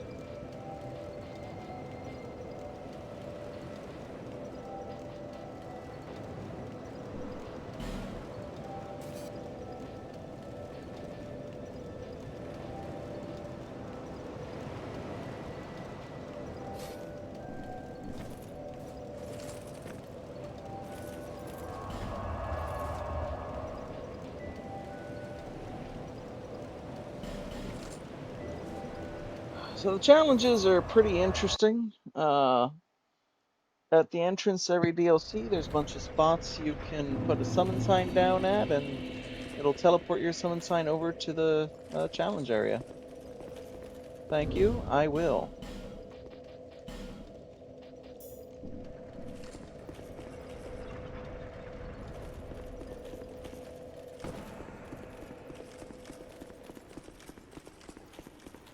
Means that you can potentially help a friend without having done the same content.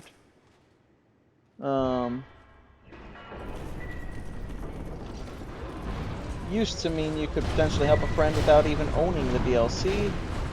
Of course, that's not a thing anymore. Thank you, Arkid. Your message came through a little too late, but I can do that after this.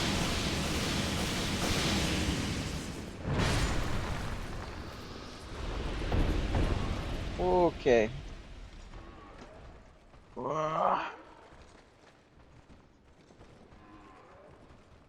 That's not a bad idea.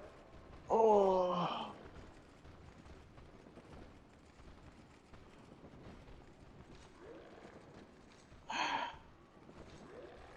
And I'm strongly thinking of just seeing if I can go late, wrap this up. Okay.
Alright, thank you, Arkid. Uh,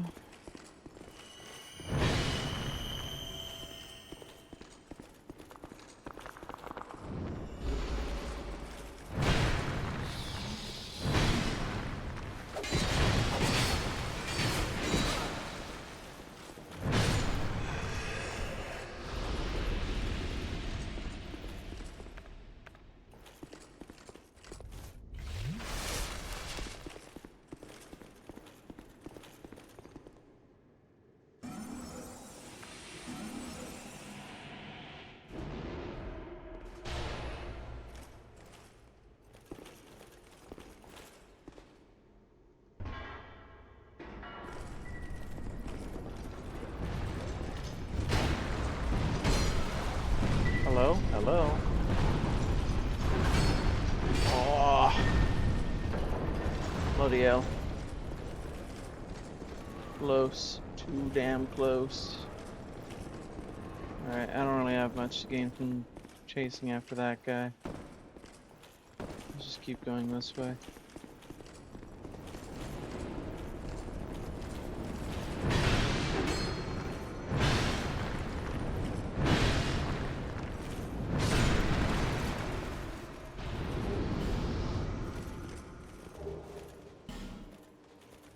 Okay.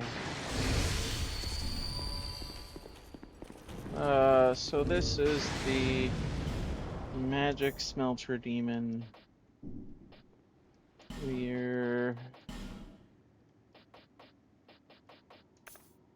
just swap off to that. Not that. We can throw that on too.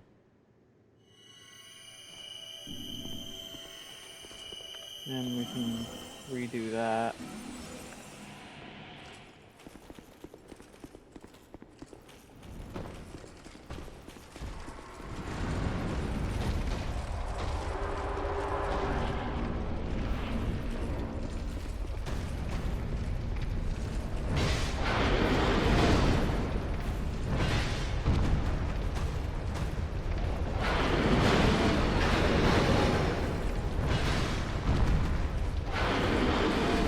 Uh-oh. Yep, there it is.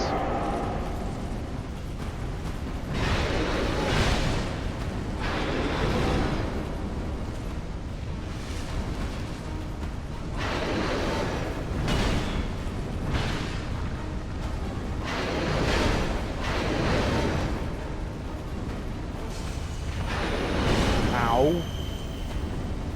Fuck off.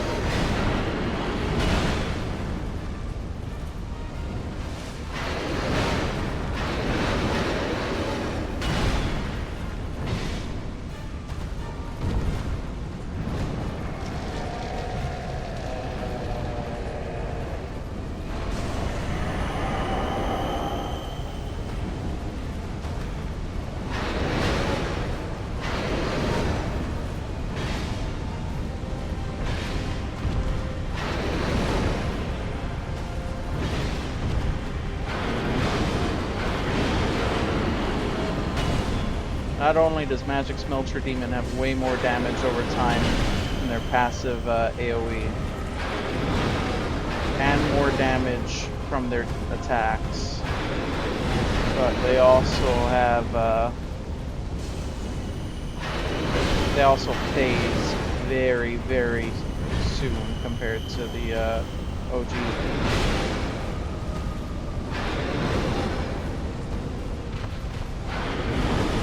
Holy shit, I lived.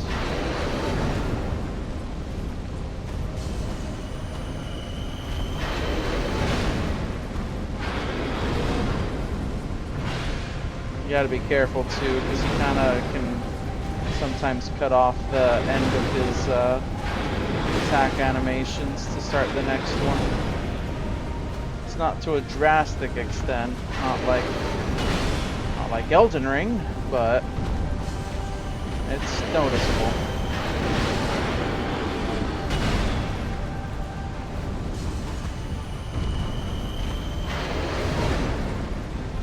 Okay. He actually broke my lock-on. Like, with his attack, just made my lock-on explode. It ceased to exist.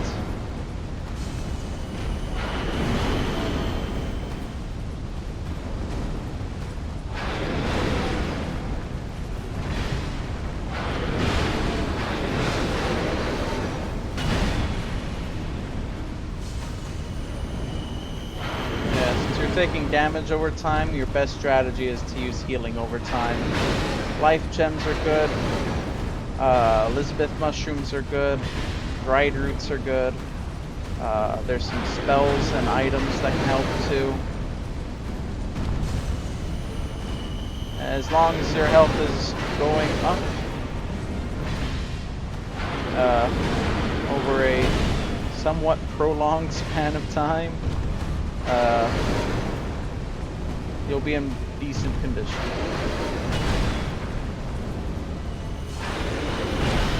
That does make him a somewhat consumable heavy boss though.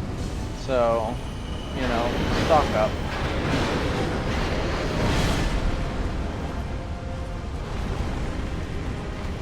Never trust his sword plunged in the ground.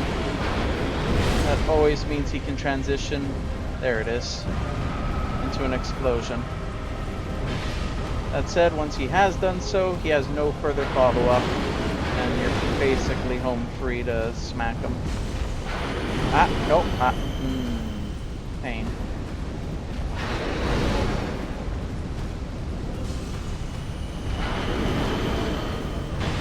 He also will not cut off that animation, so you can rest pretty easy that in the knowledge that you have an opening. Okay.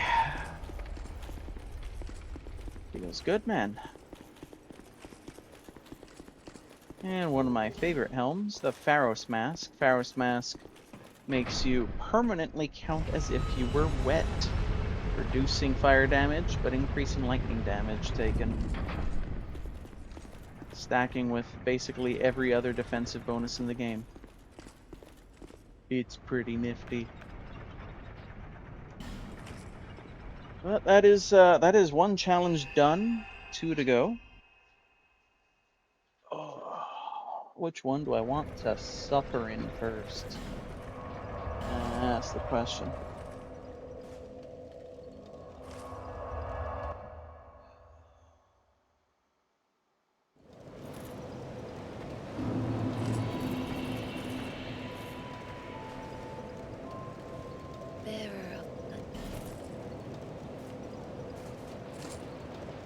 Alright, we're no longer getting an int boost, so let's pump that up.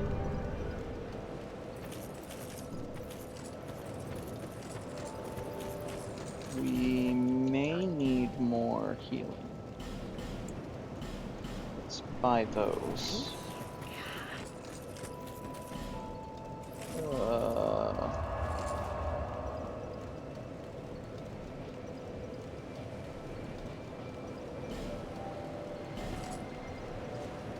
Sir Alon. Will we get Alon's seppuku? No.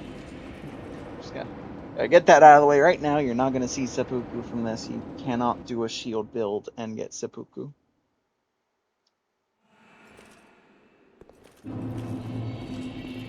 It's like the one build that you cannot do. You can beat him basically any other way, but not relying on shields.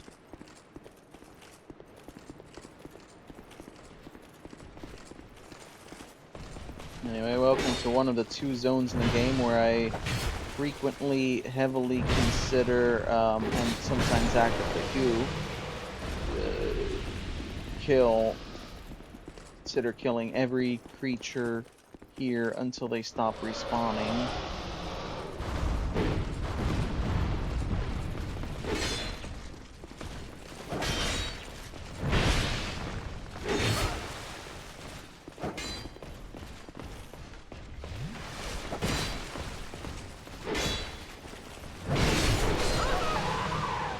For good reason.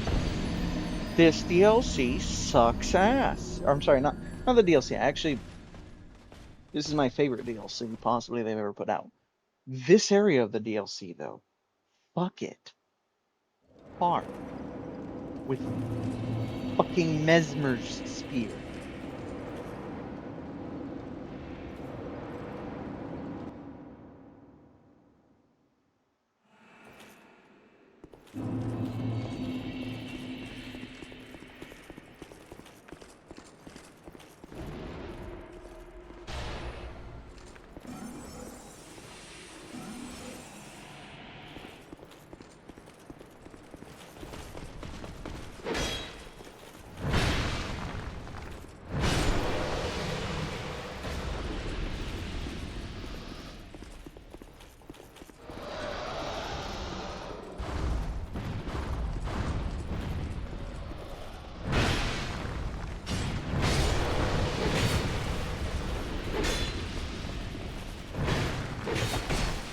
Yeah, no, that's cool. Just give out right when I need to most. That's fine.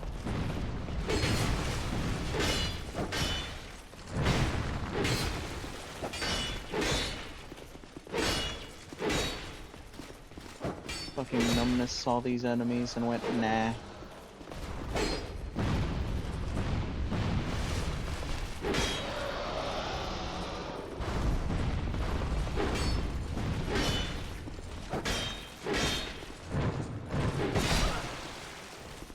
Okay, yeah, you can just dodge, that's fine. You know, you're not already hard enough as it is. You can choose to be harder. That's pretty cool.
Oh, jeez.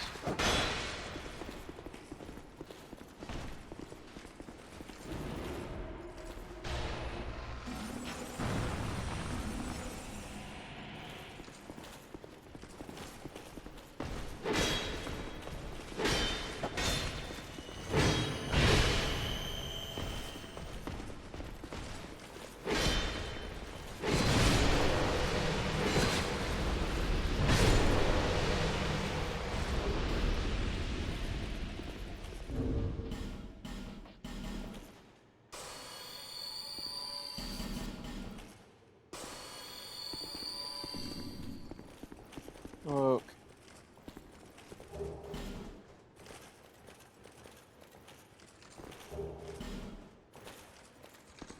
Okay.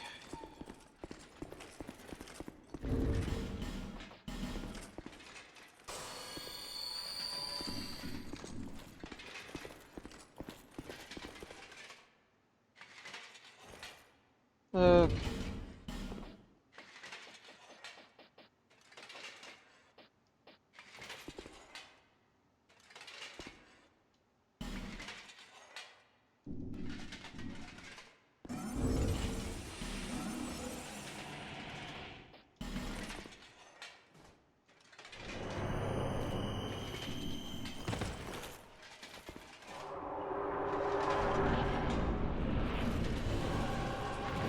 Hi, Sir Alon.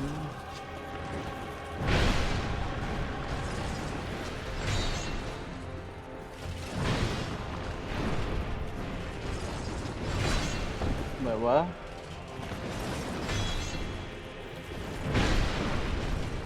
Oh, okay. You know that I have a shield, right, Sir Alon? The shield, you know, the thing that interacts with swords. You see it in front of me, right? I'm not, like, hallucinating.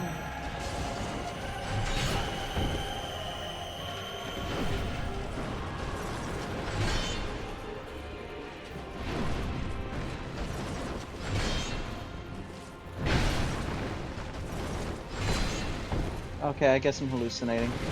Yeah, sorry guys, I thought I was doing a shield run. Apparently I'm actually doing a shieldless run, I just didn't know it. But Sir Alon here was nice enough to inform me. I do not actually have a shield in front of me. Yeah, I'm just playing pretend.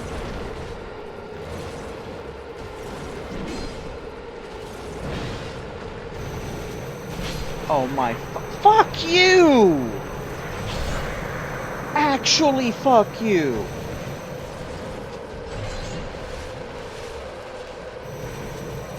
Dude! You already buffed your sword twice. What the fuck more do you want?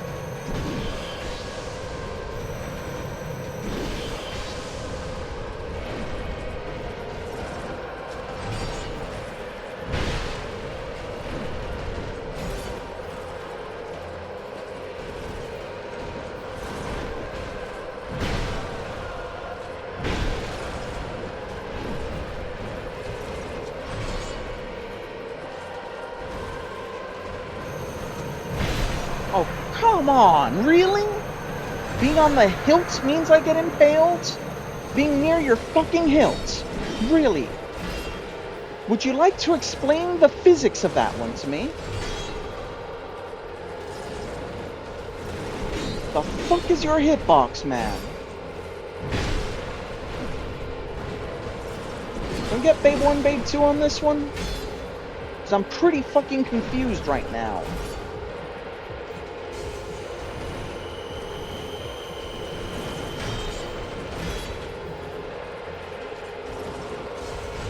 Do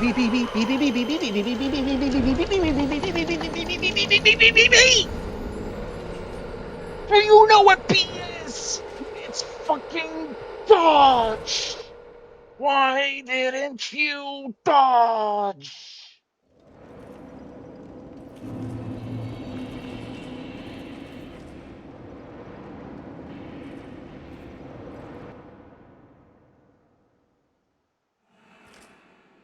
I love the water.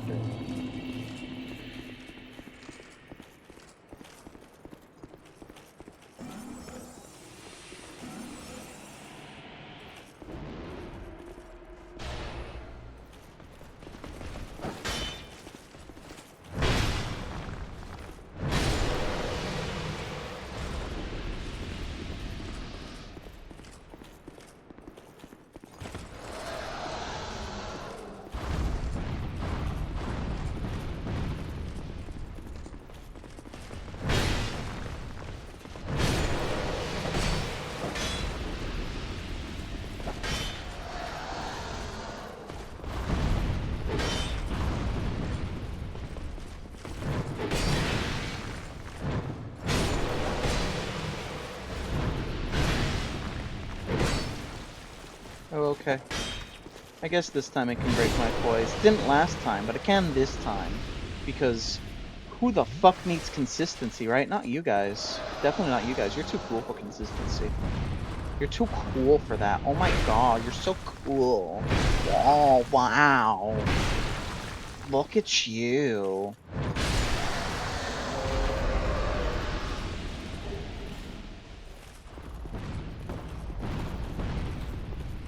Half a second, my ass. Poise damage definitely takes longer than half a second to recharge.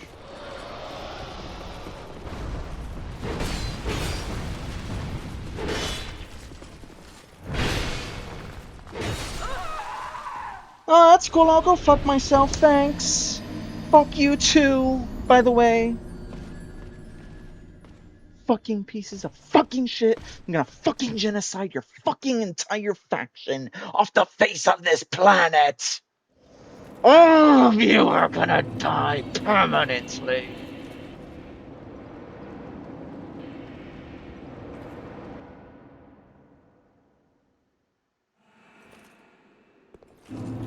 Go back to fucking Elden Ring, where this is standard game design and is for some reason celebrated.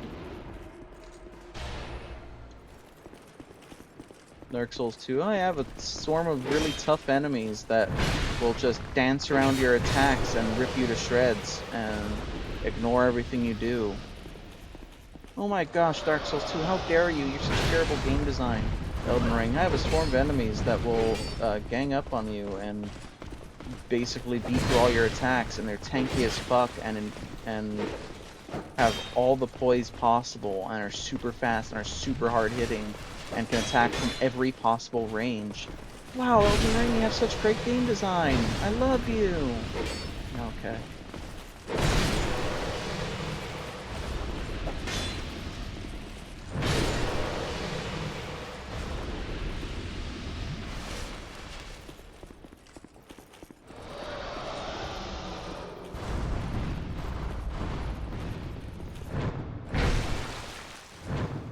I'm just salty about the fucking reputation these games have.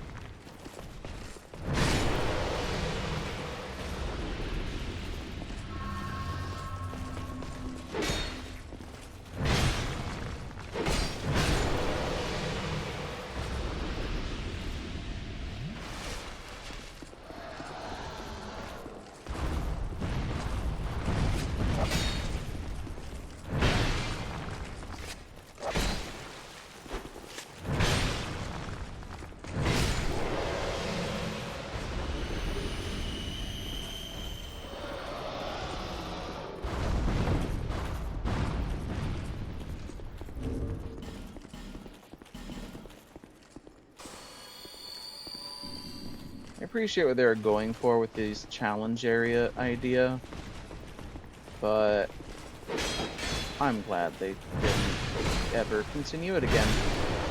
This is one of the few features from this game that can stay forgotten.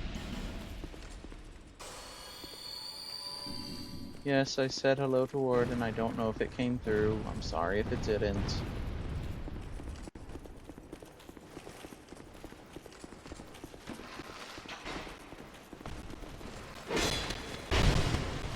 Fuck you.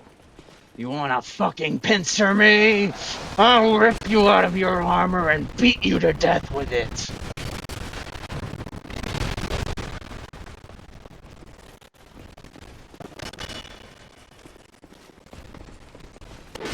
You sons of bitches. Come on, all of you. You wanna know what blunt force trauma feels like? I'll teach you!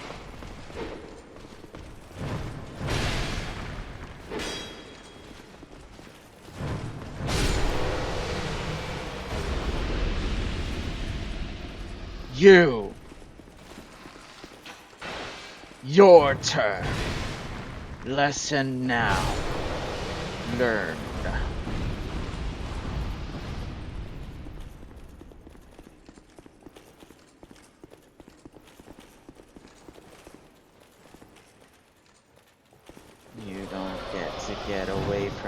this either.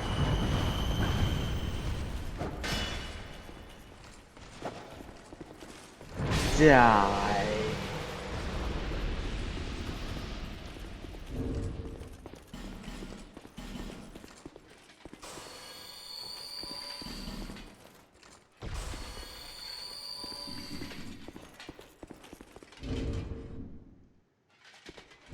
That's still not going to be enough, is it?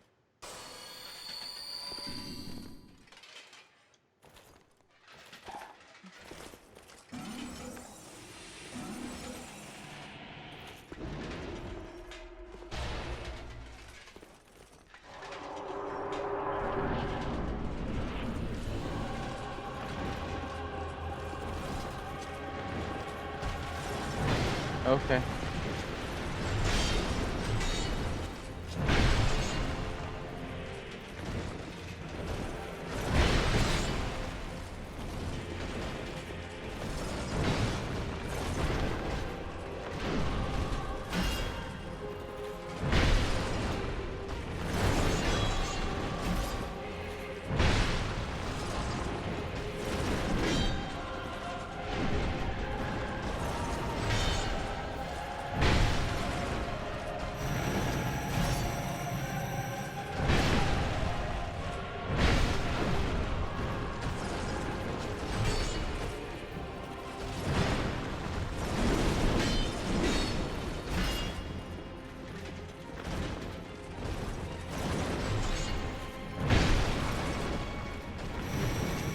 No, no, no, no! Why?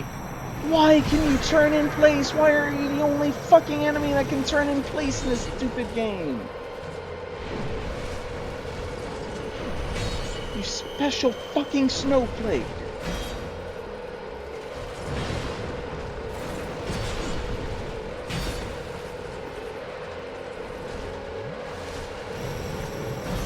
Yeah, if you want to know where Dark Souls 3 got its entire game design philosophy from, meet Sir Alon. You'd almost think they backported him. But no.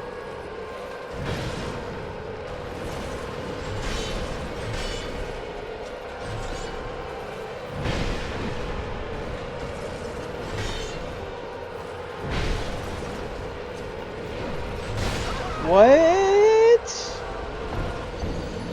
What?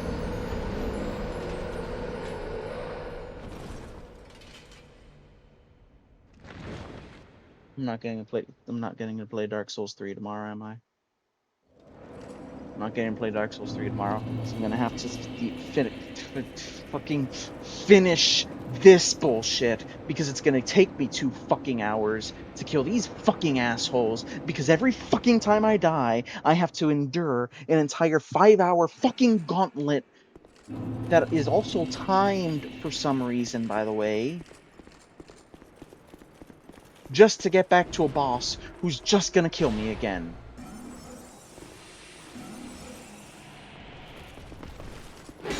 Genuinely wondering if it's not a better idea to just skip the fucking boss, kill these guys 10 times till they stop respawning, and then worry about the boss.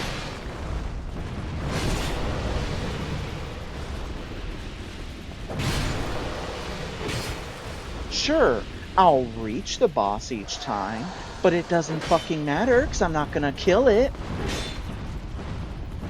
Because Sir Alon was not designed to be fought with a shield. In fact, quite the opposite. He is the bane of shields. He is probably the most anti-shield boss in this game.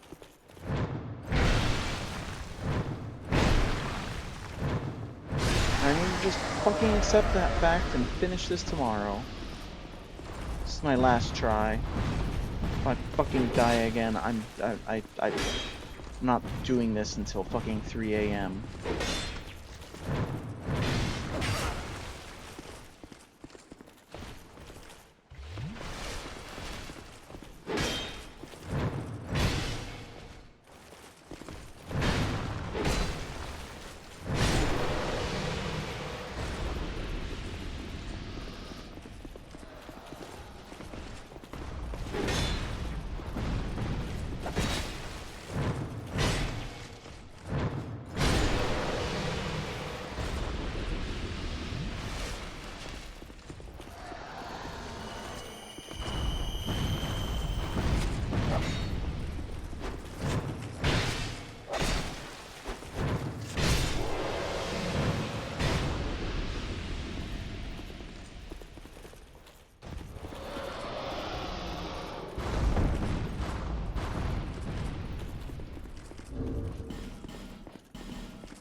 Oh boy, enemies who back off and surround you. I love it. Don't you love fighting fucking velociraptors? Armored fucking velociraptors?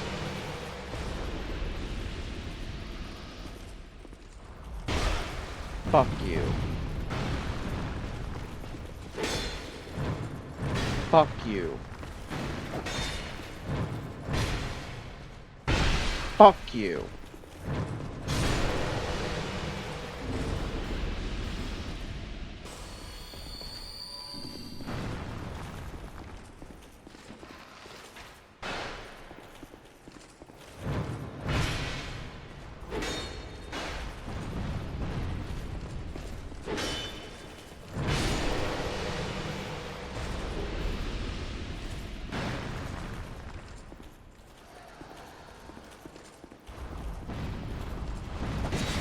Hello?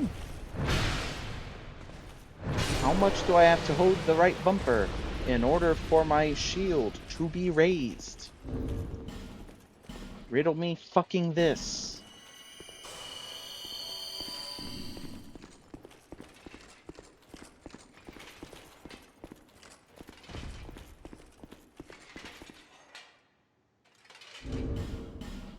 No, of course that isn't a full heal, because I'm just too healthy of a boy at this point.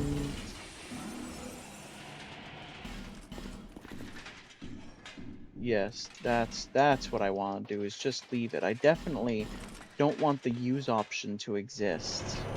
Thanks. You're so smart. Thank you. Thank you so much.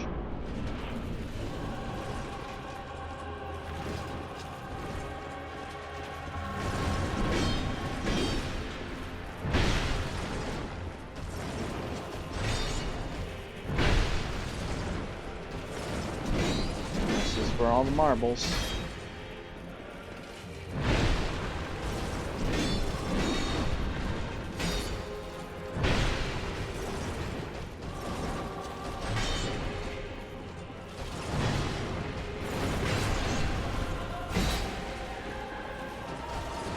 Where sometimes it just ignores my shield command completely.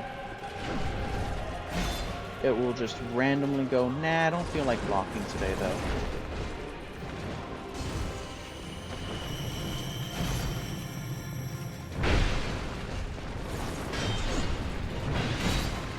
Okay. Okay. Okay.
Beautiful.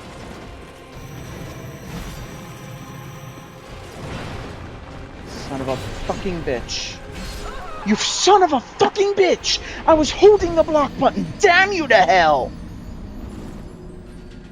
I was holding the fucking block button and nothing happened. I didn't fucking raise my shield. Fuck you!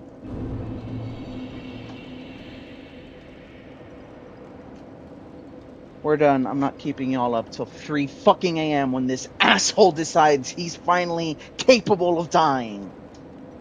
Thank you all for joining. This is our last Friday stream, I think. I'm gonna go ahead and make the announcement. I need the extra day to do other things. We'll be returning tomorrow, barring anything happening, and I guess we're returning with Souls 2, because some things don't know how to die! Which will, of course, delay Souls 3 by another day. Very unfortunate. I was looking forward to that one. Anyway, thank you all for joining. Take care of yourselves. Know when to take a break. Have a good night.